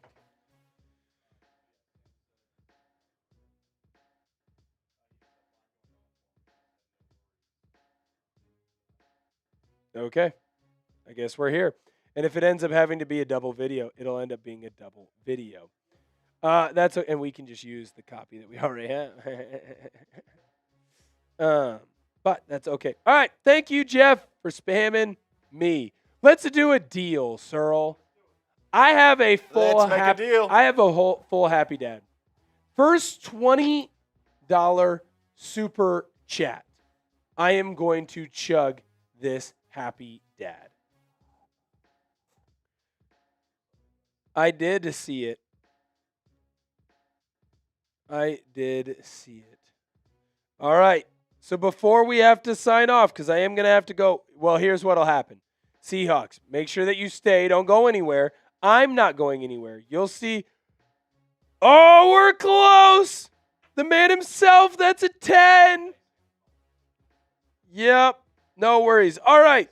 The man himself. We got some things going on behind the scenes. I'm going to answer your super chat. We'll get you up on the screen momentarily. Right now. Okay. the man himself, I will answer your super chat here in just a moment. Here's what I need to let the people know. I am going to sign off. It's going to push you back over to our main Chat Sports channel. I will join Tom Downey here momentarily. Does that make sense to everybody? All right. We are going to make that switch in 5, 4, 3, 2, 1. We welcome back in our Seahawks Today audience.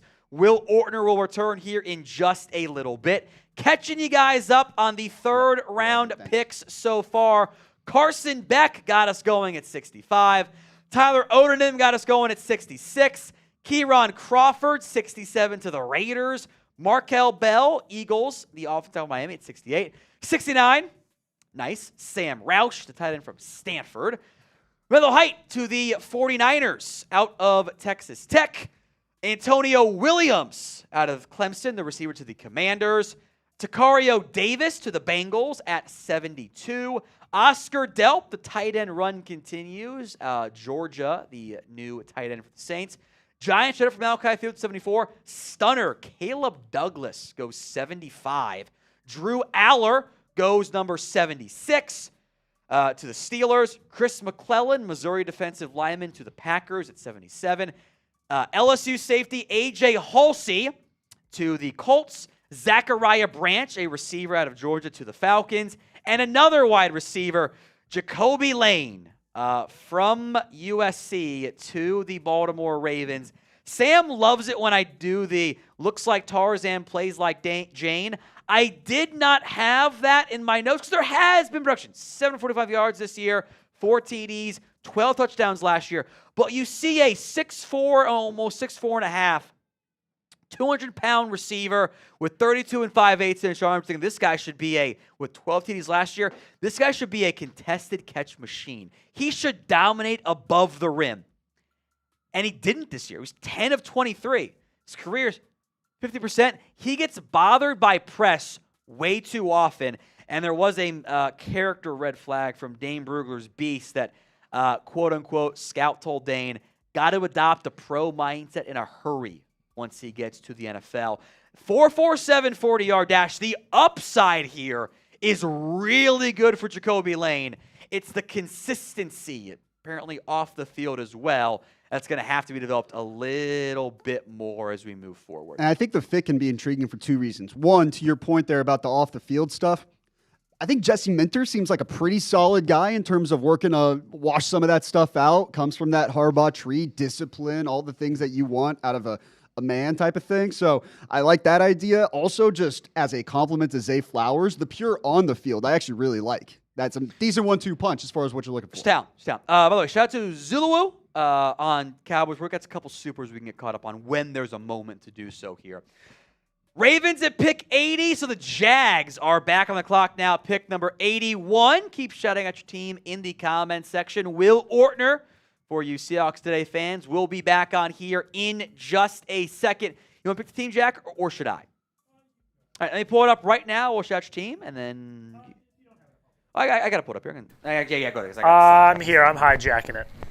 Be easier. Sip some water. All right, let's see. NFL Daily. We still have 1,000 people watching. Thank you to every single person that has joined us. Let's go. Who you guys got? I see one person. Caleb, shout out to you. Oh, there's Cole. Steven.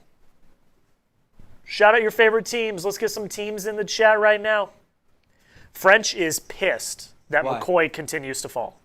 Can't say McCoy anymore. I'm well, he hasn't said it. Well, he actually did. Someone drafted McCoy. I didn't see that. I see Evan. I see Cole. There's Samuel, Christian. Keep spamming your teams in the chat. I want to see some more. The McCoy medical is clearly worse than anybody even thought. Had to be. That knee is a real concern for teams, clearly. All right, I'm going to pick a team here in 5, 4, 3, 2, and the Steelers. Now they just took Drew Aller, by the way, at quarterback. Maxi Honitor was the round 1 pick. Been a maybe. I would love to know. By the way, Sam, did you ever listen to Sperry? What did he say about the Aller pick? Was he on board with it or no? He kind of seemed on board-ish, knowing full well that I think the more than likely option is Aaron Rodgers returning for another year. So I hope so. gives him plenty of time. I would say if I was in his position, I would not feel good about having to choose between Aller and Will Howard to start under center week 1. Johanna Chor, 21. Jeremy Renard, I think is actually a good fit for them. Like, they need a guy that's not just a big jump ball winner. Bernard's a good route runner. He fits very well there. Drew Aller at pick 76 as well. Jags on the clock at 81. We will bring back on Will Ortner here in just a second as we are simulcasting on Chat Sports, tricasting, that's definitely called from a math perspective, on Seahawks Today and on Cowboys Report as well. Cowboys on the clock at 92 overall. So we are almost 10 picks away. Believe the Jags pick is in as well here. 81 overall. Albert Regis, the other Texas A&M defensive lineman off the board. He was listed at 317 by A&M. It should have been 295. There's no pressure juice here. 13 pressures this year, 5.1%. He's a good run defender. 3-tech body type with good run-stopping ability. The limited pass rush production concerns me. If he's not going to be at 317, he puts himself into tweener territory. We're like, are you a 3 technique or are you a nose guard? Can he bulk up? I want him back at 320, 315. Put him in there. Make him a 6'1", squatty nose guard. That's what I think he's going to be better at in the NFL because I don't see enough juice from an athletic perspective to justify that. Someone had told me that he wouldn't tell me who. One of the Big 12 defensive tackles had some medical concerns that are going to cause him to slide. Iowa State's Big Citrus, I think, could fit that mold potentially. So, well, welcome back on Will Ortner. Will, happy to have you back, my friend. Yeah, I'm happy to be back, man. It was fun hanging out with the Seahawks today, faithful solo, but it is nice to be back. Going through the draft, what did I miss? Anything big? Anything important happen? Jermon McCoy not taken yet? What's happening? Yeah, right after you left, Carson Beck got taken. Yeah, and then well, Drew Aller, too. You know what? Teams are stupid. The Arizona Cardinals are a stupid organization, and there's a reason why, they're not good at football. All right, take it away. Why don't you run through my best available here? Get you back in the flow of things here. That's right. All right, let's run through it because, I've been a little bit more preoccupied with the greatness that is Bud Clark. By the way, number 1 safety on my big board. Jermon McCoy, he is still on the board. I am learning now that he is running without knees. That's the only logical explanation here. Keontae Scott, safety from Miami, someone that I actually did think the Seahawks could potentially take, someone that I thought that could potentially be taken by the Chargers. Emmanuel Pregnon, did not expect him to be available into the 3rd round. That is interesting. How far does he end up falling? The Los Angeles Chargers, they just took Jake Slaughter. You would have thought that would have been a pretty good home for him. Apparently not so fast. Zakee Wheatley, safety out of Penn State. Still on the board. He's at number 4. Chris Bell. Now, this is going to be interesting because what team is willing to take a risk on his ACL injury could potentially be getting a big-time I think at here. this point there's some concerns on that because they Right. were hyping like he can still go round 1, and now we're here at 82, and don't know about that one there. Kind of I got some doubts on that one. Right. Keith Abney, good cornerback from ASU, a little bit undersized, which I think is interesting. Ted Hurst, definitely someone that I think comes off the board before today's day is done. I hope so. He's so much fun. He's Small a school lot guy, of though. upside. His only question mark is essentially, do you think that he translates into the NFL from a competition perspective? Because he's just been awesome against, guys that aren't quite on the same level of competition. Kyle Lewis, linebacker from Pitt, still on the board. We're 5 subs away on our main channel from doing some sort of bean or other. Did we get there already? Thought we were What's every 50 from my understanding? 200. Yeah. Okay, so we're 5 away. You're right. Okay. I can't do math apparently. No worries. So we're My close. We're closing in. 5 away. Hit that sub button. We are TriCasting, Cowboys Report, Seahawks Today, NFL Daily as well. Vikings on the clock at 82. Winding down the 3rd round here as we sit and wait. What's up, Jack?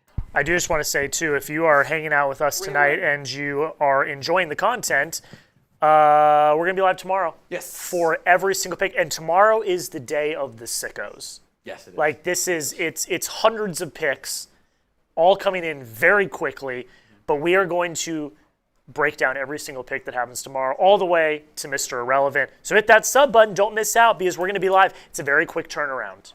We will be live at, I believe, 10 Central tomorrow morning. Yes. Hour before. the Hour draft gets before. going. Hour before. 10 a.m. Central tomorrow morning. So hit that sub button. We're 3 subs away from another else Bean sleeping Boozled here Jelly at the Bean. office tonight? Just me? Anyone want to cuddle? No? Okay. No. Pass. Well, whatever. Pass. Your loss. I'm a big bear.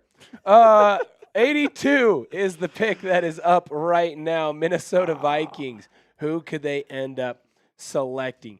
Interesting. Top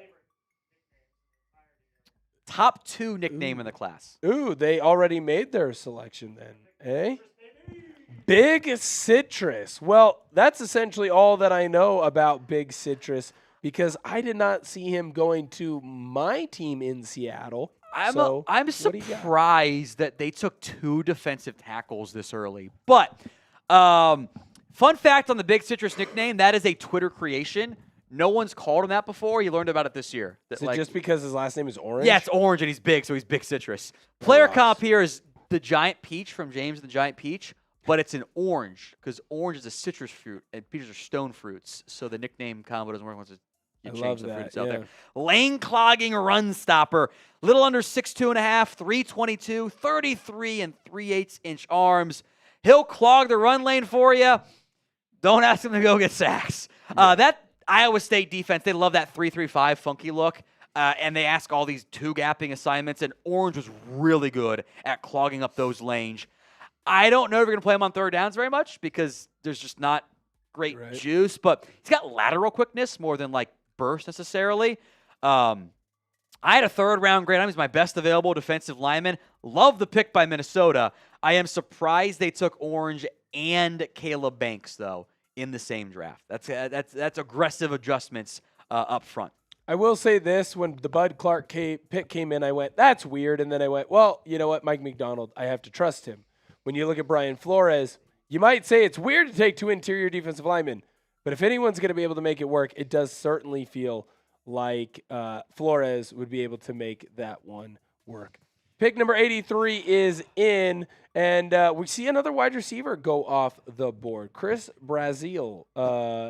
Brazzle. It's a U, not an E. Here's the thing. Braziel sounds so much cooler, so he should change his name to that. Kid out of Texas as well. Taller wide receiver. Got decent speed, although not great Really in the contested catch. You had him as your 100th overall player on your big board. What's the deal with this limited route tree? It's the Tennessee offense. It's fake. They do a bunch of stupid stuff like split the receivers on the sideline essentially and spread it out wide. And I will say, Brazzle did more like actual release, like Jalen Hyatt coming out of Tennessee. They just like hit him. They never faced him press. Like he was always like the offset guy in a bunch set and a behind guy and would get a free release essentially. Brazzle's a little bit more physical, get some more free releases. Nearly half his routes were a go or a hitch, though. It's not the Tennessee offense just does not prepare you for life in the NFL. You can ask any NFL head coach about that. But he lit up Georgia. Now, it was go downfield, get open. It was 6 for 173 scores in that game, by the way. Wow. Torched Georgia in that game. There's been some buzz that there's maturity concerns. Schefter even mentioned that one, which isn't always a good sign if Schefter's saying it versus like us draft nerds. Vertical threat ability on the outside. So some big bodies for Bryce Young and Chris Brazzle and Teddarilla McMillan. Well, I will say this. If you are going to have a young quarterback, sometimes it's best to just have a bunch of different options that he can fall in love with. I love Ted McMillan. Same. And I think if you're looking at a guy like Brazzle, who is going to be your deep play threat, and that's all you're asking out of him, that's not necessarily the worst thing in the world. No, I agree. That's not necessarily the worst thing in the world. Plus, I will say this. Dave Canales, dudes have success with Dave Canales, especially those bigger wide receivers. You saw guys like Mike Evans have success with him when he was in Tampa Bay. You saw when he was in Seattle. Seattle wide receivers had some success with him as well. Buccaneers on the clock at pick number 84 right now. Waiting for that pick as it is in, but it has not been delivered to us yet. Only a handful of picks so far left to go on today. We'll be here, though, live for all of it. While we're waiting for that pick to come in, I do want to let you know that today's show is made possible by Prize Picks. Prize Picks is America's #1 sportsbook app, and it's the best place to win cash while watching sports. With playoff basketball finally here, there's no better time to cash in with our friends at Prize Picks. And I'll tell you this, the app is really easy to use. To qualify for a Prize Picks lineup, pick 2 to 6 players and select more or less on stat projections, including points, rebounds, assists, three-pointers, hits, home runs, and strikeouts, and several other stats across all other sports. With the new social feeds feature, you can share Prize Picks with your friends and copy lineups with a single click. That includes myself and, of course, Tom. You follow us on Prize Picks and get the picks before they even get posted on the show. I have a lineup for the football season next year. Fernando Mendoza, less on his regular season games started. Jeremiah Love, less on his rush yards for the season. Jordan Tyson, more on his receiving yards for the season. New user offer. Download the Prize Picks app today and use code HMA when you play your first $5 lineup to receive $50 in lineups. That's code HMA when you play your first $5 lineup to get an extra $50 in lineups with Prize Picks. That clickable link to download the app is in the comments and description of today's video. Best player available, let us know in the comments section. Can't say Jermod, though. Got to pick somebody other than Jermod McCoy because that's the obvious one. Can't say Jermod in the chat. Bucks on the clock here at pick number 84 overall. And then I believe the Browns are jumping up at 86, by the way. So stay tuned for that one. The trades sometimes come through a little bit earlier when the picks get delayed. So Browns on the clock at 86 here, waiting on the announcement of the Buccaneers pick at 84 overall. Well, the Chargers just want to make sure that they have all of the day 3 picks. All the day 3 picks for you. Joe Ortiz, Trader Joe, eh? It's 86 for 105, 145, and 206. So a lot of movement here. So the Steelers at 85. What's up, Sam? They also got 105 and 145 from the Giants. Oh, from the Giants. Jack? Whoa. Yeah, your mic was up. That's fine. 105, 145, 206 for 86. That is what the Browns giving up to go to 86. Chargers getting that back. So 84 coming up here for the Bucks. That pick is there. It is. You were right. You're right. Wow, Ted Ted Hurst is the pick here by the Tampa Bay Buccaneers. I think he's super fun. There is the level of competition concerns. I acknowledge that. It wasn't as eye-poppy production at the Senior Bowl way maybe would have liked, but on a really let's call it what it is, Georgia State team, he balled out. It was everyone's favorite sleeper, I felt like, for a while there. Moved up from Valdosta State, 1,000 yards this year, almost got to 1,000 yards the year before that. There is a limited route tree they has to develop. It might be more of a quarterback skill issue than anything else. Big play machine. More 20-plus yard catches over the last 2 years than anybody else in the FBS level. I see some George Pickens comps here. He's a big play threat. He's almost 6'4", 206. Got that kind of it's like an angular frame where you're kind of stretched out a little bit there. Yeah. There's big playability. There's yak. And there's some annoying drops. Kind of like George Pickens a little bit there. The downside is it's Denzel Mims. That was kind of the exact same player Denzel Mims was there. Georgia State had 1 win this year and 3 last year. And Ted Hurst was the offense very frequently. 1,000 yards this past season. The athletic ability is great. Catch-to-catch ability is awesome. He did dominate lesser competition at Georgia State. One of my favorite day 2 players off the board here for Tampa with their Mike Evans replacement, potentially on that front there. 57th overall on the board there. I really like that, to be honest. The more I got to watch Ted Hurst film, the more I fell in love. Now, it's obviously easy to kind of fall in love with a guy where he's just better than everyone he's playing against. He was bigger. He was faster. I don't know that he was stronger, but I remember seeing a crazy stat where essentially last year Georgia State had about 3,000 yards passing. So he essentially equated for a third of their passing offense and it was all reliant on him. It's not a good program right now. So sometimes not always the best players are going to be there. So when you have an opportunity like that, you can go get a guy like Hurst and really help grow your team. Steelers, their pick is in. Anthony Hill from the Titans pick earlier, by the way, folks. Very good. That's okay. Oh, I was hoping I he'd think we got to put L's in the chat. get to Seattle. We have to. Dalen Everett, selected cornerback, Georgia, by the Pittsburgh Steelers. No, I did. I thought L's in the chat for you. I just got a Dalen Everett. 93 overall on my board. Another guy I feel like for this Georgia defense, like, hey, maybe you go play nickel in the NFL. Maybe that's because you're a good run defender. Like, some questions I have about other stuff as well. It makes sense for Pittsburgh. I think they're in the market for a corner. Kind of get some Eli Apple vibes. Mostly outside corner at Georgia. Got some nickel box reps as well. I think it could be a good nickel in the NFL. Like, if you keep Ramsey there for a year and then move Everett on the inside. He's a good run defender. He is willing. He is tough. If you play a bunch of zone coverage, I think Everett's very good there. He was bad in man this year, but my big takeaway watching all this Georgia film this past year, that pass rush blew. Like, they did not get home. And they also, for college football fans, lost their best pass rusher this past season, or this upcoming year, to an injury. Testing speed was better than the play speed, but I had him 4th early round. We're here at pick, 80, 85. We're right in the ballpark. There's 93 over on my board. Like that pick there for the Steelers, Dalen Everett. I also like the next selection at 86, Austin Barber, offensive tackle from Florida. Now, here's my reasoning for this. This was something that took me a little bit longer to kind of realize.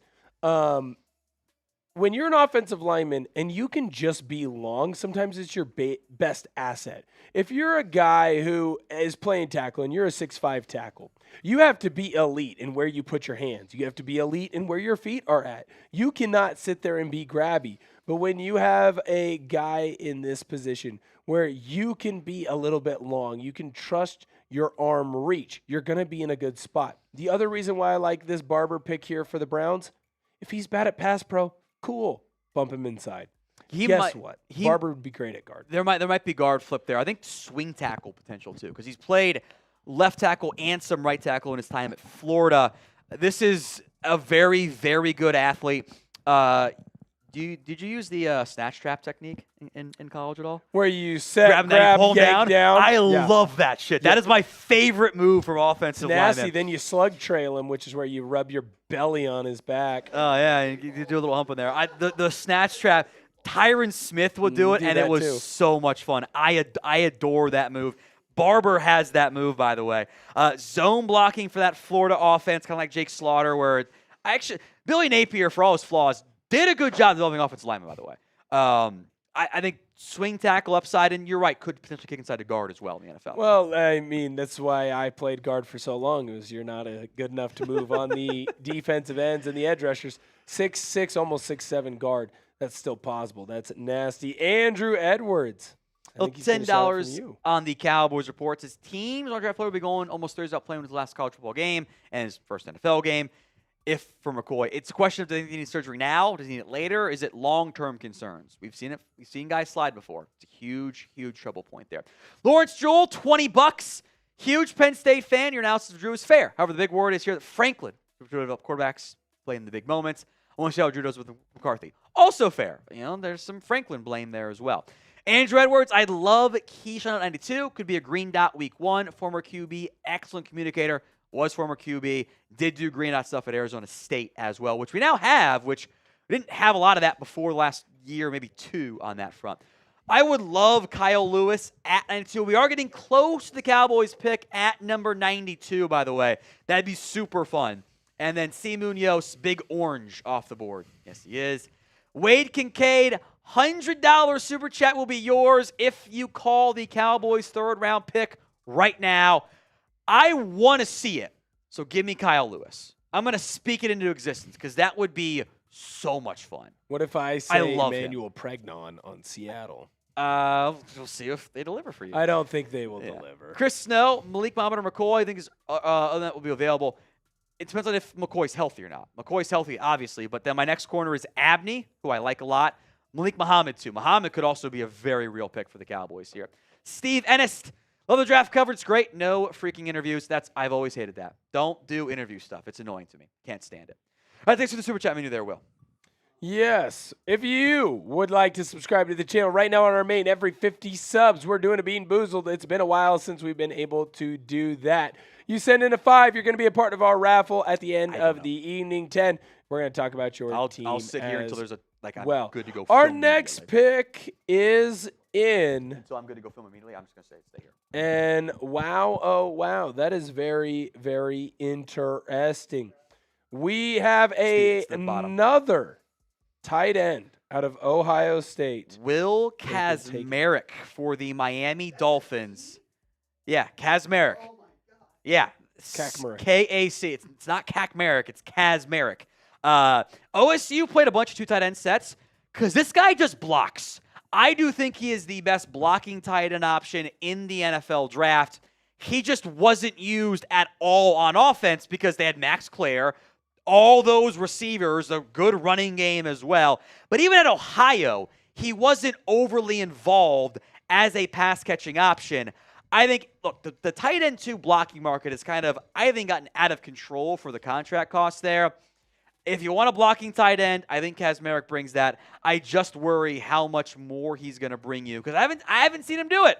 I haven't seen him be a productive pass-catching tight end as the day 2 tight end run goes wild so far. Which is a bit shocking. I don't think anyone really expected that. We also have the Jaguars pick in as well. And this is exciting for me because it's another offensive lineman. It's Manuel Pregnon from the University of Oregon. Finally. The dude is a road grader, and I think he's going to have a lot of success in Jacksonville. He is now a true center. You're not going to really be able to bounce him inside. You definitely cannot bounce him outside. But while he is a true guard and doesn't quite have the versatility that others have, that dude has had success everywhere that he goes. He's strong, he's physical, he's mean, he's nasty. He uses his lower body to get himself in great position and his upper body to finish blocks. His hand usage could be better, but it's hard to really complain about that when you look at Pregnon. Yeah, Biana's here at Wyoming, 2 years at USC, 1 at Oregon as well. I think could plug-and-play starter. I think he's going to be an instant impact piece. Plug him in, have success. Comps here were Donovan Jackson. Kind of like a little bit bigger body, but can also move pretty well for his size. That. This, when I picture guard build, that photo, right? Right. Not kind of bowling ball, but you got the arms. Yeah. Like Blastoise. Like Blastoise, exactly. Blastoise That's what you want. Pokemon. Yeah, exactly. Who's actually very small if you go full nerd. He's actually not as big as you think. But that type of build, I think, is spot on. Yeah, I like Emmanuel Pregnon a lot. I was hoping that he would eventually get over to the Seattle Seahawks. Unfortunately, unable to get there. Right now, you better hustle up. Chatsports.shop.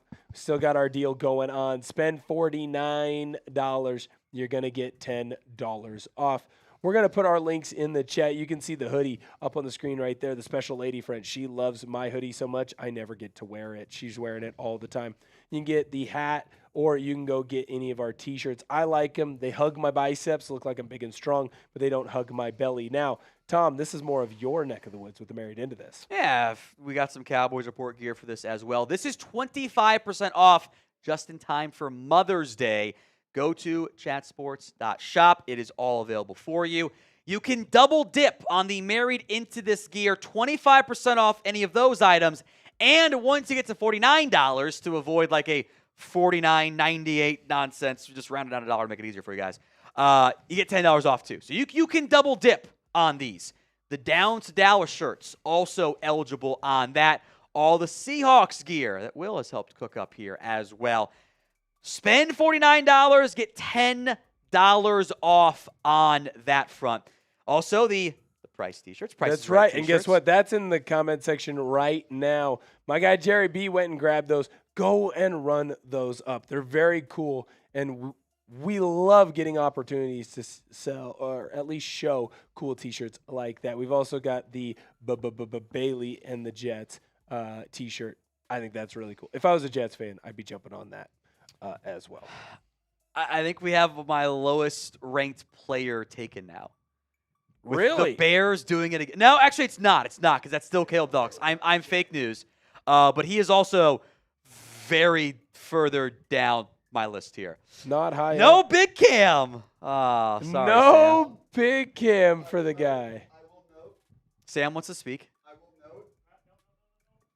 I will note I have a big cam of him sitting in my drafts right now. There's a chunk of guys I just could not get to. You guys, I apologize to the audience at home. That nice little action shot of the player that you guys see on the graphics, I was only able to make like 250 of those leading up to the draft. And Jack, shout out to Jack for helping out. Xavier Thomas was just on the outside looking in. So he's going to be on a roster. There's immense return value here. 10.8 punt return yard average, 25.2 kick return, 3 touchdowns in total. Does offer some missed tackles. 4.2 48 or 4.28 40 speed is incredible. He might be a running back. They kind of did some gadget stuff. 19 carries, 99 yards. I think he might be better as kind of like Velus Jones. Yeah, he might be better as a running back than a wide receiver because he wasn't always used like a real true receiver. He's so small. He's 5'10 and a half, 190 essentially.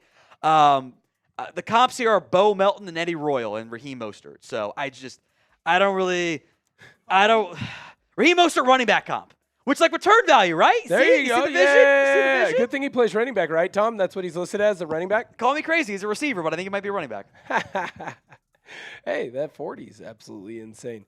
Leave it to the Bears to start getting weird, although this draft has just gotten weird from the jump.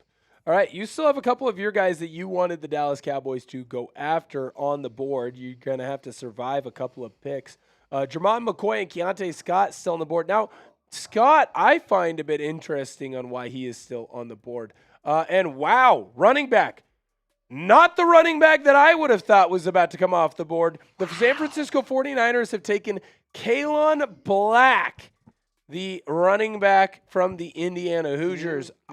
I certainly would have thought that this would have been an Emmett Johnson or a Mike Washington Jr., maybe even a Jonah Coleman. I will say this when it comes to Kalon Black. I was very impressed with how he ran the football in Indiana. Mean, physical, nasty runner. High average, also did play behind a very good offensive line.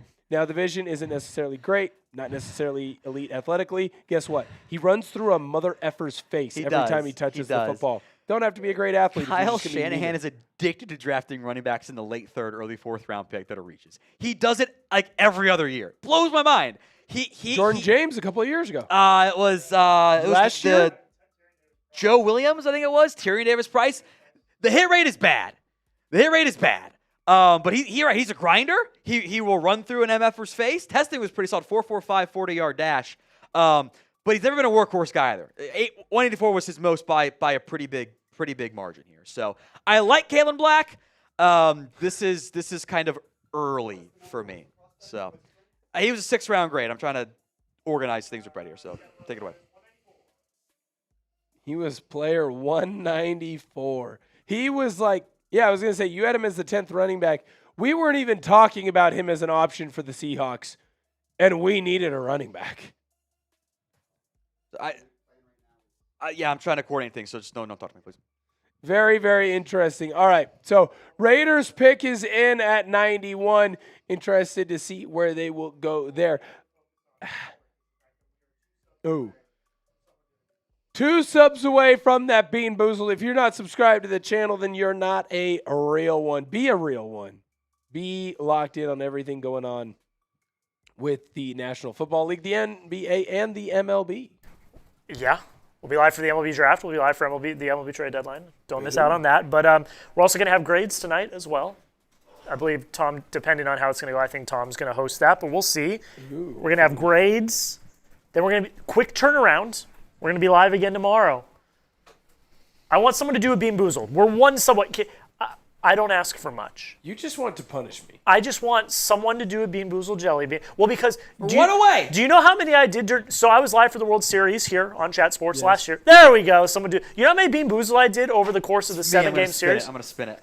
You know how many you know how many Bean Boozled I did over the course of that 7-game series? 2. I did like 25 Bean Boozled jelly beans. Juicy pear or booger? Oh, That's please. not a horrible one. Booger isn't horrible. I always do the spicy ones. I'm over the Bean Boozle. Ugh, yucky. I say definitely. Shout out to everyone that hit that sub button. I don't We think appreciate that was a booger. Yeah. That was juicy pear. Delicious You juicy pear. Son of a. All right. Game plan, by the way, here on the Cowboys report. Once the Cowboys pick is in, we'll go full screen to me. I'll do the short reaction, close my eyes and everything there once the Raiders pick is in after that. Sorry, I just got to butt in here. Give me like 30 seconds. Michelle, Yankee fan, relax. Red Sox are the worst team in the league. That's all I'm going to say. They lost 10-3 tonight to Baltimore. I rest my case. I'll tell you what, the early responses we're gonna do Raiders pick. Close my eyes, instant react, full screen for the Cowboys pick. Then we will sign off. We will end the Cowboys report live stream. That'll be it for the Cowboys report live stream. Then we'll have a full cut reaction for the pick at 92. We're gonna do cut, and then I'm gonna do main grades, and then come back to Cowboys grades. So that's the plan on that front. So we will end the Cowboys report live stream after pick 92, and we'll have a full video for you on that on the channel. Yeah, let's go rapid fire on those. JW Chosen, 2-4, take McCoy with 92. Maybe. That's what they do. McCoy, very talented player. The medical is a concern. And the knee is clearly just not quite right now. So stand by for whenever he goes, if he goes tonight. So. Well, the Raiders guys got to make sure he gets seen. Classic. I'm caught up here on details. Classic. All right, we got the Raiders. Their pick is in. Who are they going to be selecting? Could be anybody. Very interested to see. Raiders. Chris Bell would be super fun. Trey Zune? Trey Zune. Trey Zune the third. That Texas is A&M. probably a... How does he play for them? Because they signed Tyler Linderbaum. Zune's got 5 position flex on the offensive line. Well, he's 6'6.5". Good Lord. Yeah, and he's also got short arms. It's kind of a weird body type. It's 32 1/4, which you would think that's is not longer. a center. A 6'6" guy is not a center. He played center this year some. When there were some injuries, they put him right there. There he is. No, center. 100%. I'm just watching It is tall for a center. If you're 6'6" and you're playing center, your hip mobility is effing stupid. Because 6'6" guys don't get down and aren't able to stay as low as you need to be at center. The whole point of getting a small D tackle is so that they can get that leverage under a center, which is why centers are typically smaller, 6'3", 6'4". 6'6.5", that's an athlete, but that's also a guy that they can move around. Because you got Tyler Linderbaum, cool. Obviously, he's your center. Go use him at guard because guard play has been poor for the Raiders. Kind of where he's going to play. It hurts me to say this, but my guy Alex Kappa was not great last year over there. So that clearly to me is why you go and draft this guy. Okay. All right, I'm going to close my eyes. We will end the live stream once we do the interaction. Is the pick in, by the way? It is in. The pick is in, and they're up right now. Let's see if your old guys take as long as the Raiders full screen throughout the reaction, by the way, because it'll be a short later. So thank you. Yes. I'm not looking. So I will let you know when you can look. I will not give it away, Tom. I promise you that. The selection is in. Your people are talking. Could be a multitude of different Tony players. Dorsett and Drew Pearson were the guys this year. It is Drew Pearson and Tony Dorsett. You nailed that. I remember they were doing both that back-to-back or they're doing separate. But I was going to say, it's weird that they're doing it together. Pearson's got good vibes, and Dorsett played at Pitt, so I think that's why they're doing it. Gotcha. So make sure you're looking down, and you now, sir, can look whenever you're ready. Good to go, Jack? All right, pick is in. Ooh, Jay-Sean Barham. Cowboys fans are going to be mad because, it's a Michigan edge rusher. I like this pick because this is a classic position flex player, and I am very curious, and maybe we'll know more later, where are they going to play Jay-Sean Barham? Because he was an off-ball linebacker early in his career at Michigan and played edge more this past year. I have a 3rd-round grade on him, 78 overall. Please, please, please don't scout the helmet. This is a position versatile player. I'm guessing he's going to play more like 3-4 outside linebacker for the Cowboys, but a very talented player, had a breakout year for the Wolverines. This is value for where I had him. I know you guys don't like the Michigan side of things, but this is a good pick by the Dallas Cowboys. Very clear to me, Christian Parker likes having some of these flexible types of players. 6'3", 240. We're good now. That'll be the short version there. Not elite pass production. I am very curious if they announce him as a linebacker, like off ball, or as an edge rusher, because he's done both. He did both for them. He's a hybrid player. Off ball the first 3 years. I should have put this in the short. Damn it. This is Andrew Van Ginkel. Brian Flores would love him. So, of course, Marcus Dixon ends up getting him in Dallas now as the Vikings defensive line coach. He should be an edge rusher for you. His get off is stupid. I understand that he's a very raw talent. He played off-ball linebacker. Now that you're on ball, it takes time to become a good player there. Understand what moves to do, when to do those moves. I'm telling you, from what I've seen on him as an offensive lineman that no one really cared about, I was damn impressed with what he was doing.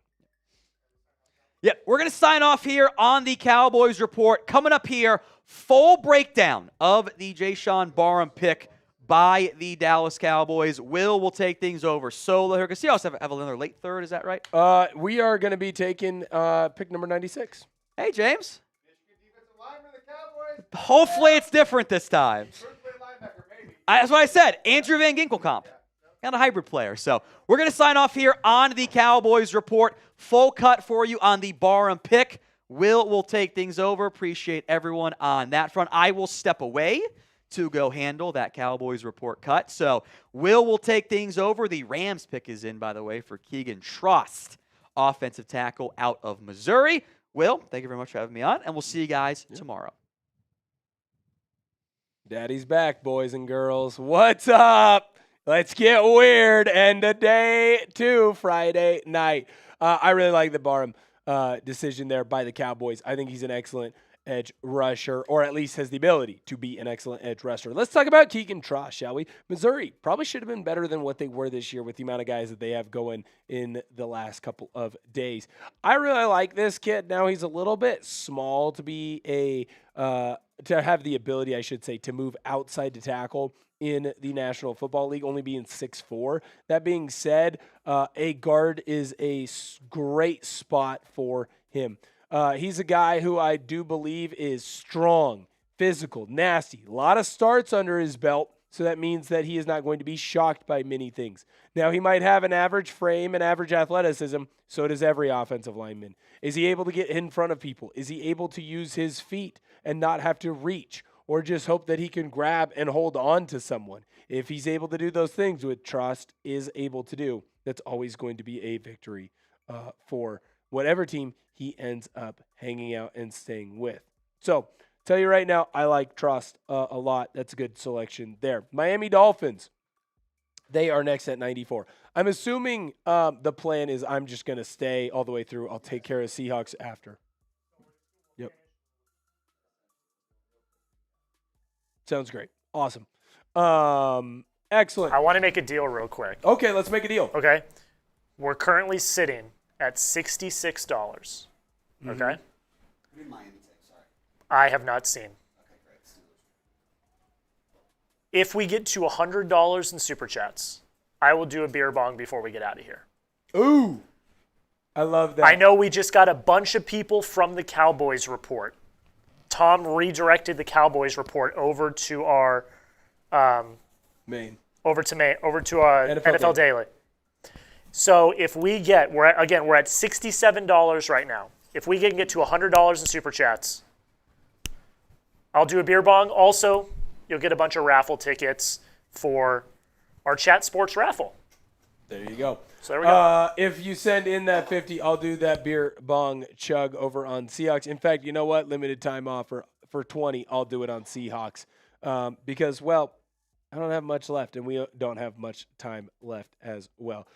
Quick pick that came in because we're going to rifle through this one. The Miami Dolphins, they ended up getting Chris Bell, another wide receiver to help add in and give some more options for Malik Willis over there. Strong, physical wide receiver. If he doesn't tear his ACLs, probably a first-round guy. So to get him at the back end of the third is going to be a big deal. Jerry, my guy, taking care of business. I'll make sure I get that for you. He wasn't used as much as probably you would like for a wide receiver that you're hoping to be your number one at Louisville, but the opportunities that he was given, he did make the most of them. Not a ton of drops. Really, really elite talent here. Very excited to see what this Seahawks crew is going to bring. My guy, Hammy Hamster, he's asking about the Slaughter pick for the Chargers. I like that pick. I think that is a good call. Only a few picks left and a trade. Ooh, very fun. Do we end today at 98? 100. Okay, so we have 6 picks left to go. Had a trade at pick number 95. New England Patriots originally had that. They are going to be trading back. The Pittsburgh Steelers now have pick number 95. The Patriots are going to have pick number 99, and they are also gaining a 6th-round pick in this draft. Big deal. Very, very big deal. This has been an interesting day for Pittsburgh. Yeah. They're definitely not a team that likes to move up or anything like that. They're definitely a team that usually likes to hang back. The fact that they're moving up is interesting here. What would their go-to be? So they did quarterback already. They've done, let me get their picks up here. Yeah, by the way, because they went Aller. That was weird. Did quarterback already. They've already hit corner, wide receiver, and offensive tackle. Could they go for another wide receiver here? Maybe, because there's been a bit of a run on wide receivers in the last 30 picks. Like, there could be a run, they could go for no wide receiver. We know that they are always looking to get wide receivers. Right, but then they never turn out. Yeah, I know, but a blind squirrel finds a nut every now and then, We'll see. So why? It does say that the pick is in for New England. The Patriots pick is in. It says the Patriots pick is in at 95. Eli Raritan. But it says for Patriots. Yes, Eli Raritan. So the trade did not go through. No, it's Pittsburgh. 95. I'm just... It's in there. I don't know what to tell you. Okay. Okay. So let's talk about Eli Raritan. He is a tight end from Notre Dame. Another tight end getting drafted. Weird that a tight end run has really been made here in day 2. Interesting player, obviously coming from Notre Dame. That means he's going to be a little bit more of a traditional tight end. He's going to be strong. He's going to be physical, able to make adjustments, good at contested catches, back shoulder catches as well. Now, he's not great with his route running. But definitely someone that can grow into being a solid tight end 2 or tight end 3 on your team. Very, very interesting. Very, very interesting. I like this Raritan pick. I think he's definitely going to add into whichever squad he is a part of. Also, it's Notre Dame, and so if you're grabbing anyone, whether it's a tight end or a wide receiver, it's not necessarily always the production level might not always be as high as you might expect or you may think. Yes, sir. All right. We are going to get ready to go through the next picks and a couple of super chats as well, but I got to let you know about our friends with Chubbies. Fellas, springtime is here, and you know what that means. It's time to get those thighs breathe. Whether you're playing a round of golf with the fellas, hitting up a beer garden, or visiting an actual garden, Chubbies has you covered for all the good vibes that warm weather brings. Bright polos that demand attention? Check. Killer shorts that show off those beautiful thighs? Double check. Chubby's original shorts provide that classic look with a fresh vibe and a modern fit. They're designed for comfort, built for stretch, and designed to give you those thigh-high confidence. Experience unmatched comfort and style with Chubby's iconic original stretch shorts. Depending on how much thigh you're looking to show, Chubby's makes them in 4-inch, 5.5-inch, and 7-inch inseams. These shorts have the stretchiest fabric for ultimate flexibility while maintaining a perfectly tailored fit. Whether you're getting dressed for your work day, a workout, or a weekend getaway, Chubby's has you covered. For a limited time, Chubby's is giving our viewers 20% off your order with our code CHATSPORTS at chubbysshorts.com. That's code CHATSPORTS at chubbysshorts.com. Support our show and tell them we sent you. Don't blend in with the crowd. Stand out with Chubby's. Interesting. Let us know. Also, Jerry, I got you your Merbunga. We are going to blame NFL Network and ESPN. They originally had the report that trade was made between the Steelers and the New England Patriots. It was actually between the Steelers and your Seattle Seahawks. So the Seahawks, if you can pull up the trade, Jack, have traded down from 96 to 99. So they're still going to make a pick here on day 2 before the end of day 2. Yep, it's sinking and saving. No worries. Okay. So, actually, this is excellent for the Seahawks. I've told you that John Schneider wants to move back. John Schneider has told you that he wanted to move back. Now the Seahawks have got themselves at least a second pick in day 2. Yeah, so day 3. Your trade details here. Steelers get pick 96, and the pick is processing. They've selected Jennings Dunker with that pick. The Seahawks get 99 here in a few picks, and then 216, which is a 6th-round pick. So now Seattle will end up having 2 6th-round picks. Pretty close together, relatively. Depends on what you consider close. It's like 188 and now 216. Now, I do think this kind of is a bummer. I was hoping that Jennings Dunker would end up in Seattle, potentially going as a Anthony Bradford replacement.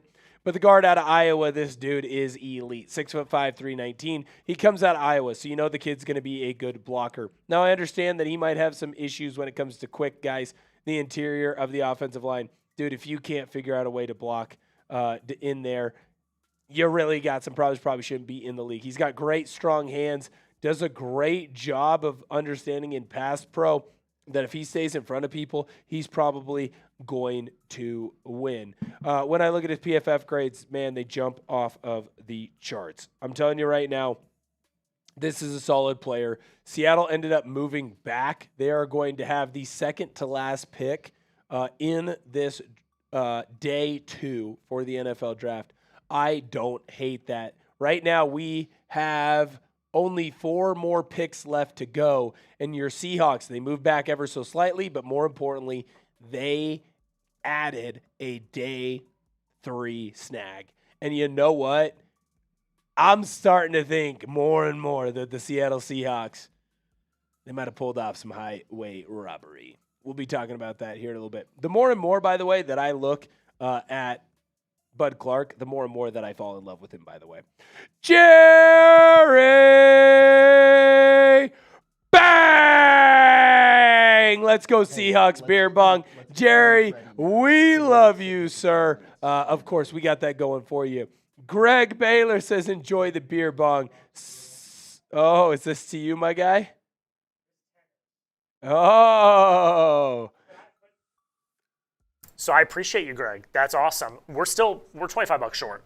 Oh. So I said we got to get to 100. I appreciate you, Greg. You are in the raffle. That's 2 raffle tickets for you, my friend. We're still $25 short. And we've got a few picks left. Still time. But yeah, I mean, I got to do videos after this, so I'm not going to do beer bong if you don't have just for nothing. So we do got to get to $100, $25 away.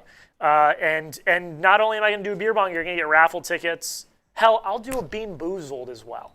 If someone sends in a $25 super chat, dump a Bean Boozled into the if someone sends in a $25 super chat, or if they get us over $100 tonight, I will do a Bean Boozled jelly bean. Don't get into the beer boot.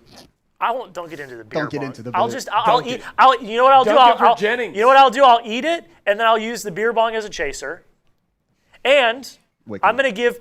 If someone sends in a 25, I'm gonna give them 10 raffle tickets. There you go. I'm gonna do that because I want us to get to 100. That was our goal tonight, was to get to 100. I want to get to 100. I will do a Bean Boozled jelly bean. I will take down a beer bong, and I will give you 10 raffle tickets if you get us over that mark. I'm pulling out all the stops. What an elite performance from our guy Jack Lotteray. I'll tell you that right now. I'm here. Shout I'm here out. to have some fun. The night's almost over. It's been a very stressful night. Night has 2 of the been. draft, a lot going on. Tomorrow we're gonna get to. It's gonna be a little chiller because Really?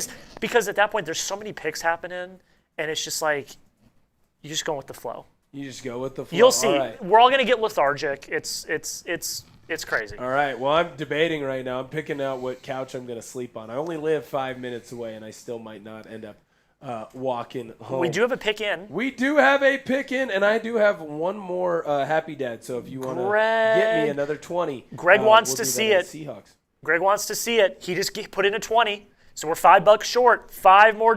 Greg, I'm giving you 10 raffle tickets for that. Seahawks, you put in a 20.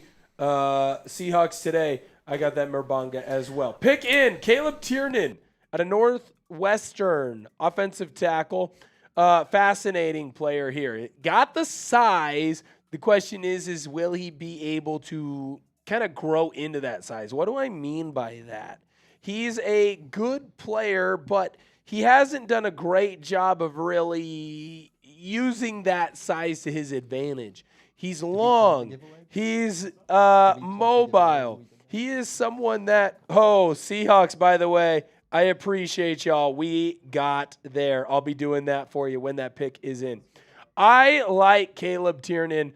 I think that if he ends up putting on weight, he might be able to be a little bit better of a run blocker. Ricky, Bobby, shout out to you. I might have to steal some of the great Tom Downey's Happy Dads over there as well. He is a player here with Tiernan that I believe if he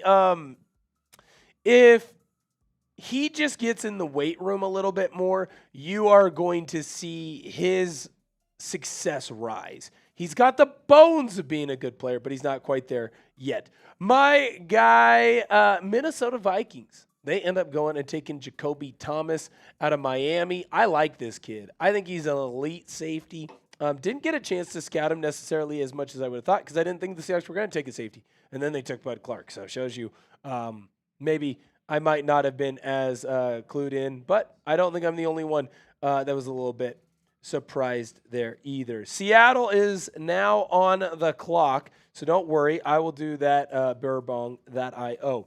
Let's look at Thomas. He is someone who's not afraid to put his body in harm's way. Here's the problem with that. Usually when you're putting your body in harm's way, that means that you can be a little bit overreactionary. So sometimes he jumps a route he doesn't need to jump, and it leads to a big play on the back end. Now the Seahawks pick is in, and we're going to make sure that we get it to you here first because I'm telling you right now, I'm fired up. I can't wait for it to happen. Now, should I close my eyes? Close your eyes. Let's get this raw reaction from you.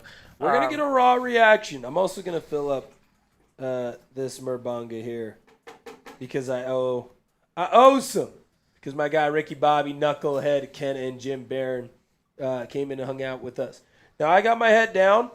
You let me know, Jack, when I'm good to pick my head up. I will let you know. The pick, they just announced the pick. We do not have it yet, so do not look up. Cool. The pick is in for the Seattle Seahawks. And you are going to get my raw reaction. WWE style. WWF style. Who is it going to be? Did Seattle go offense? Yep, I got you. I'll do it. Did Seattle go offense? Did Seattle go defense? Pittsburgh. Did they go completely off the wall? It sounds like they did. It almost feels like Seattle kind of snuck in and did something that no one was expecting. That's fine. Sounds great. All right, go ahead. The Seattle Seahawks select Julian Neal, cornerback from the University of Arkansas. Now, my initial reaction here is Seattle has decided to go with a big corner, a corner that they do not have right now. Think about it. When Reek Wallen left the Seahawks and he went to Philadelphia, this is a player that they lost because Devin Witherspoon, very good, obviously. Josh Jobe, I think, is solid. Neither one of them are tall. You finally have that guy in Julian Neal that's able to go after some of the bigger players in the National Football League. Speaking of Devontae Adams and Mike Evans, two guys that you are going to see 4 times this year between the two of them. Now, he's got to improve on certain technique things, definitely relies on his size and his athleticism a little bit more. To me, this shows you that the McCoy knee is Swiss cheese. It's not even worth even taking a look at. I like this Julian Neal selection here, and the more and more that I think about it, the more and more that I think I'm going to come in and believe that the Seattle Seahawks are sneaky dominating this draft. You went in, you had Woolen, and you had Kobe Bryant leaving free agency, and you found their free agents. Holy cow, this is almost a perfect draft from the Seahawks. And, by the way, the Seahawks, you had a running back that you needed, you got him. You needed a safety, you went out and got him. You needed a corner, you went out and got him. All you really have now is, I guess, edge rusher, which you would like to go and be able to get, but Seattle clearly doesn't value that here. I think this shows us that they're going to go and get Dante Fowler Jr. Seems pretty clear to me.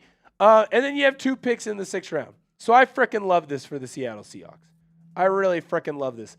Rounding out the pick, Seattle fans are going to love this as well. Jalen Husky.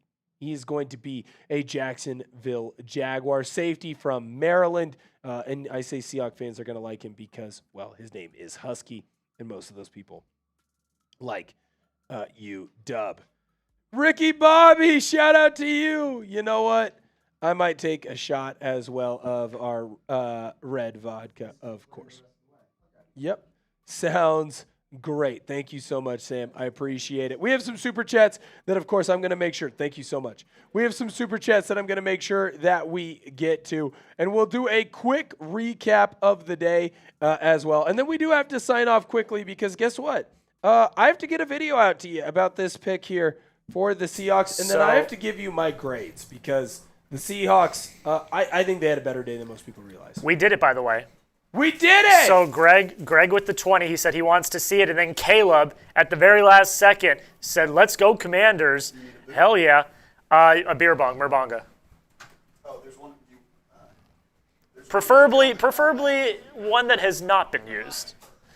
Appreciate that. Shout out to Caleb. Shout out to Jim Barron over on Seahawks helping us out. Shout out to Knucklehead Ken. Really appreciate you. You got the first beer bong going. Ricky Bobby said Seahawks. Well, sir, I got a shot. Ricky Bobby just did another one as well. And he came back a second time. This is why we love Ricky Bobby. You know what? I didn't realize it was a double. I'll make it then a double on the shot. All right, let me. Thank you. Love a little fruit punch vodka there. That's a creation of the great Tom Downey. So I'll get my shot here, but I'll save my Murbanga until Jack is up on the screen as well, because we need to make sure that we do this together. Cheers, Ricky. Thank you so much, sir.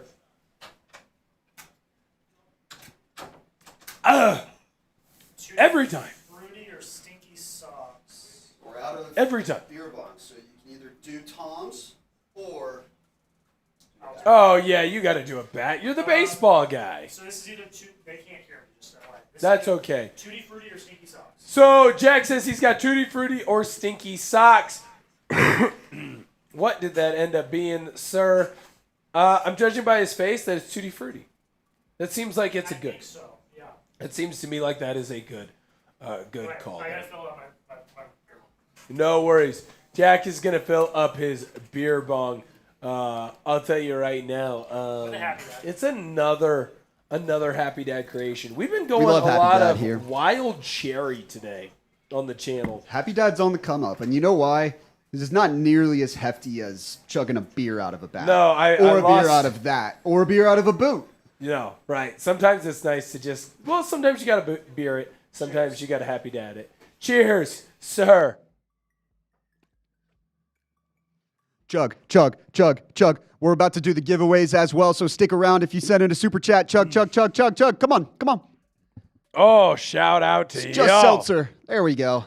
Shout out to y'all. Oh, no. Oh, boy. Uh-oh. All right. It's going to be about time that we give away another Chat Sports shirt, another Chat Sports hat. By the way, the one thing I want to note, because I haven't seen him in the chat today. If he is again today, then awesome. Thomas Melanson won our raffle giveaway yesterday, and we've been trying to get a hold of him and trying to get him to claim his prize here. So if you're in the chat here right now, that would be best case scenario. But if not, we're going to keep an eye on you for tomorrow as well, so we can make sure we get your prize here. We're going to give away another one, a Chat Sports shirt, a Chat Sports hat. Jack, do we have that graphic, by the way, real quick? Maybe it'll encourage somebody to send in just one more before the buzzer. $5 Super Chat is all it takes for one raffle entry, and you could come home with a free Chat Sports swag pack here. We've been excited to give away some stuff over the course of the week. We've actually upped our merch game a little bit, too. So if you want some more Chat Sports stuff, even stuff that's specific to your team, chatsports.com/merch. And chatsports.shop. We got so many. Lord Buddy Bear said, Tom Downey, you look like Jack Lotteray. It's crazy how that works, huh? Oof. We're going to give it like 60 seconds here if there's anything else. Then we're actually going to recap round 2 and 3 as well. Just a real quick recap, let you guys know what you missed, and then we'll get on out of here. Yes, because I do have to get a video out to the Seahawks Today faithful. There will be a video on the Julian Neal signing, or I guess draft pick, and there's also going to be our Day 2 grades video, and we will have a video on our Day 3 targets. You don't want to miss any of that. We're going to have it out on the channel for you. And if you love the draft, come spend your Saturday morning with us. What people don't realize is that we're going to stick around here for a few more hours. We got plenty more videos to do. We won't walk out of here till like 1 in the morning tonight. And then we'll be right back in the office at like 8 a.m. tomorrow. We'll be live an hour before Day 3 of the NFL Draft. So you're not going to want to miss that. This is where all the psychos hang out. This is probably where we'll maybe drink a little bit more. I may wake up tomorrow morning deciding I want to walk home with a buzz. So if it happens, it happens. If it doesn't, it doesn't. I won't stop it either way. Well, I was going to say, here's the beauty. Here's the beauty. I'm gonna have a certain high about me. If I only make it halfway, I still make it to the Special Lady Friends apartment. That's all I got to do. I just got to make it to the Special Lady Friends apartment. I've got no choice. All right, are we ready to go? Are we ready for the most? Did you get Caleb's in there, too? I did get Caleb's last second. Yes, I added his. I'm going to shuffle them up real quick. 1, 2, 3, 4, 5.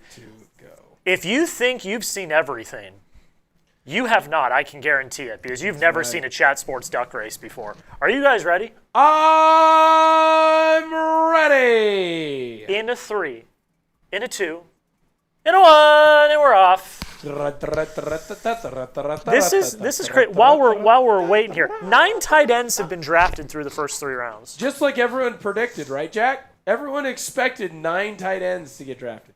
What a ridiculous draft we have going on. And by the way, shout out to some of the people in the chat that have stuck with us the whole time. Chris Lotteray in there. Seth is in there. Jayhawk, I was going to say Jayhawk and Dave, but they're both talking shit. Jayhawk and Dave are just talking crap. I will say this is... To each other or we us? No, they're talking about us. They're still spending their Friday night here. They're still spending their Friday night here. And I've seen Jayhawk in here for hours, so that's kind of weird. He could have left a long time ago if he didn't like what we were doing here. We've been doing this for over almost a decade now. What's by the way. latest comment? So we will try this crap again, same time. Oh, tomorrow, we will try. Same time next we week. will try this crap again. We will be back tomorrow for every single pick of Day 3. Don't try this crap again? Yeah, they said never to do this again, but we've been doing this for years. It's Greg! Sorry. Shout out to you, Greg. Let's go, Greg. Where's Greg in the chat? Greg, are you still here? Greg, you got to still be here, man. Come on. Where you at, Greg? Thanks, everybody, for spending your Friday night with us. Sure, you have plenty of plans. Caleb, shout out to you, man. Shout out to you. Caleb's like, no. Shout out to you, Caleb. Live at 154 North Buck Elm Street. I will make this note real quick. Yes. I don't think people understand how much work we put into this. They don't. Sam has spent the last few months getting prepared. Oh, Greg's in the chat. Greg's in the chat. Let's go. All right, Greg. Here's what we're gonna do, Greg. Okay. I want you to. What time are y'all on tomorrow? We're gonna be on at 10 a.m. Central, 11 a.m. Eastern Time, same place tomorrow. It's going to be producer Jack, and then it's going to be a rotating cycle of people, which I do believe I will be included upon. So if you love me, you should come back. If you hate me, no one cares. You should hate watch. But do it on Seahawks. So apparently there are people that have hate watched. I got hate watchers. People don't like Greg, email me, jack@chatsports.com, okay? Email me, jack@chatsports.com, and I will get in contact with our shipping department, and I'll get your info, and we will send out that Chat Sports swag pack to you. So do you got that, Greg? Email me, jack@chatsports.com, and we're going to get you your stuff. We appreciate you, Greg. Greg was the one that got us over. He was the one that, at the end, sent that 20 to really get us there. So shout out to Greg. He earned it. Make sure you email me, Greg. And Greg said you got it. Awesome. So email me, jack@chatsports.com. I will get you hooked up. It'll probably be, after this. Jayhawk, thanks for watching. I've hidden you from the chat, so you can't chat anymore. Bye. You also spent your entire Friday night. You spent your entire Friday night watching us, and you just continue to complain. So I have blocked you. You must kill it with women. I was going to say the opposite. He must get laid 0 times. All No, right. I clearly can tell he gets laid all the time. Okay. Hit day 2. Let's recap it. Yeah, so we're going to recap day 2 here in a second. Before we do, actually, I can't do that. I caught myself. Let's look at Downey's big board real quick as I get up our sub stuff. Jerome McCoy. Jermod, excuse me. Holy hell. Yep, It is late. My God. Excuse me. It is late. Jermod McCoy, Tom's number 12 overall, falls to day 3. It's all because of the knee. It is 100% because of the knee. It's another guy that we've seen that was supposed to be potentially a top 10 pick. Back-to-back years now dropped. Now, the difference between him and Shedeur Sanders, they just didn't like the circus that is the Sanders family. Jermod McCoy, his knee is Swiss cheese. And that's something that Tom acknowledged, by the way. He submitted his big board before he found out about, this knee situation might actually medically be more serious than people are letting on. So 12th overall in terms of talent, but obviously that is a massive, massive concern. I've even seen rumors that he may require a second surgery to clean some stuff up. Well, and the big issue isn't necessarily the second surgery. It's what the second surgery is on. It's on the cartilage in his knee. Now, Seahawks fans who are Blazer fans are going to remember this. Brandon Roy had an issue with his cartilage in his knee, and it led to bone on bone. The minute he hit bone on bone, dude, that was the end of his career because he couldn't recover the way he needed to. He couldn't run the way he needed to. He couldn't do the things that he needed to do. If you have not hit that subscribe button yet, you have a final moment to do so. I do know that the audience is dwindling as we are getting into the back end here. We ended up hitting a couple of Bean Boozles today, so that's shout out to everyone that hung out today. Yes. We had a lot of lives, so the viewership was kind of all over the place because we had a lot of lives here at Chat Sports. So if you decided to come hang out with us here on NFL Daily, we really appreciate it. Thank you so much. Thank you for subscribing. Thank you to everyone that super chatted, liked, all of that. We're going to be back tomorrow morning. Hopefully you guys can bring that energy tomorrow morning as well, because I can guarantee you we're going to bring the energy, even though we are going to be so tired tomorrow morning. Yes. But we're going to bring the energy for you guys. We're going to recap every single pick, give you analysis on every single pick. That happens tomorrow, and that's hundreds of picks. A lot of picks tomorrow. Hundreds, because we got to get all the way to what, 3-something? We're at 100 right now. Wait, I might be over 100. I might be off on that. Let me. Yeesh. Look, I'm tired. Let's see. It's gonna be a late night tonight. 257. So we will have 157 picks tomorrow. Wow, 157. I was gonna say I think I have 4 videos I gotta do.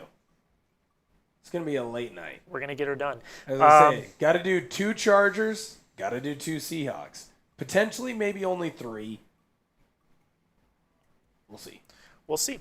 Let's take a look, and we're just going to run through this real quickly. Don't have to do anything crazy here. Awesome. Let's run through every pick that happened tonight. A lot of picks, 2 rounds. Let's run through it. Let's fire through. How fast can I go? Usain Bolt, Deshaun Stribling, wide receiver, Ole Miss. He's at San Francisco. Chase Basantis, guard, Cardinal. TJ Parker, edge, Bill. Caden McDonald, D-line, Texan. Colton Hood, he's going to New York. Cornerback, Traden Stukes, cornerback, safety, nickel, everything, Vegas. Denzel Boston, wide receiver, UW, now Brown, Cleveland Browns. Art Mason Thomas, edge rusher, Oklahoma, Kansas City Chiefs. Cassius Howell, edge, A&M, he's now with the Bengals. Christian Miller, D-line, Georgia, he's a Saint. Jacob Rodriguez, linebacker, he is a Dolphin. Derek Moore, edge, he is a Lion. Zion Young, edge, he is a Raven. Josiah Trotter, linebacker, he is a Buck. Jeremy Bernard, wide receiver, Steelers. Avian Terrell, cornerback, Falcon. Lee Hunter, D-line, he is a Panther. D'Angelo Pons, cornerback, Jet. Jake Golday, linebacker, Vikings. Brandon Cisse, cornerback, Green Bay. CJ Allen, linebacker, Colts. Eli Stowers, tight end, Eagles. Gabe Yakis, edge, Pats. Nate Borkesher, tight end, Jags. Logan Jones, center, Bears. Emmanuel McNeil Warren, safety, Browns. Marlon Klein. Excuse me? Go. Oh, I got you. Marlon Klein, tight end, Texans. Anthony Hill Jr., linebacker. He is a Titan. Max Clare, tight end, Ram. Davison Igbinosun. He is a cornerback who plays for the Bills now. Jake Slaughter, center, Chargers. Bud Clark, safety, Seahawks. That is round 2. Cardinals, stupid.